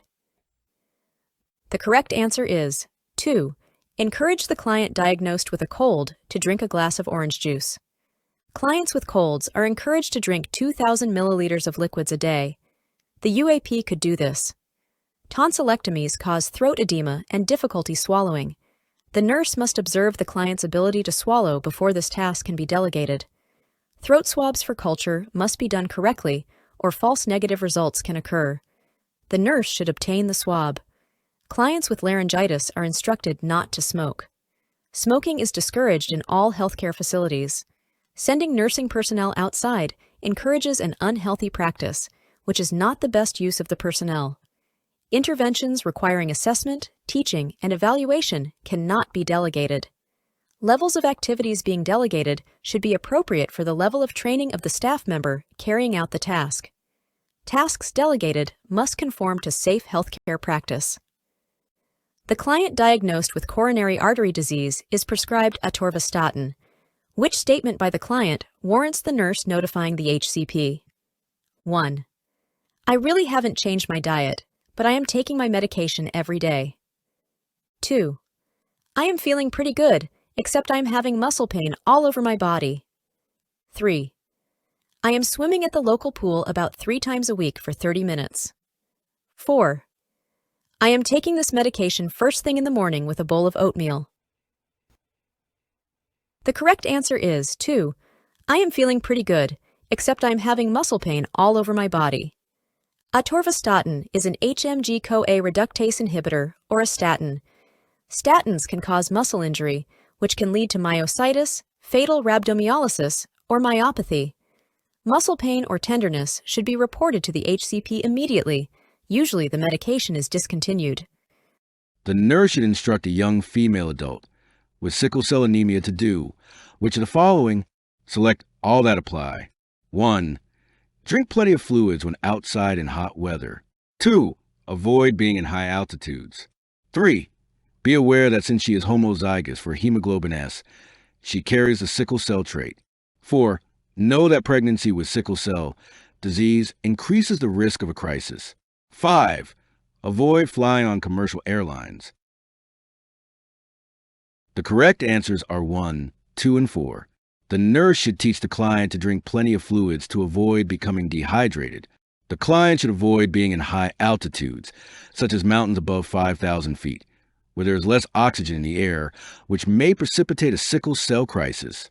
The nurse should alert young women with sickle cell anemia that pregnancy increases the risk of a crisis. People who are homozygous for hemoglobin S have sickle cell anemia. The heterozygous form is the sickle cell carrier trait. A client with sickle cell anemia may fly on commercial airlines. The airplane is pressurized and has an adequate oxygen level. A client who has had the jaws wired begins to vomit. What should be the nurse's first action? 1. Insert a nasogastric tube and connect it to suction. 2. Use wire cutters to cut the wire. 3. Suction the client's airway as needed. 4. Administer an antiemetic intravenously. The correct answer is 3. Suction the client's airway as needed. The nurse's first action is to clear the client's airway as necessary. Inserting an NG tube or administering an antiemetic may prevent future vomiting episodes, but these procedures are not helpful when the client is actually vomiting. Cutting the wires is done only as a last resort, or in case of respiratory or cardiac arrest. Alteplase recombinant, or tissue plasminogen activator, TPA, a thrombolytic enzyme, is administered during the first 6 hours after onset of myocardial infarction to 1. Control chest pain. 2. Reduce coronary artery vasospasm. 3. Control the arrhythmias associated with MI. 4. Revascularize the blocked coronary artery. The correct answer is 4. Revascularize the blocked coronary artery. Rationale. The thrombolytic agent TPA, administered intravenously, lyses the clot blocking the coronary artery. The drug is most effective when administered within the first 6 hours after onset of MI. The drug does not reduce coronary artery vasospasm. Nitrates are used to promote vasodilation. Arrhythmias are managed by antiarrhythmic drugs. Surgical approaches are used to open the coronary artery and reestablish a blood supply to the area. The nurse is caring for the pregnant client in labor. The client has had no prenatal care and reports being dependent on opioids throughout her pregnancy. Which interventions for pain control could be provided to this client? Select all that apply. 1. Epidural anesthesia. 2. Butorphanol IV 3, morphine IV 4, acetaminophen PO 5, 1% lidocaine locally. The correct answers are 1. Epidural anesthesia 3. Morphine IV 4. Acetaminophen PO and 5. 1% lidocaine locally. Epidural anesthesia is not contraindicated in the opioid-dependent client and is an acceptable form of pain management. If narcotics can be safely administered, the nurse should not withhold the medication during labor. Giving opioids during acute pain does not enhance an opioid-addicted client's chemical dependence. Acetaminophen administered orally can reduce pain in early labor. 1% lidocaine can be administered by the HCP prior to an episiotomy or for perineal repair. Butorphanol is a narcotic agonist-antagonist and should be avoided in the opioid-dependent client as it can cause acute withdrawal in the mother and in utero withdrawal in the fetus, characterized by fetal tachycardia and fetal death. During the assessment of a patient with fractures of the medial ulna and radius, the nurse finds all of these data. Which assessment findings should the nurse report to the healthcare provider immediately? 1. The patient reports pressure and pain. 2. The cast is in place and is dry and intact. 3. The skin is pink and warm to the touch. 4. The patient can move all the fingers and the thumb. The correct answer is 1. The patient reports pressure and pain. Rationale.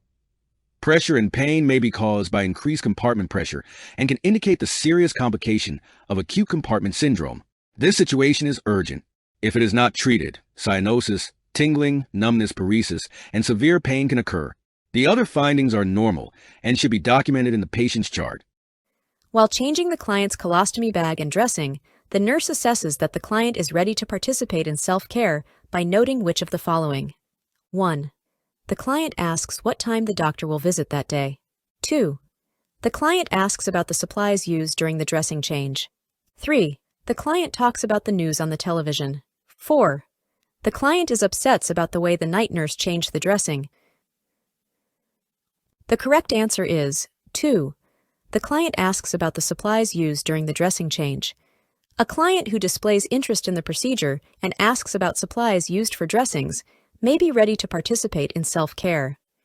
Inquiring about the physician's visit, discussing news events, and discussing a dressing change are behaviors that avoid the subject of the colostomy. The charge nurse is making the daily assignments on the medical surgical unit. Which patient is best assigned to a float nurse who has come from the post-anesthesia care unit? 1.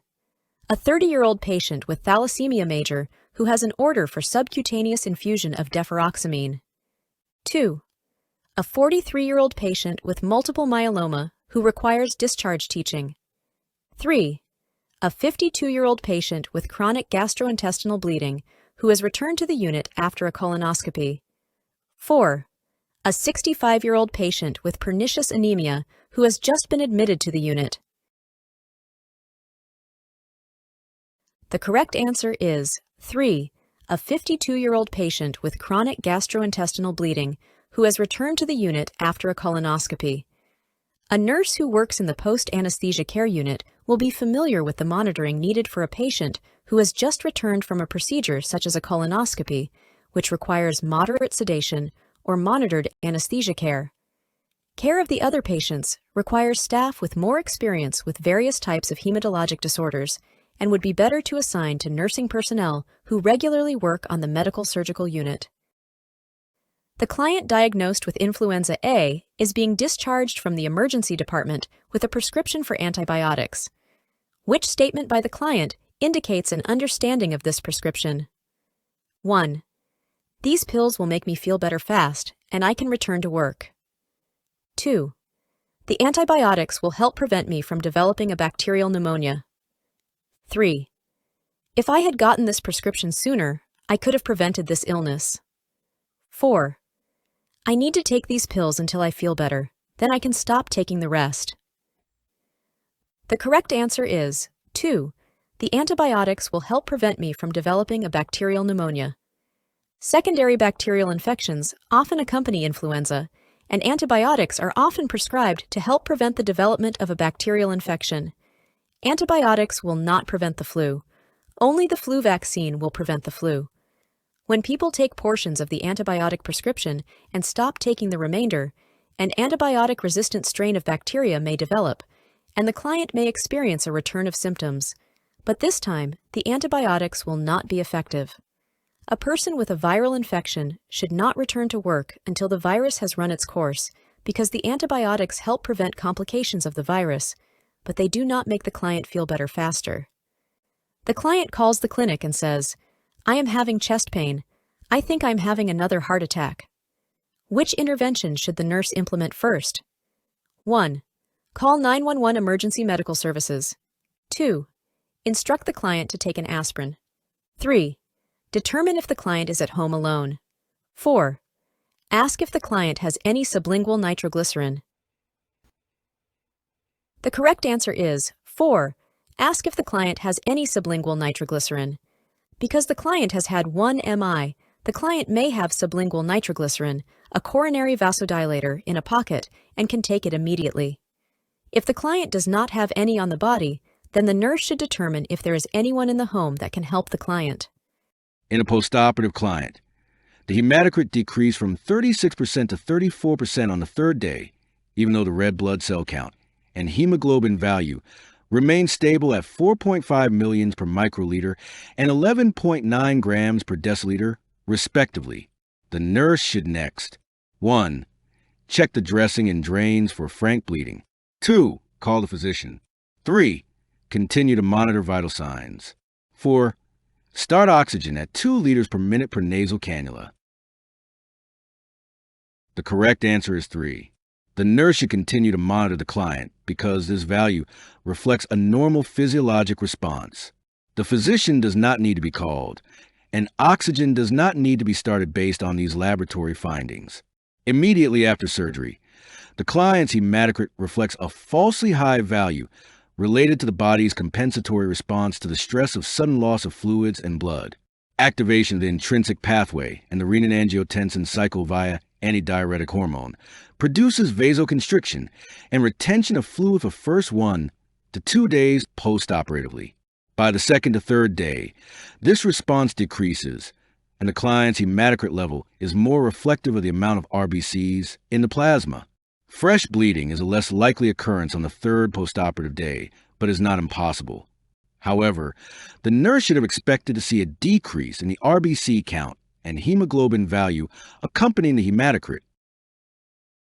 A client who is in a motor vehicle accident has a fractured mandible. Surgery has been performed to immobilize the injury by wiring the jaw. In the immediate post-operative phase, the nurse should 1. Prevent nausea and vomiting. 2. Maintain a patent airway. 3. Provide frequent oral hygiene. 4. Establish a way for the client to communicate.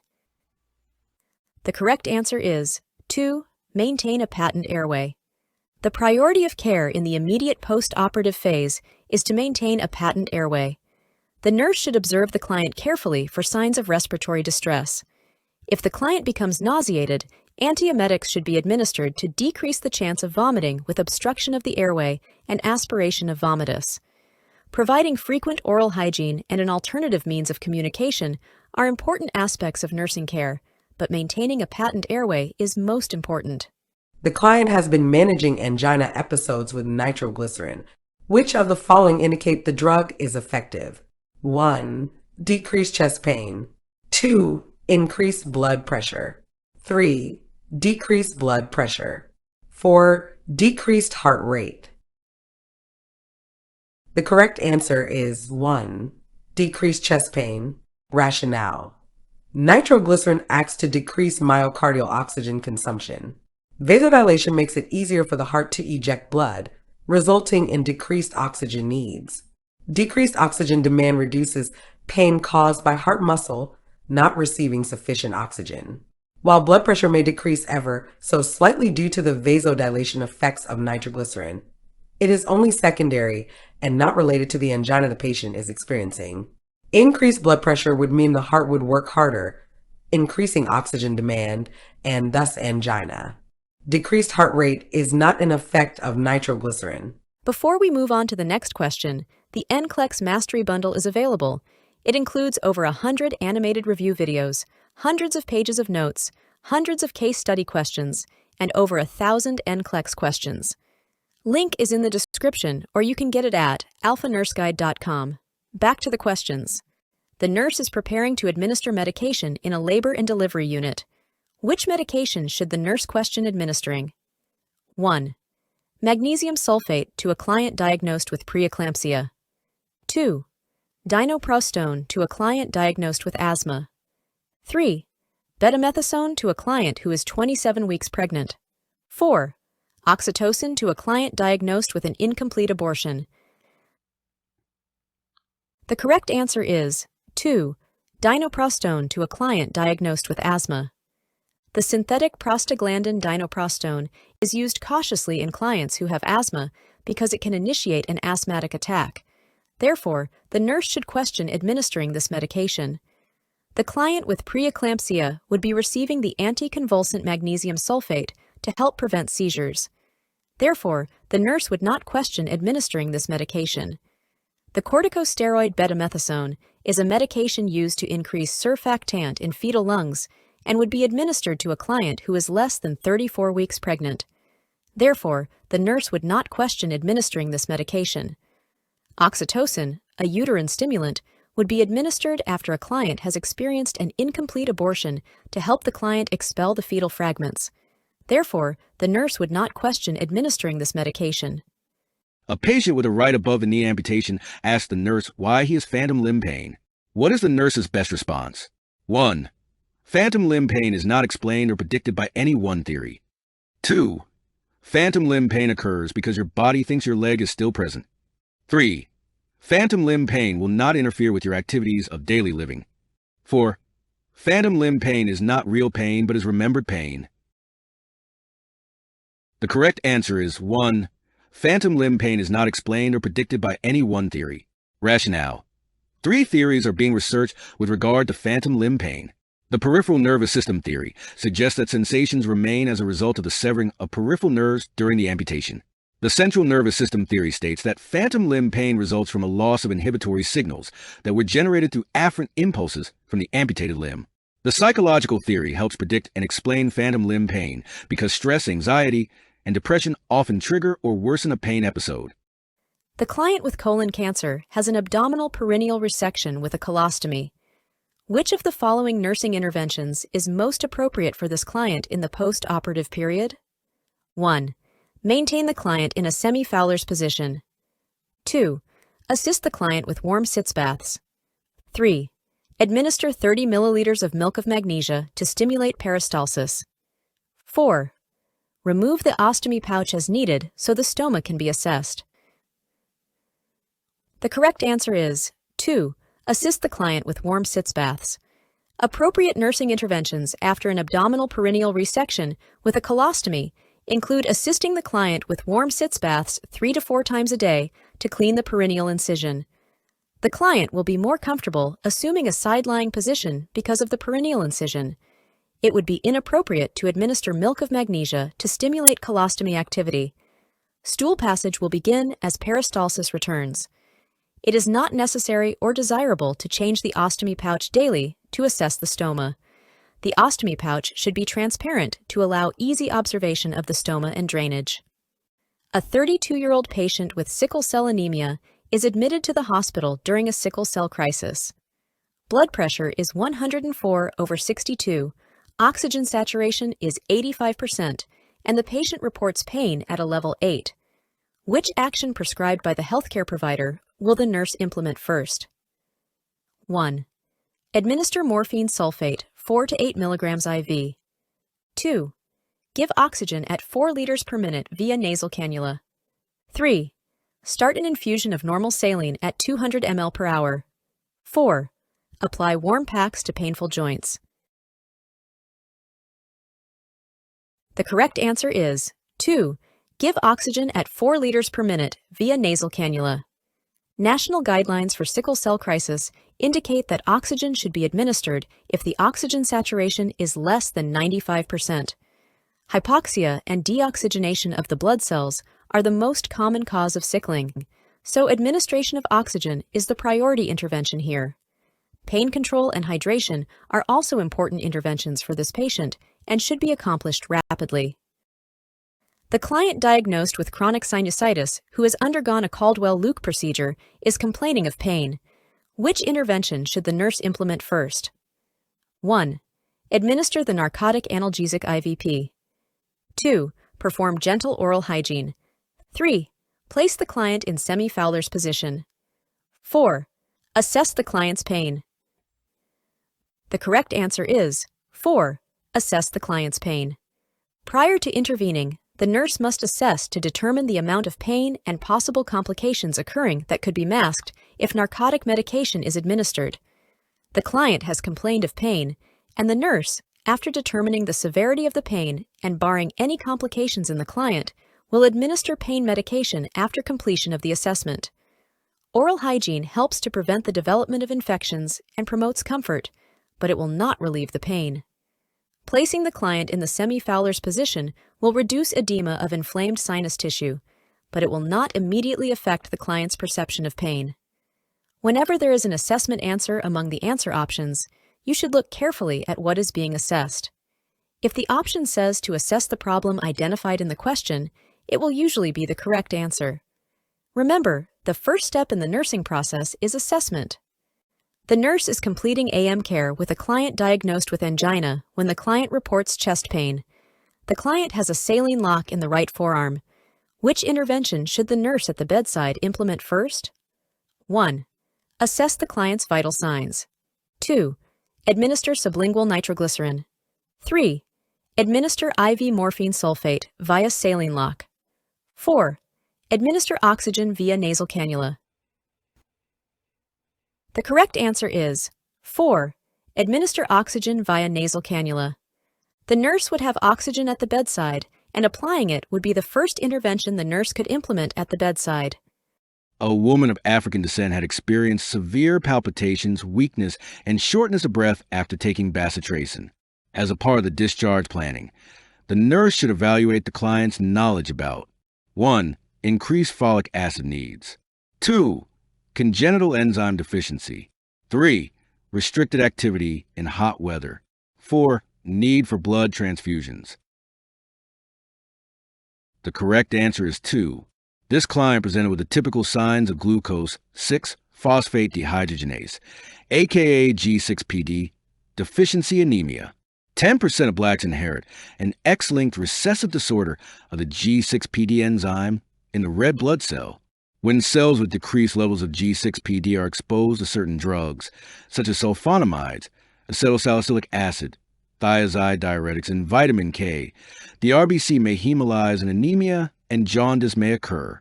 The reaction is self-limited as soon as the causative agent is withheld. No further treatment is necessary except counseling to prevent acute incidents by avoiding exposure to specific drugs. There is no need for increased folic acid, restricted activity in hot weather, or blood transfusions. The nurse is preparing a community presentation on oral cancer. Which of the following is a primary risk factor for oral cancer that the nurse should include in the presentation? 1. Use of alcohol. 2. Frequent use of mouthwash. 3. Lack of vitamin B12. 4. Lack of regular teeth cleaning by a dentist. The correct answer is 1. Use of alcohol. Chronic and excessive use of alcohol can lead to oral cancer. Smoking and use of smokeless tobacco are other significant risk factors. Additional risk factors include chronic irritation, such as a broken tooth or ill-fitting dentures, poor dental hygiene, overexposure to sun, lip cancer, and syphilis. Use of mouthwash, lack of vitamin B12, and lack of regular teeth cleaning appointments have not been implicated as primary risk factors for oral cancer. Which client is at greatest risk for coronary artery disease? 1. A 32-year-old female with mitral valve prolapse who quit smoking 10 years ago. 2. A 43-year-old male with a family history of CAD and cholesterol level of 158. 3. A 56-year-old male with an HDL of 60 who takes atorvastatin. 4. A 65-year-old female who is obese with an LDL of 188. The correct answer is for a 65-year-old female who is obese with an LDL of 188. Rationale. The woman who is 65 years old, overweight, and has an elevated LDL is at greatest risk. The combination of postmenopausal obesity and high LDL places this client at greatest risk. The client who is 32 weeks pregnant and in preterm labor is prescribed terbutaline. Which data warrants intervention by the nurse? 1. The client's respiratory rate is 34 breaths per minute. 2. The fetal heart rate is 150 beats per minute. 3. The client's apical heart rate is 104 beats per minute. 4. The client reports no contractions. The correct answer is 1. The client's respiratory rate is 34 breaths per minute. Terbutaline, a beta-adrenergic agonist, causes bronchodilation, and if the client's respiratory rate is abnormally high, or if there is a change in quality of lung sounds such as wheezing, rales, or coughing, the HCP should be notified. The normal fetal heart rate is 110 to 160 beats per minute. Therefore, a fetal heart rate of 150 beats per minute is within normal limits and would not warrant intervention by the nurse. The client's apical heart rate is just above normal and would not warrant intervention by the nurse. Terbutaline is administered to prevent contractions. Therefore, the medication is effective. The nurse is supervising a newly graduated nurse caring for a patient with a fracture of the right ankle who is at risk for complications of immobility. For which action should the supervising nurse intervene? 1. Encouraging the patient to go from a lying to a standing position. 2. Administering pain medication before the patient begins exercises. 3. Explaining to the patient and family the purpose of the exercise program. 4. Reminding the patient about the correct use of crutches. The correct answer is 1. Encouraging the patient to go from a lying to a standing position. Rationale. Moving directly from a lying to a standing position does not allow the patient to establish balance. The supervising nurse should instruct the newly graduated nurse about moving the patient from a lying position first, then to a sitting position, and finally to a standing position, which will allow the patient to establish balance before standing. Administering pain medication before the patient begins exercising decreases pain with exercise. Explanations about the purpose of the exercise program and proper use of crutches are appropriate interventions for this patient. A client with colon cancer is having a barium enema. The nurse should instruct the client to take which of the following after the procedure is completed? 1. Laxative. 2. Anticholinergic. 3. Antacid. 4. Demulcent. The correct answer is 1. Laxative. After a barium enema, a laxative is ordinarily prescribed. This is done to promote elimination of the barium. Retained barium predisposes the client to constipation and fecal impaction. Anticholinergic drugs decrease gastrointestinal motility. Antacids decrease gastric acid secretion.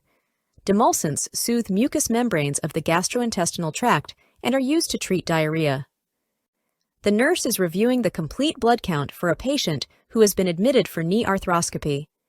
Which value is most important to report to the healthcare provider before surgery? 1. Hematocrit of 33%. 2. Hemoglobin level of 10.9 grams per deciliter. 3. Platelet count of 426,000 cubic milliliters. 4. White blood cell count of 16,000 cubic milliliters. The correct answer is 4. White blood cell count of 16,000 cubic milliliters. Centers for Disease Control and Prevention guidelines for the prevention of surgical site infections indicate that surgery should be postponed when there is evidence of a pre-existing infection, such as an elevation in white blood cell count. The other values are slightly abnormal, but would not be likely to cause post-operative problems for knee arthroscopy. The client diagnosed with tonsillitis is scheduled to have surgery in the morning. Which assessment data should the nurse notify the healthcare provider about prior to surgery? 1. The client has a hemoglobin of 12.2 grams per deciliter and hematocrit of 36.5%. 2. The client has an oral temperature of 100.2 degrees Fahrenheit and a dry cough. 3. There are 1 to 2 white blood cells in the urinalysis. 4. The client's current international normalized ratio is 1.0. The correct answer is 2. The client has an oral temperature of 100.2 degrees Fahrenheit and a dry cough. A low-grade temperature and a cough could indicate the presence of an infection, in which case the healthcare provider would not want to subject the client to anesthesia and the possibility of further complications. The surgery would be postponed. The hemoglobin and hematocrit given are within normal range. This would not warrant notifying the healthcare provider. 1 to 2 WBCs in a urinalysis is not uncommon because of the normal flora in the bladder. The INR indicates that the client's bleeding time is within normal range. In this question, all the answer options contain normal data except for one. The nurse would not call the healthcare provider to notify him or her of normal values. The client diagnosed with angina who is prescribed nitroglycerin tells the nurse, "I don't understand why I can't take my sildenafil. I need to take it so that I can make love to my wife." Which statement is the nurse's best response? 1. If you take the medications together, they may cause you to have very low blood pressure. 2. You are worried your wife will be concerned if you cannot make love. 3. If you wait at least 8 hours after taking your nitroglycerin, you can take your sildenafil. 4. You should get clarification with your HCP about taking sildenafil. The correct answer is 1. If you take the medications together, they may cause you to have very low blood pressure. Life-threatening hypotension can result with concurrent use of NTG and sildenafil, a peripheral vasodilator erectile agent. Before we move on to the next question, the NCLEX Mastery Bundle is available. It includes over 100 animated review videos, hundreds of pages of notes, hundreds of case study questions, and over 1,000 NCLEX questions. Link is in the description, or you can get it at alphanurseguide.com. Back to the questions.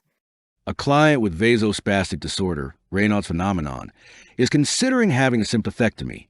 This nurse should tell the client that the surgery is performed 1. In the early stages of the disease to prevent further circulatory disturbances. 2.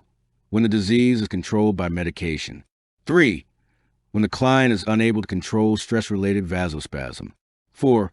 When all other treatment alternatives have failed. The correct answer is 4. Sympathectomy is scheduled only after other treatment alternatives have been explored and have failed. Medication and stress management are beneficial strategies to prevent advancement of the disease process. If the disease is controlled by medication, there is no reason for surgery. Amoxicillin trihydrate 300 mg PO has been prescribed for a client with an oral infection. The medication is available in a liquid suspension that is available as 250 mg per 5 milliliters. How many milliliters should the nurse administer?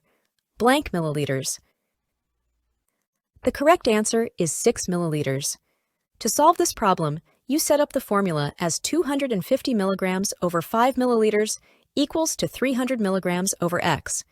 You cross-multiply 250 times x and 300 times 5. You get 250x equals to 1,500. You divide 200 on both sides, and you get x equals to 6 milliliters. This is the amount that the nurse should administer for each dose. Which of the following is the most appropriate diet for a client during the acute phase of myocardial infarction? 1. Liquids as desired. 2. Small, easily digested meals. 3. 3 regular meals per day. 4. Nothing by mouth. The correct answer is 2. Small, easily digested meals. Rationale. Recommended dietary principles in the acute phase of MI include avoiding large meals because small, easily digested foods are better tolerated.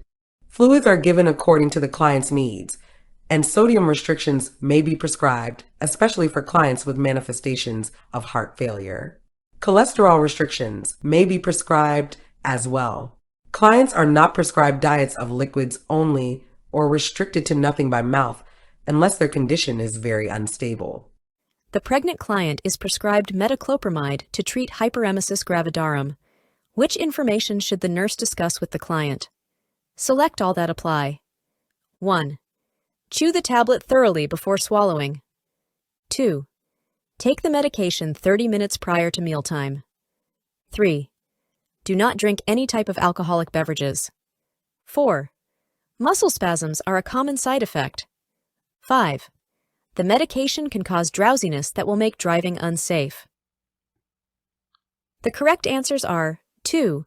Take the medication 30 minutes prior to mealtime. 3. Do not drink any type of alcoholic beverages. And 5. The medication can cause drowsiness that will make driving unsafe. The medication should be taken on an empty stomach at least 30 minutes before eating. Alcohol can increase central nervous system depressive symptoms of the medication and should be avoided. Metoclopramide can cause drowsiness. The client should avoid driving until the response to medication is known. The client should swallow the medication. The client should not crush, chew, or suck on the medication. Muscle spasms and rigidity are extrapyramidal side effects and should be reported to the HCP. After the nurse receives the change of shift report, which patient should be assessed first? 1. A 42-year-old patient with carpal tunnel syndrome who reports pain. 2. A 64-year-old patient with osteoporosis awaiting discharge. 3. A 28-year-old patient with a fracture who reports that the cast is tight. 4. A 56-year-old patient with a left leg amputation who reports phantom pain. The correct answer is 3. A 28-year-old patient with a fracture who reports that the cast is tight. Rationale: the patient with a tight cast is at risk for circulation impairment and peripheral nerve damage. Although all of the other patient's concerns are important, and the nurse will want to see them as soon as possible, none of their complaints is urgent. The patient with the tight cast may have risk for injury to a limb, which is more urgent. Which of the following is a potential risk factor for the development of colon cancer? 1. Chronic constipation. 2. Long-term use of laxatives. 3. History of smoking. 4. History of inflammatory bowel disease. The correct answer is 4. History of inflammatory bowel disease. A history of inflammatory bowel disease is a risk factor for colon cancer. Other risk factors include age, history of familial polyposis, colorectal polyps, and high-fat or low-fiber diet. Which of these patients who have just arrived at the emergency department should the nurse assess first? 1. Patient who reports several dark, tarry stools and a history of peptic ulcer disease. 2. Patient with hemophilia A who is experiencing thigh swelling after a fall. 3. Patient who has pernicious anemia and reports paresthesia of the hands and feet. 4. Patient with thalassemia major who needs a scheduled blood transfusion. The correct answer is 2. Patient with hemophilia A who is experiencing thigh swelling after a fall. Thigh swelling after an injury in a patient with hemophilia likely indicates acute bleeding, which can compromise blood flow and nerve function in the leg, and should be treated immediately with the administration of factor replacement. The other patients also need assessment, treatment, or both, but the data do not indicate any immediate threat to life or function. Which information should the nurse teach the client diagnosed with acute sinusitis? 1. Instruct the client to complete all the ordered antibiotics. 2. Teach the client how to irrigate the nasal passages. 3. Have the client demonstrate how to blow the nose. 4. Give the client samples of a narcotic analgesic for the headache. The correct answer is 1. Instruct the client to complete all the ordered antibiotics. The client should be taught to take all antibiotics as ordered. Discontinuing antibiotics prior to the full dose results in the development of antibiotic-resistant bacteria. Sinus infections are difficult to treat and may become chronic and will then require several weeks of therapy or possibly surgery to control. If the sinuses are irrigated, it is done under anesthesia by a healthcare provider. Blowing the nose will increase pressure in the sinus cavities and will cause the client increased pain. The nurse is not licensed to prescribe medications, so this is not in the nurse's scope of practice. Also, narcotic analgesic medications are controlled substances and require written documentation of being prescribed by the healthcare provider. Samples are not generally available. Note in this situation, an all is in the correct answer. There are very few cases in which absolute adjectives will describe the correct answer. You must be aware that general rules will not always apply. The client is reporting severe chest pain radiating down the left arm and is nauseated and diaphoretic. The HCP suspects the client is having an MI and has ordered morphine sulfate for the pain. Which interventions should the nurse implement? Select all that apply. 1. Instruct the client not to get out of the bed without notifying the nurse. 2. Administer the morphine sulfate intramuscularly in the ventral gluteal muscle. 3. Dilute the morphine sulfate to a 10 milliliters bolus with normal saline. 4. Administer the morphine sulfate slowly over 5 minutes. 5. Question the order because morphine sulfate should not be administered to a client with an MI. The correct answers are 1. Instruct the client not to get out of the bed without notifying the nurse. 3. Dilute the morphine sulfate to a 10 milliliters bolus with normal saline. And 4. Administer the morphine sulfate slowly over 5 minutes. The client should not get out of the bed without assistance due to the drowsiness the client will experience after receiving morphine sulfate, a narcotic analgesic. Also, the client is having chest pain and should not get out of bed without assistance. Morphine sulfate, a narcotic analgesic, is the drug of choice for chest pain, and it is administered intravenously so that it acts as soon as possible, within 10 to 15 minutes. IVP medications should be diluted to help decrease the pain when it is administered and to prevent irritation to the vein. Morphine sulfate may be administered intravenously when a rapid onset of action is desired. The dose is usually in the range of 2.5 to 15 milligrams, given slowly over 4 to 5 minutes. A client with Raynaud's phenomenon is prescribed diltiazem. An expected outcome is 1. Decreased heart rate. 2. Conversion to normal sinus rhythm. 3. Reduced episodes of finger numbness. 4. Increased SpO2. The correct answer is 3. Calcium channel blockers are first-line drug therapy for the treatment of vasospasms with Raynaud's phenomenon when other therapies are ineffective. Cardizem relaxes smooth muscles and improves peripheral perfusion, therefore reducing finger numbness. Cardizem decreases heart rate and is used to treat atrial fibrillation, but these are not associated with Raynaud's. When vasospasms are prevented, an accurate SpO2 can be measured in the affected extremity. However, SpO2 is a measurement of systemic oxygenation not influenced by cardizem. Which of the following interventions is most appropriate for a client who has stomatitis? 1. Drinking hot tea at frequent intervals. 2. Gargling with antiseptic mouthwash. 3. Using an electric toothbrush. 4. Eating a soft, bland diet. The correct answer is 4. Eating a soft, bland diet. Clients with stomatitis, inflammation of the mouth, have significant discomfort, which impacts their ability to eat and drink. They will be most comfortable eating soft, bland foods and avoiding temperature extremes in their food and liquids. Gargling with an antiseptic mouthwash will be irritating to the mucosa. Mouth care should include gentle brushing with a soft toothbrush and flossing. A client has had a pulmonary artery catheter inserted. In performing hemodynamic monitoring with a catheter, the nurse will wedge the catheter to gain information about which of the following? 1. Cardiac output. 2. Right atrial blood flow. 3. Left end diastolic pressure. 4. Cardiac index. The correct answer is 3. Left end diastolic pressure. Rationale. When wedged, the catheter is pointing indirectly at the left end diastolic pressure.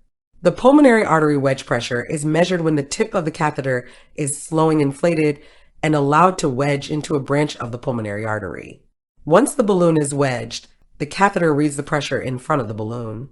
During diastole, the mitral valve is open, reflecting left ventricular end diastolic pressure. Cardiac output is the amount of blood ejected by the heart in 1 minute and is determined through thermodilution and not wedge pressure. Cardiac index is calculated by dividing the client's cardiac output by the client's body surface area and is considered a more accurate reflection of the individual client's cardiac output. Right atrial blood pressure is not measured with the pulmonary artery catheter. The client who is pregnant is prescribed ferrous sulfate. Which statement indicates to the nurse the client needs more teaching? 1. I should increase my fluid intake and fiber when taking this medication. 2. I will take a daily stool softener to prevent becoming constipated. 3. If I notice that my stool becomes black or dark, I will call my obstetrician. 4. I should take my iron tablet 2 hours after I eat. The correct answer is 3. If I notice that my stool becomes black or dark, I will call my obstetrician. Ferrous sulfate, an iron product, causes the stool to become black and tarry. Therefore, the client would not need to notify the obstetrician. The client should increase fluid and fiber to help decrease the possibility of becoming constipated.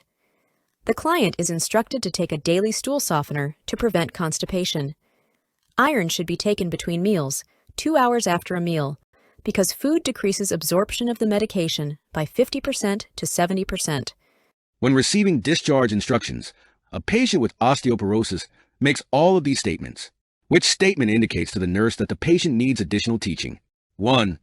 I take my ibuprofen every morning as soon as I get up. 2. My daughter removed all of the throw rugs in my home. 3. My husband helps me every afternoon with range of motion exercises. 4. I rest in my reclining chair every day for at least an hour. The correct answer is 1. I take my ibuprofen every morning as soon as I get up. Rationale. Ibuprofen can cause abdominal discomfort or pain and ulceration of the gastrointestinal tract. In such cases, it should be taken with meals or milk. Removal of throw rugs helps prevent falls. Range of motion exercises and rest are important strategies for coping with osteoporosis. Which of the following guidelines reflects the current American and Canadian Cancer Society's recommendations for screening for colon cancer in individuals who are not at high risk? 1. Annual digital rectal examination should begin at age 40. 2. Annual fecal testing for occult blood should begin at age 50. 3. Individuals should obtain a baseline barium enema at age 40. 4. Individuals should obtain a baseline colonoscopy at age 45. The correct answer is 2. Annual fecal testing for occult blood should begin at age 50. Annual fecal testing for occult blood should begin at age 50. Annual digital rectal examinations are recommended in men beginning at age 50 to screen for prostate cancer. Baseline barium enemas or colonoscopies are recommended at age 50. Baseline barium enemas and colonoscopies are not performed on individuals in their 40s unless they experience signs or symptoms that indicate the need for such diagnostic testing or are considered to be at high risk. Before we move on to the next question, the NCLEX Mastery Bundle is available. It includes over 100 animated review videos, hundreds of pages of notes, hundreds of case study questions, and over 1,000 NCLEX questions. Link is in the description, or you can get it at alphanurseguide.com. Back to the questions.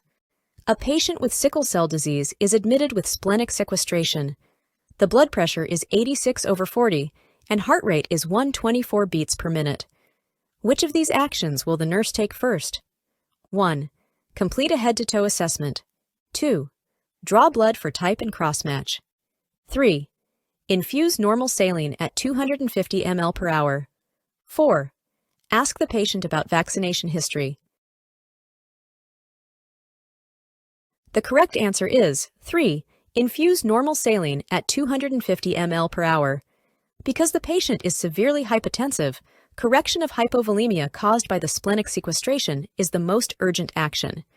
Nevertheless, the other actions are appropriate because a complete assessment will be needed to plan care, a transfusion is likely to be needed, and vaccination history is pertinent for patients with sickle cell disease. Infusion of saline, however, is the priority need.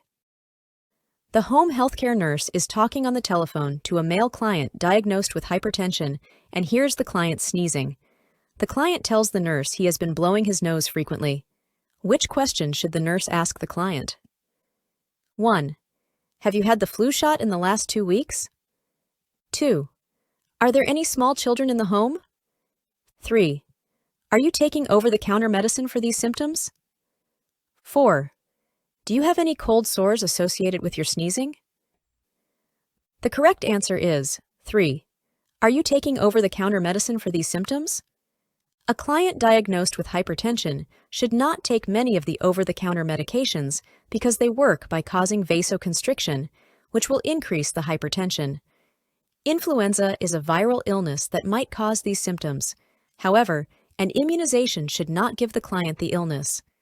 Coming into contact with small children increases the risk of contracting colds and the flu, but the client has a problem, not just a potential one. Cold sores are actually an infection by the herpes simplex virus.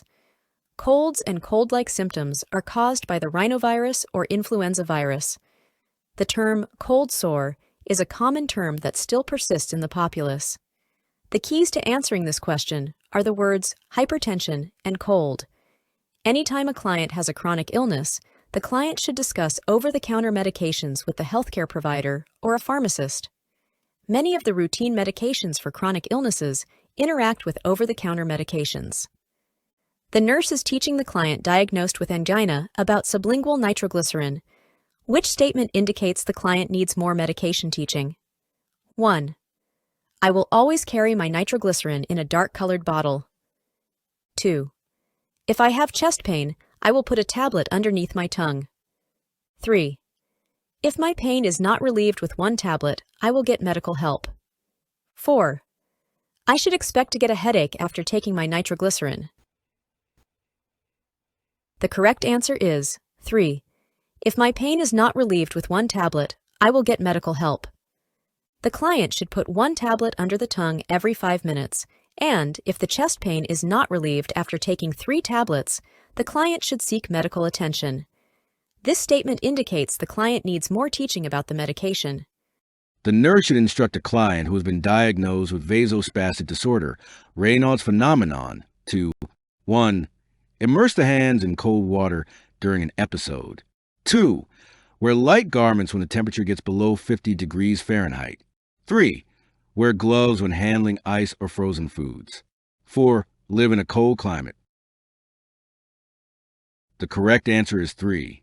Extreme changes in temperature can precipitate a vasospastic episode and should be avoided by clients with vasospastic disorder, Raynaud's disease. The client should be encouraged to wear gloves when handling frozen foods or ice. The client should immerse the involved extremity in warm water during an episode to promote vasodilation and relaxation of the small arteries that are in spasm. The client can help prevent vasospasm brought on by temperature changes by wearing warm clothes. Living in a cold climate will exacerbate the symptoms. A client is scheduled to have an arteriogram. During the arteriogram, the client reports having nausea, tingling, and dyspnea. The nurse's immediate action should be to 1. Administer epinephrine. 2. Inform the physician. 3. Administer oxygen. 4. Inform the client that the procedure is almost over. The correct answer is 2. Inform the physician. Clients may have an immediate or a delayed reaction to the radiopaque dye. The physician should be notified immediately because the symptoms suggest an allergic reaction. Treatment may involve administering oxygen and epinephrine. Explaining that the procedure is over does not address the current symptoms. Which of the following statements made by an adolescent who has just begun taking an antidepressant would indicate the need for further teaching about the action of antidepressants in treating depression? 1. Now that I've been taking my antidepressant for a week, I'm going to feel better about myself. 2. A week ago when I started my antidepressant, I didn't care about eating, but now I want to eat a bit more. 3. After a week of taking my antidepressant, I can sleep a little better, 6 hours or so each night. 4. Now that I've had a week of my antidepressant, it is a little easier to get up in the morning. The correct answer is 1. Now that I have been taking my antidepressant for a week, I'm going to feel better about myself. Rationale. In the first week or so of taking an antidepressant, the vegetative symptoms of depression such as poor sleep, appetite, and energy level improve. However, it takes 3 to 4 weeks for improvement in self-concept/self-esteem to take place. An anxious patient repeatedly uses the call bell to get the nurse to come to the room. Finally, the nurse says to the patient, "If you keep ringing, there will come a time I won't answer your bell." Which legal term is related to this statement? 1. Slander. 2. Battery. 3. Assault. 4. Libel. The correct answer is 3. Assault. This scenario is an example of assault. Assault is a verbal attack or unlawful threat causing a fear of harm. No actual contact is necessary for a threat to be an assault. Slander is a falsely spoken statement resulting in damage to a person's character or reputation. Battery is the unlawful touching of a person's body without consent. Libel is a false printed statement resulting in damage to a person's character or reputation.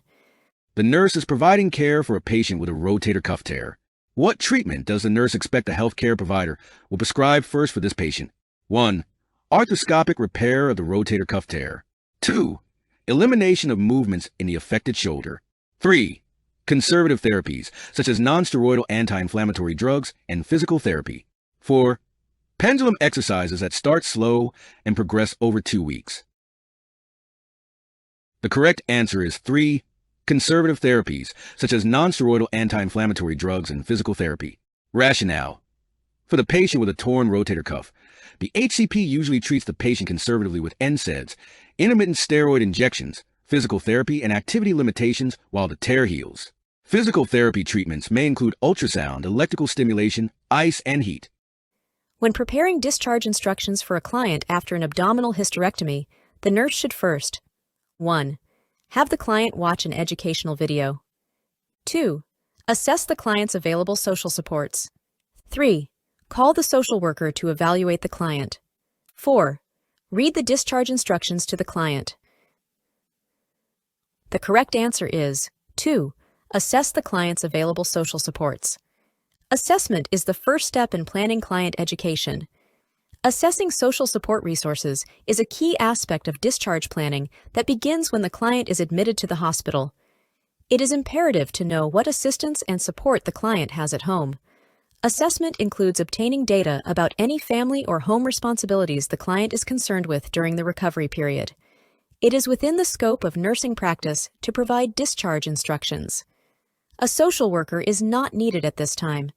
The nurse should assess the client's needs before determining whether using a video or reading instructions to the client is appropriate. The nurse is preparing to have a patient who has acute leukemia sign the permit for a bone marrow aspiration. The patient states that the oncologist has explained the procedure and the complications, and she has no further questions. What assessment is most important for the nurse to complete before the procedure is carried out? 1. Review the patient's do not resuscitate status. 2. Review the platelet count. 3. Review the leukocyte count. 4. Ask when the patient ate last. The correct answer is 2. Review the platelet count. The most important assessment to carry out before the procedure is to review the platelet count to ensure that the platelets are within normal limits. A complication of a bone marrow aspiration is bleeding, and platelets are necessary for normal clotting to take place. The nurse should also review the prothrombin time, partial thromboplastin time, and international normalized ratio for the same reason. A patient's DNR status should be reviewed in case of an emergency on all ill patients as a general rule. The leukocyte count in leukemia is expected to be altered and is not important when considering the bleeding complication. Usually, it is not necessary for a patient to be NPO before the procedure. The nurse is caring for a client diagnosed with a stage 3 pressure ulcer. The client has a Combiderm non-adhesive, sterile, hydrocolloidal dressing. Which data indicates the dressing is ready to be removed? 1. The exudate begins to pool on the wound surface. 2. The color of the drainage changes from brown to a yellow-gray. 3. The HCP must write an order to remove the dressing. 4. The softened area is approaching the edge of the dressing. The correct answer is 4. The softened area is approaching the edge of the dressing. This dressing is an absorbent hydrocolloidal dressing that provides a moist environment, absorbs exudates, and is non-damaging to the skin. When the softened area approaches the edge of the dressing, it must be removed, and a new one must be applied. Option 1 would indicate when an alginate dressing, not a hydrocolloidal dressing, is ready to be removed. The iodosorb gel, not the Combiderm dressing, should be changed when the color changes from brown to a yellow-gray. The nurse does not need a written order from the HCP to change the dressing. A school-age child is admitted to the hospital for a tonsillectomy. During the nurse's post-operative assessment, the child's parent tells the nurse that the child is in pain. Which of the following observations would be of most concern to the nurse? 1. The child's heart rate and blood pressure are elevated. 2. The child complains of having a sore throat. 3. The child is refusing to eat solid foods. 4. The child is swallowing excessively. The correct answer is 4. The child is swallowing excessively. Excessive swallowing is a sign that the child is swallowing blood. This should be considered a medical emergency, and the healthcare provider should be contacted immediately. The child is likely bleeding and will need to return to surgery. The client with vasospastic disorder, Raynaud's phenomenon, has coldness and numbness in the fingers. The nurse assesses the client for effects of vasoconstriction. Which of the following is an early sign of vasoconstriction? 1. Cyanosis. 2. Gangrene. 3. Pallor. 4. Rubor. The correct answer is 3. Initially, the vasoconstriction effect produces pallor or a whitish coloring, followed by cyanosis and finally rubor. Gangrene is the end result of complete arterial occlusion. The skin is blackened and without a blood supply. A client has peripheral vascular disease of the lower extremities. The client tells the nurse, "I've really tried to manage my condition well." Which of the following routines should the nurse evaluate as having been appropriate for this client? 1. Resting with the legs elevated above the level of the heart. 2. Walking slowly but steadily for 30 minutes twice a day. 3. Minimizing activity. 4. Wearing anti-embolism stockings at all times when out of bed. The correct answer is 2. Walking slowly but steadily for 30 minutes twice a day. Slow, steady walking is a recommended activity for clients with peripheral vascular disease because it stimulates the development of collateral circulation. The client with PVD should not remain inactive. Elevating the legs above the heart or wearing anti-embolism stockings is a strategy for alleviating venous congestion and may worsen peripheral arterial disease. A client comes to the mental health clinic for a follow-up visit for a diagnosis of major depressive disorder. He says that he has been taking his escitalopram oxalate as prescribed since his second hospitalization 3 months ago. He tells the nurse that he is feeling like my old self again. Now he wants to stop taking medication. I don't want to be dependent on meds like my father. What is the nurse's best initial response to him? 1. After another 3 months of stability, it might be safe for you to go off the escitalopram. 2. After 2 significant episodes, you will need to take an antidepressant indefinitely. 3. Research indicates that individuals who have had 2 major depressive episodes have a 70% chance of having a 3rd episode. 4. It is likely that you can learn to manage your depression with a regular exercise regime and a healthy diet. The correct answer is 3. Research indicates that individuals who have had 2 major depressive episodes have a 70% chance of having a 3rd episode. Rationale. After 2 episodes of a major depressive disorder, the likelihood of a 3rd episode increases to 70%. This information would be useful to convey prior to discussing the importance of continuing his medication. This client also has a family history of depression. A healthy diet and exercise are very significant adjuncts to the therapeutic plan, but may not be sufficient as standalone therapy. Before we move on to the next question, the NCLEX Mastery Bundle is available. It includes over 100 animated review videos, hundreds of pages of notes, hundreds of case study questions, and over 1,000 NCLEX questions. Link is in the description, or you can get it at alphanurseguide.com. Back to the questions. A faculty member of a nursing program is conducting an informational session for potential nursing students. Which information about licensure to practice nursing upon completion of a nursing program should the faculty member include in the session? 1. It is a responsibility of the American Nurses Association. 2. It is granted on graduation from a nursing program. 3. It is approved by the National League for Nursing. 4. It is required by law in each individual state. The correct answer is 4. It is required by law in each individual state. The American Nurses Association Standards of Clinical Nursing Practice do not address licensure. When a person graduates from a school of nursing, the individual receives a diploma that indicates completion of a course of study. The diploma is not a license to practice nursing. The National League for Nursing promotes nursing service and nursing education. It is not involved with licensure. The Nurse Practice Act in a state stipulates the requirements for licensure within the state. The charge nurse assigns the nursing care of a patient who has just returned from open carpal tunnel release surgery to an experienced LPN/LVN. Which instructions would the charge nurse provide for the LPN/LVN? Select all that apply. 1. Check the patient's vital signs every 15 minutes in the first hour. 2. Check the dressing for drainage and tightness. 3. Elevate the patient's hand above the heart. 4. The patient will no longer need pain medication. 5. Check the neurovascular status of the fingers every hour. 6. Instruct the patient to perform range of motion on the affected wrist. The correct answers are 1. Check the patient's vital signs every 15 minutes in the first hour. 2. Check the dressing for drainage and tightness. 3. Elevate the patient's hand above the heart. And 5. Check the neurovascular status of the fingers every hour.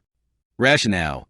Post-operatively, patients undergoing open carpal tunnel release surgery experience pain and numbness, and their discomfort may last for weeks to months. Hand movements may be restricted for 4 to 6 weeks after surgery. All of the other directions are appropriate for the postoperative care of this patient.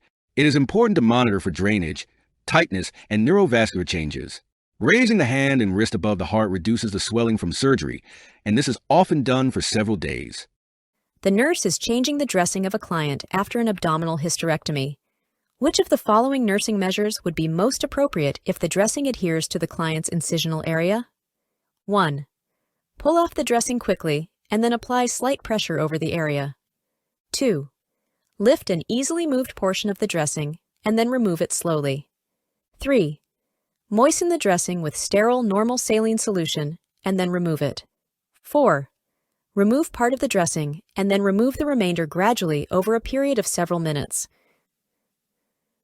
The correct answer is 3. Moisten the dressing with sterile normal saline solution and then remove it. When a dressing sticks to a wound, it is best to moisten the dressing with sterile normal saline solution and then remove it carefully. Trying to remove a dry dressing is likely to irritate the skin and wound. This may contribute to tension or tearing along the suture line. An older patient had ranibizumab injected into his eye for treatment of wet, age-related macular degeneration several days ago.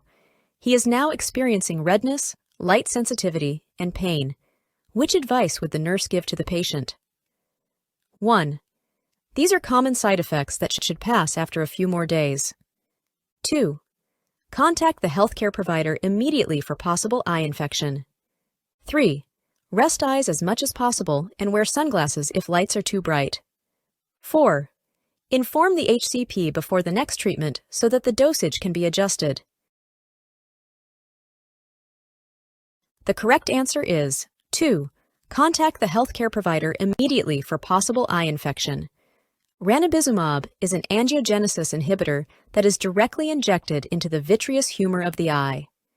The purpose of the medication injection is to inhibit the growth of new blood vessels in patients who have neovascular age-related macular degeneration. The biggest concern about adverse effects of the treatment is endophthalmitis. This can be caused by bacteria, virus, or fungus. Redness, light sensitivity, or pain are signs of possible endophthalmitis that should be immediately reported to the provider. The male client diagnosed with a stage 4 pressure ulcer on the coccyx area is being treated with an autolytic medication for debridement and an occlusive dressing. The wife of the client asks the nurse, "Why isn't someone doing something about that foul odor my husband has?" Which statement is the nurse's best response? 1. I will contact your husband's doctor when he makes rounds. 2. The odor is secondary to an infection, and he is taking antibiotics. 3. The odor is an expected reaction to the pressure dressing. 4. I am sorry the odor bothers you. We will bathe your husband. The correct answer is 3. The odor is an expected reaction to the pressure dressing. Option 3 is an expected reaction to the pressure dressing. The foul odor is produced by the breakdown of cellular debris and does not indicate that the wound is infected. In Option 1, there is no reason to contact the HCP because this is an expected reaction to the pressure dressing. In Option 2, the client may have an infection and is taking antibiotics, but this is not causing the foul odor. In Option 4, bathing the husband will not help the odor. Therefore, this response is not appropriate. A child is complaining of throat pain. Which statement by the mother indicates that she needs more education regarding the care and treatment of her child's pharyngitis? 1. I will have my child gargle with salt water 3 times a day. 2. I will offer my child ice chips several times a day. 3. I will give my child Tylenol every 4 to 6 hours as needed. 4. I will ask the nurse practitioner for some amoxicillin. The correct answer is 4. I will ask the nurse practitioner for some amoxicillin. Pharyngitis is a self-limiting viral illness that does not require antibiotic therapy. Pharyngitis should be treated with rest and comfort measures, including Tylenol, throat sprays, cold liquids, and popsicles. A nurse assesses a 40-year-old female client with vasospastic disorder, Raynaud's phenomenon, involving her right hand. The nurse notes the information in the progress notes. The notes say, the client has a palpable but faint right radial pulse. Capillary refill on 5 digits is less than 8 seconds. No observable swelling. The client is reporting numbness in the tips of all digits. The skin is warm, dry, and red. From these findings, the nurse should develop a plan with the client to first manage. 1. Acute pain. 2. Numbness. 3. Lack of circulation. 4. Potential for skin breakdown. The correct answer is 2. The client has numbness in the fingertips, and the nurse should first help the client regain sensory perception and discuss strategies for prevention of injury. The client does not have acute pain. The client does have adequate circulation and is not at risk for skin breakdown at this time. A client with heart failure has bilateral +4 edema of the right ankle that extends up to the midcalf. The client is sitting in a chair with the legs in a dependent position. Which of the following goals is the priority? 1. Decrease venous congestion. 2. Maintain normal respirations. 3. Maintain body temperature. 4. Prevent injury to lower extremities. The correct answer is 1. Decrease venous congestion. Decreasing venous congestion in the extremities is a desired outcome for clients with heart failure. The nurse should elevate the client's legs above the level of the heart to achieve this goal. The client is not demonstrating difficulty breathing or being cold. The nurse should prevent injury to the swollen extremity. However, this is not the priority. A client with major depressive disorder has independently showered, dressed, and washed her hair for the first time since her admission to the inpatient unit 4 days ago. In an interaction with the nurse, she still stresses her faults. She states, "I'm just no good. I can't do anything right." The nurse's best response would be 1. You look very nice today. 2. You were able to shower, wash your hair, and dress today. 3. I'll get out the craft project that you wanted to complete. 4. What is your goal for today? The correct answer is 2. You were able to shower, wash your hair, and dress today. Rationale. An objective reflection by the nurse based on actual behavior is the best affirmation for the client to help boost self-esteem. Depressed persons tend to reject positive opinions from others. Picking a project for such a client is also likely to bring a negative response and/or foster dependence. Antipsychotics are sometimes prescribed for clients with bipolar disorder and would not pose a special concern. A primary healthcare provider orders out of bed to a chair as the activity level for a patient. How is the nurse functioning when moving this patient out of bed to a chair? 1. Interdependently. 2. Collaboratively. 3. Independently. 4. Dependently. The correct answer is 4. Dependently. Determining the extent of activity desirable for a patient is within the primary healthcare provider's, not a nurse's, scope of practice. Following activity orders is a dependent function of the nurse. The nurse observes the assistive personnel performing all of these interventions for a patient with carpal tunnel syndrome, which action requires that the nurse intervene immediately. 1. Arranging the patient's lunch tray and cutting his meat. 2. Providing warm water and assisting the patient with his bath. 3. Replacing the patient's splint in hyperextension position. 4. Reminding the patient not to lift very heavy objects. The correct answer is 3. Replacing the patient's splint in hyperextension position. Rationale. When a patient with CTS has a splint to immobilize the wrist is placed either in the neutral position or in slight extension, not hyperextension. The other interventions are correct and are within the scope of practice of an AP.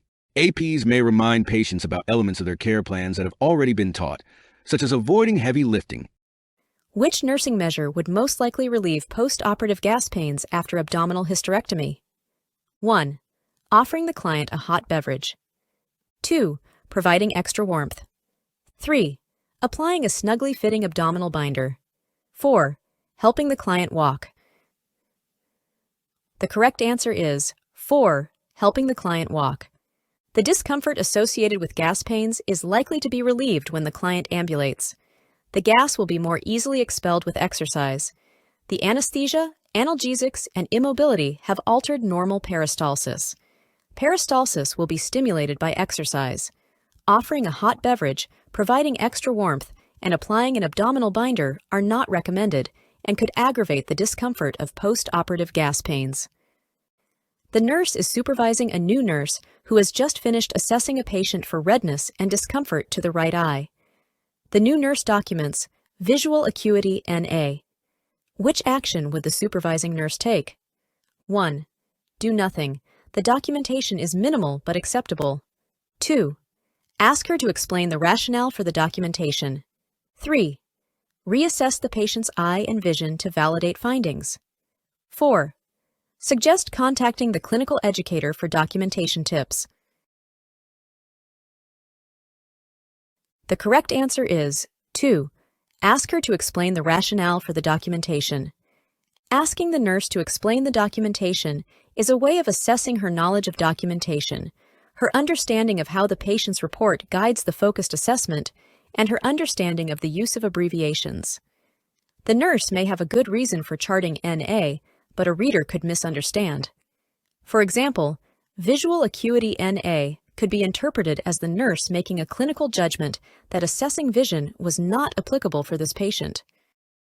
The documentation is not acceptable because the patient's report indicates that vision should be tested if at all possible. Redoing the assessment does not help the nurse to correct mistakes. Contacting the educator for assistance is an option that is based on assessment of her rationale. The client is prescribed silver sulfadiazine for a partial thickness burn to the back. Which information should the nurse discuss concerning this medication? 1. Encourage the client to drink 3,000 milliliter of water. 2. Discuss the need to eat foods high in protein. 3. Teach the client how to test the urine for ketones. 4. Instruct the client to change the dressing twice a day. The correct answer is 1. Encourage the client to drink 3,000 milliliter of water. Silver sulfadiazine is a sulfonamide antibacterial agent. The client should drink large amounts of fluids to prevent sulfa crystals from forming in the urine. The client should eat foods high in protein for healing purposes, but this does not specifically concern this medication. Ketones are a byproduct of fat breakdown and would not be specific for teaching about silver sulfadiazine.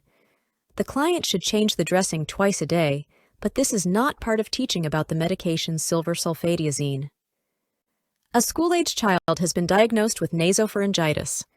The parent is concerned because the child has had little or no appetite for the last 24 hours. Which is the nurse's best response? 1. Do not be concerned. It is common for children to have a decreased appetite during a respiratory illness. 2. Be sure your child is taking an adequate amount of fluids. The appetite should return soon. 3. Try offering the child some favorite foods. Maybe that will improve the appetite. 4. You need to force your child to eat whatever you can. Adequate nutrition is essential. The correct answer is 2. Be sure your child is taking an adequate amount of fluids. The appetite should return soon. It is common for children to have a decreased appetite when they have a respiratory illness. The nurse is appropriately instructing the parent that the child will be fine by taking in an adequate amount of fluid, which will keep the child hydrated. Answer 4 can be eliminated because one should not force the child to eat. If the word encourage had been used, answer 4 would have been a better choice, although still not the best answer. Answer 1 can be eliminated because the nurse did not inform the parent of the importance of maintaining adequate fluid intake. Before we move on to the next question, the NCLEX Mastery Bundle is available. It includes over 100 animated review videos, hundreds of pages of notes, hundreds of case study questions, and over 1,000 NCLEX questions. Link is in the description, or you can get it at alphanurseguide.com. Back to the questions. When instructing a client who has been newly diagnosed with vasospastic disorder, Raynaud's phenomenon, about management of care, the nurse should discuss which of the following topics. 1. Scheduling a sympathectomy procedure for the next visit. 2. Using a beta blocker medication. 3. Follow-up monitoring for development of connective tissue disease. 4. Benefit of an angioplasty to the affected extremities. The correct answer is 3.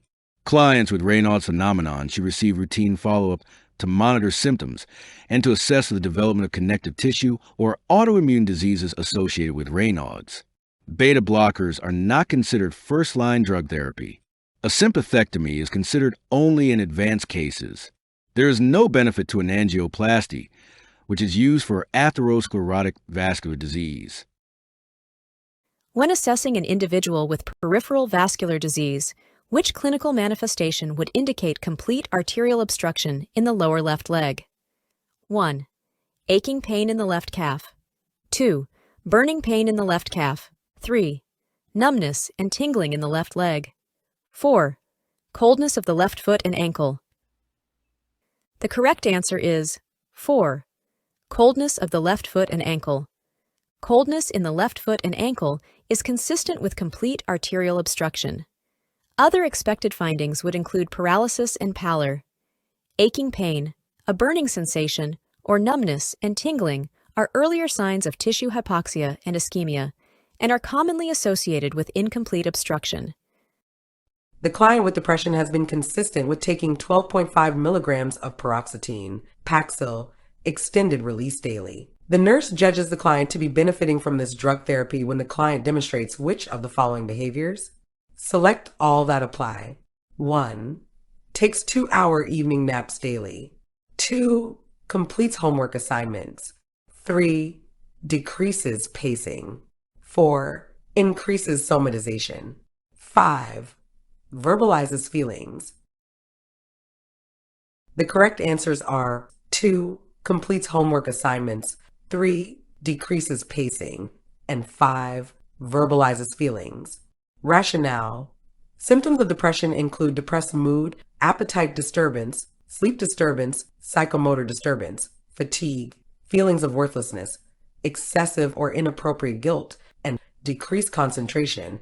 Paroxetine is a selective serotonin reuptake inhibitor antidepressant that also can be used to treat anxiety. Improved concentration, verbalization of feelings, and decreased agitation or pacing are signs of improvement. Taking 2-hour evening naps daily is still a sign of fatigue or lack of energy, and the increased use of somatization could be signs of continued symptoms of depression. A patient is asked to participate in a medical research study. Which document should the nurse explain to the patient because it protects the patient's rights? 1. Code of Ethics. 2. Informed Consent. 3. Nurse Practice Act. 4. Constitution of the United States. The correct answer is 2. Informed Consent. Informed consent is an agreement by a person to accept a course of treatment or a procedure after receiving complete information necessary to make a knowledgeable decision. Nurse Practice Acts define the scope of nursing practice. They are unrelated to participation in research studies. The nurse is working with an assistive personnel to provide care for 6 patients. At the beginning of the shift, the nurse carefully tells the AP what patient interventions and tasks he or she is expected to perform. Which 4 C's guide the nurse's communication with the AP? Select all that apply. 1. Clear. 2. Comprehensive. 3. Concise. 4. Credible. 5. Correct. 6. Complete. The correct answers are 1. Clear, 3. Concise, 5. Correct, and 6. Complete. Rationale. Clear, concise, correct, and complete are the 4 C's of communication. Implementing the 4 C's of communication helps the nurse ensure that the AP understands what is being said, that the AP does not confuse the nurse's directions, that the directions comply with policies, procedures, job descriptions, and the law, and that the AP has all the information necessary to complete the tasks assigned. Which is the correct order from first to last for proper placement of a urinary catheter? 1. Lubricate the catheter adequately with a water-soluble lubricant. 2. Ensure free flow of urine. 3. Insert the catheter far enough into the bladder to prevent trauma to the urethral tissue. 4. Prepare a sterile field. The correct order is 4. Prepare a sterile field. 1. Lubricate the catheter adequately with a water-soluble lubricant. 3. Insert the catheter far enough into the bladder to prevent trauma to the urethral tissue. And 2. Ensure free flow of urine. After gathering appropriate supplies, the nurse should prepare a sterile field. After lubricating the catheter adequately with a water-soluble lubricant to minimize trauma to the urethra, the nurse should insert the catheter far enough into the bladder so the retention balloon does not traumatize urethral tissues. Ensuring a free flow of urine prevents infection. Improper drainage occurs when tubing is kinked or twisted. Which patients would be best to assign to the most experienced nurse in an ambulatory care center that specializes in vision problems and eye surgery? Select all that apply. 1. Patient who requires post-operative instructions after cataract surgery. 2. Patient who needs an iPad and a metal shield applied. 3. Patient who requests a home health referral for dressing changes and eye drop installation. 4. Patient who needs teaching about self-administration of eye drop. 5. Patient who requires an assessment for recent and sudden loss of sight. 6. Patient who requires preoperative teaching for laser trabeculoplasty. The correct answers are 1. Patient who requires post-operative instructions after cataract surgery. 3. Patient who requests a home health referral for dressing changes and eye drop installation. 5. Patient who requires an assessment for recent and sudden loss of sight. And 6. Patient who requires preoperative teaching for laser trabeculoplasty. Providing post-operative and preoperative instructions, making home health referrals, and assessing for needs related to loss of vision should be done by an experienced nurse who can give specific details and specialized information about follow-up eye care and adjustment to loss. The principles of applying an iPad and shield and teaching the administration of eye drops are basic procedures that should be familiar to all nurses. The client diagnosed with partial and full thickness burns to 35% of the body is admitted to the burn department. The HCP has prescribed famotidine. Which statement best describes the scientific rationale for administering this medication? 1. Famotidine acts on the cell wall to prevent bacterial growth. 2. Famotidine will help control the client's pain. 3. Famotidine will help decrease the client's nausea and vomiting. 4. Famotidine will help decrease gastric acid production. The correct answer is 4. Famotidine will help decrease gastric acid production. Curling's ulcer is an acute ulceration of the stomach or duodenum that forms following a burn injury. Histamine 2 antagonists like famotidine are administered to decrease gastric acid secretion in the acute phase of burn care. Silver sulfadiazine, a topical antimicrobial, not famotidine, acts on the cell membrane and cell wall of susceptible bacteria and binds to cellular DNA. IV opioid medications, not famotidine, will help decrease the client's pain.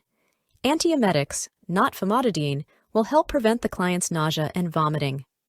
The parents of a 5-week-old have just been told that their child has cystic fibrosis. The mother had a sister who died of CF when she was 19 years of age. The parents are sad and ask the nurse about their child's projected life expectancy. What is the nurse's best response? 1. The life expectancy for CF patients has improved significantly in recent years. 2. Your child might not follow the same course that the mother's sister did. 3. The healthcare provider will come to speak to you about treatment options. 4. The nurse answers their questions briefly, listens to their concerns, and is available later after they've processed the information. The correct answer is 4. The nurse answers their questions briefly, listens to their concerns, and is available later after they've processed the information. The nurse's best intervention is to listen as the parents express their concerns and fears. The nurse's answers should be brief, knowing that the parents are not able to process information right now. The nurse should be available later if the parents have any other concerns or questions, or if they just need someone with whom to talk. A 6-month-old on the pediatric floor has a respiratory rate of 68, mild intercostal retractions, and oxygen saturation of 89%. The infant has not been feeding well for the last 24 hours and is restless. Using the SBAR Situation Background Assessment Recommendation technique for communication, the nurse calls the primary healthcare provider with the recommendation for 1. Starting oxygen, 2. Providing sedation, 3. Transferring to PICU, 4. Prescribing a chest CT scan. The correct answer is 1. The infant is experiencing signs and symptoms of respiratory distress, indicating the need for oxygen therapy. Sedation will not improve the infant's respiratory distress and would likely cause further respiratory depression. If the infant's respiratory status continues to decline, she may need to be transferred to the PICU. Oxygen should be the priority as it may improve the infant's respiratory status.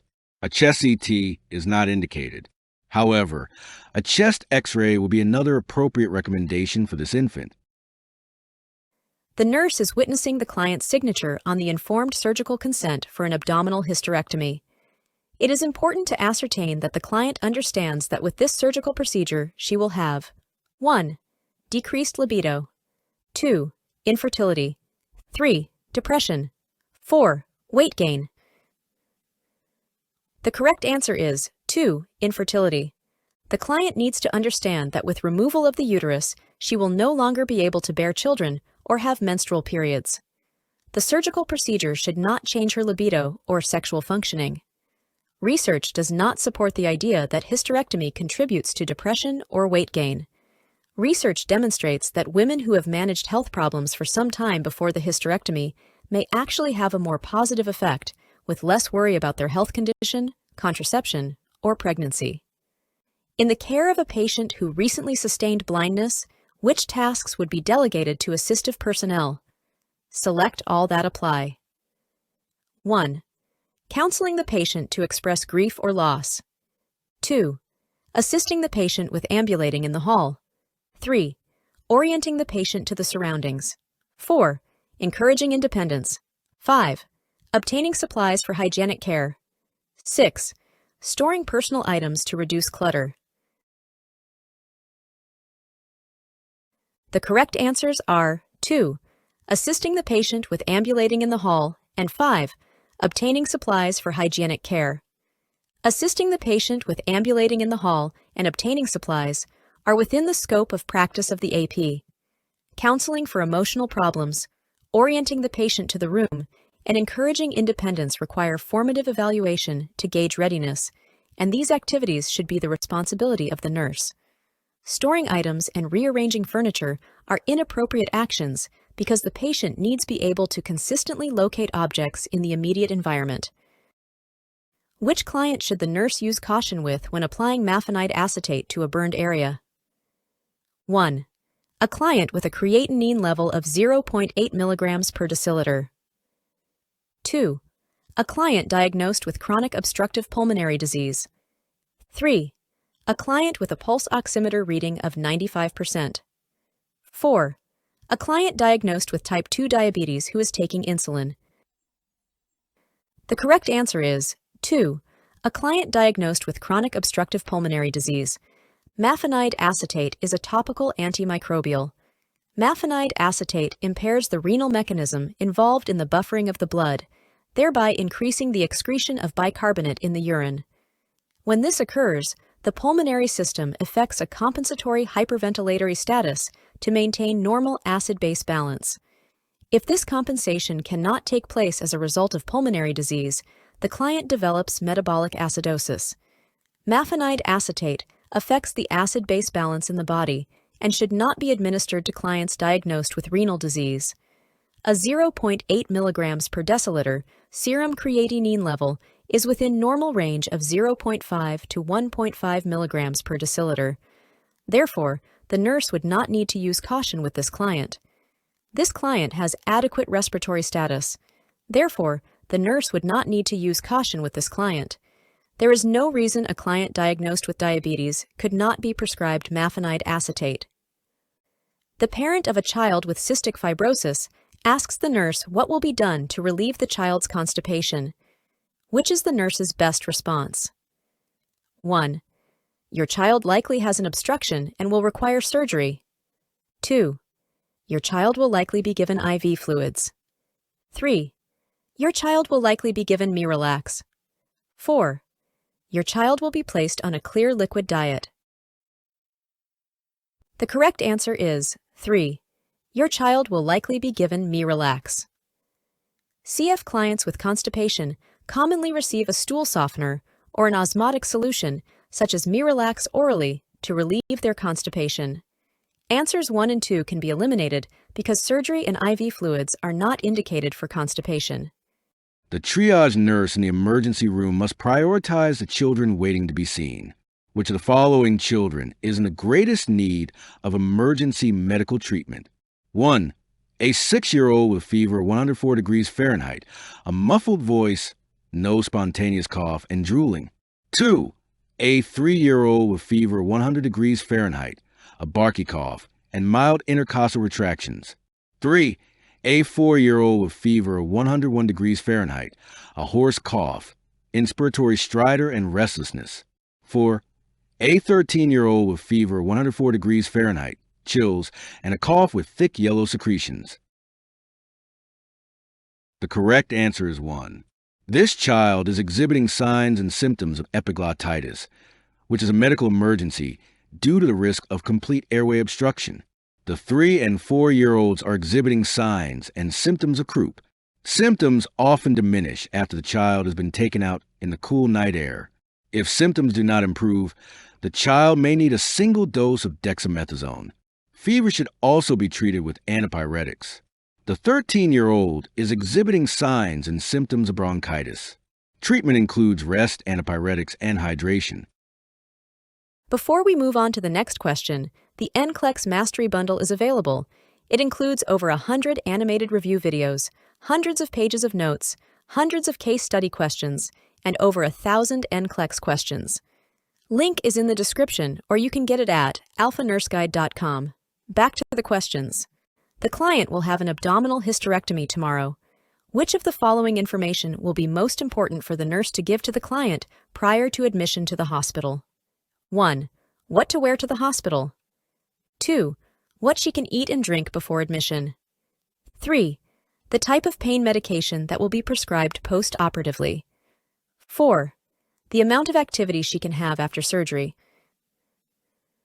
The correct answer is 2. What she can eat and drink before admission. It is a priority that the client knows she will not be able to eat or drink for 8 hours before admission. A client who consumes food and fluid before receiving a general anesthetic is at risk for aspiration, which can lead to aspiration pneumonia, respiratory arrest, and even death. The clothing she should wear to the hospital and the type of medication she will receive are important, but not the priority. Information on exercise and resumption of normal activities can be included in the discharge teaching. A nursing student is assisting an older patient who has decreased vision related to macular degeneration. The patient is alert, conversant, and cognitively intact. When would the supervising nurse intervene? 1. Student puts the call bell and personal items within reach and locates each item by guiding the patient's hand. 2. Student closes the curtains and turns off all of the lights at the end of the shift to encourage rest and sleep. 3. Student talks to the patient about family and asks, "So, when was the last time that you saw your uncle?" 4. Student assists during mealtime by opening packages and describing location of foods by using clock coordinates. The correct answer is 2. Student closes the curtains and turns off all of the lights at the end of the shift to encourage rest and sleep. For patients who retain some vision, the room should be well lit. Even at night, there should be a nightlight. Other options are correct actions. Words such as see, look, or view are parts of normal speech, and it's acceptable and natural to use these terms. The client diagnosed with a partial thickness, burn to the entire right leg, who is being treated with silver sulfadiazine, develops leukopenia. Which medication should the nurse expect the HCP to prescribe? 1. Discontinue the silver sulfadiazine ointment immediately. 2. Continue administering the silver sulfadiazine ointment. 3. Administer aminoglycoside antibiotics intravenously. 4. Administer hydrocortisone cream to the burned area. The correct answer is 2. Continue administering the silver sulfadiazine ointment. Silver sulfadiazine is a sulfonamide antibacterial agent. Many clients develop marked leukopenia in response to silver sulfadiazine. The leukopenia will improve spontaneously over the course of treatment. Leukopenia does not contraindicate use of this medication. Leukopenia improves over the course of the treatment with silver sulfadiazine and does not warrant discontinuing the medication. Leukopenia, secondary to silver sulfadiazine therapy, does not warrant the administration of aminoglycoside antibiotics. Hydrocortisone cream does not treat leukopenia secondary to silver sulfadiazine.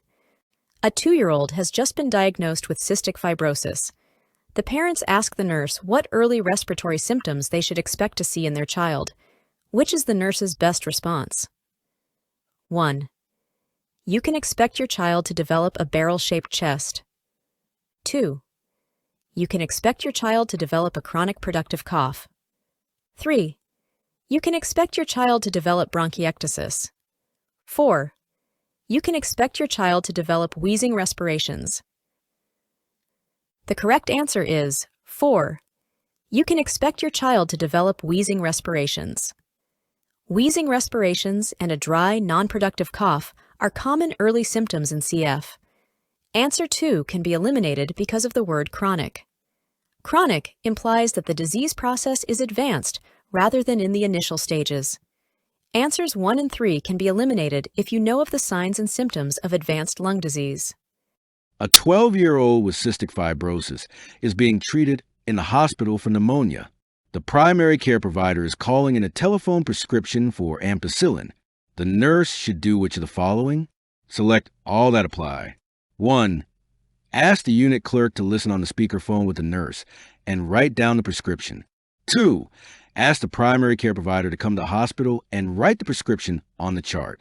3. Repeat the prescription to the primary care provider. 4. Ask the primary care provider to confirm that the prescription is correct as understood by the nurse. 5. Ask the nursing supervisor to co-sign the telephone prescription as transcribed by the nurse. The correct answers are 3 and 4. To ensure client safety in obtaining telephone prescriptions, the prescription must be received by a licensed nurse. The nurse should write the prescription, read the prescription back to the primary care provider, and receive confirmation from the primary care provider that the prescription is correct. It is not necessary to ask the unit clerk to listen to prescription, to require the primary care provider to come to the hospital to write the prescription on the chart, or to have the nursing supervisor co-sign the telephone prescription. A female with uterine fibroids has dysmenorrhea and menorrhagia. After reviewing the laboratory reports, the nurse should report which results to the healthcare provider. Select all that apply. 1. Hemoglobin 9.0 grams per deciliter. 2. Hematocrit 27.1%. 3. White blood cell count 10,000 cells per cubic milliliter. 4. Potassium 4.0 milliequivalents per liter. 5. Normocytic red blood cells. The correct answers are 1. Hemoglobin, 9.0 grams per deciliter, and 2. Hematocrit, 27.1%. A woman with uterine fibroids and dysmenorrhea is at risk for iron deficiency anemia. The hemoglobin and hematocrit indicate the likelihood that the fibroids causing heavy menstrual blood loss have resulted in anemia. A hemoglobin of less than 12 grams per deciliter in women is considered low. The white blood cell count and potassium levels are within normal parameters, and normocytic red blood cells are normal. The home health nurse discovers that an older patient has been taking her glaucoma eye drops by mouth for the past week. What should the nurse do first? 1. Obtain a prescription for tonometry so that her intraocular pressure can be checked. 2. Try to determine the frequency and the amount that she has been ingesting. 3. Ask her how she decided to take the drops orally instead of instilling them as eye drops. 4. Call the Poison Control Center and be prepared to describe untoward side effects. The correct answer is 2. Try to determine the frequency and the amount that she has been ingesting. Try to find out the amount and frequency that she has been taking the drops by mouth. This information will be needed when calling the ophthalmologist or poison control. A good follow-up question is to try to find out why she is taking the drops by mouth. She may be very confused, or there may have been an error of omission in patient education by all healthcare team members who were involved in the initial prescription. The client is admitted to the emergency department diagnosed with a partial and full thickness burn to the left leg. Which question is most important for the nurse to ask the client? 1. When was your last tetanus shot? 2. Can you tell me how this burn happened? 3. Will you need any help when you go home? 4. Have you taken any antibiotics in the last week? The correct answer is 1. When was your last tetanus shot? A tetanus toxoid is administered intramuscularly early in the acute phase of burn care to prevent Clostridium tetani infection. If the client has not had a tetanus shot within the last 10 years, or if the time is in doubt, a booster of tetanus toxoid should be administered. The parent of a child with cystic fibrosis is excited about the possibility of the child receiving a double lung transplant. What should the parent understand? 1. The transplant will cure the child of CF and allow the child to lead a long and healthy life. 2. The transplant will not cure the child of CF, but will allow the child to have a longer life. 3. The transplant will help to reverse the multisystem damage that has been caused by CF. 4. The transplant will be the child's only chance at surviving long enough to graduate from college. The correct answer is 2. The transplant will not cure the child of CF, but will allow the child to have a longer life. If the child were not taking enzymes, the result would be a large amount of undigested food, azoturia, and steatorrhea in the stool. Pancreatic ducts in CF clients become clogged with thick mucus that blocks the flow of digestive enzymes from the pancreas to the duodenum. Therefore, clients must take digestive enzymes with all meals and snacks to aid in absorption of nutrients. Often, teens are non-compliant with their medication regimen because they want to be like their peers. A nurse administers cefazolin instead of ceftriaxone to an 8-year-old with pneumonia. The client has suffered no adverse effects. The nurse tells the charge nurse of the incident, but fears disciplinary action from reporting the error. The charge nurse should tell the nurse, 1. If you do not report the error, I will have to. 2. Reporting the error helps to identify system problems to improve client safety. 3. Notify the client's primary care provider to see if she wants this reported. 4. This is not a serious mistake, so reporting it will not affect your position. The correct answer is 2. Client safety is enhanced when the emphasis on medication errors is to determine the root cause. All errors should be reported so systems can identify patterns that contribute to errors. Here, the similar names probably contributed to the error. The nurse who commits the error knows all the relevant information and is in the best position to report it. While the primary care provider should be notified, it is a nursing responsibility to report errors, not a primary care provider choice. Relating mistakes to a nurse's position focuses on personal blame. You can get the NCLEX Mastery Bundle now, link is in the description, or you can get it at alphanurseguide.com.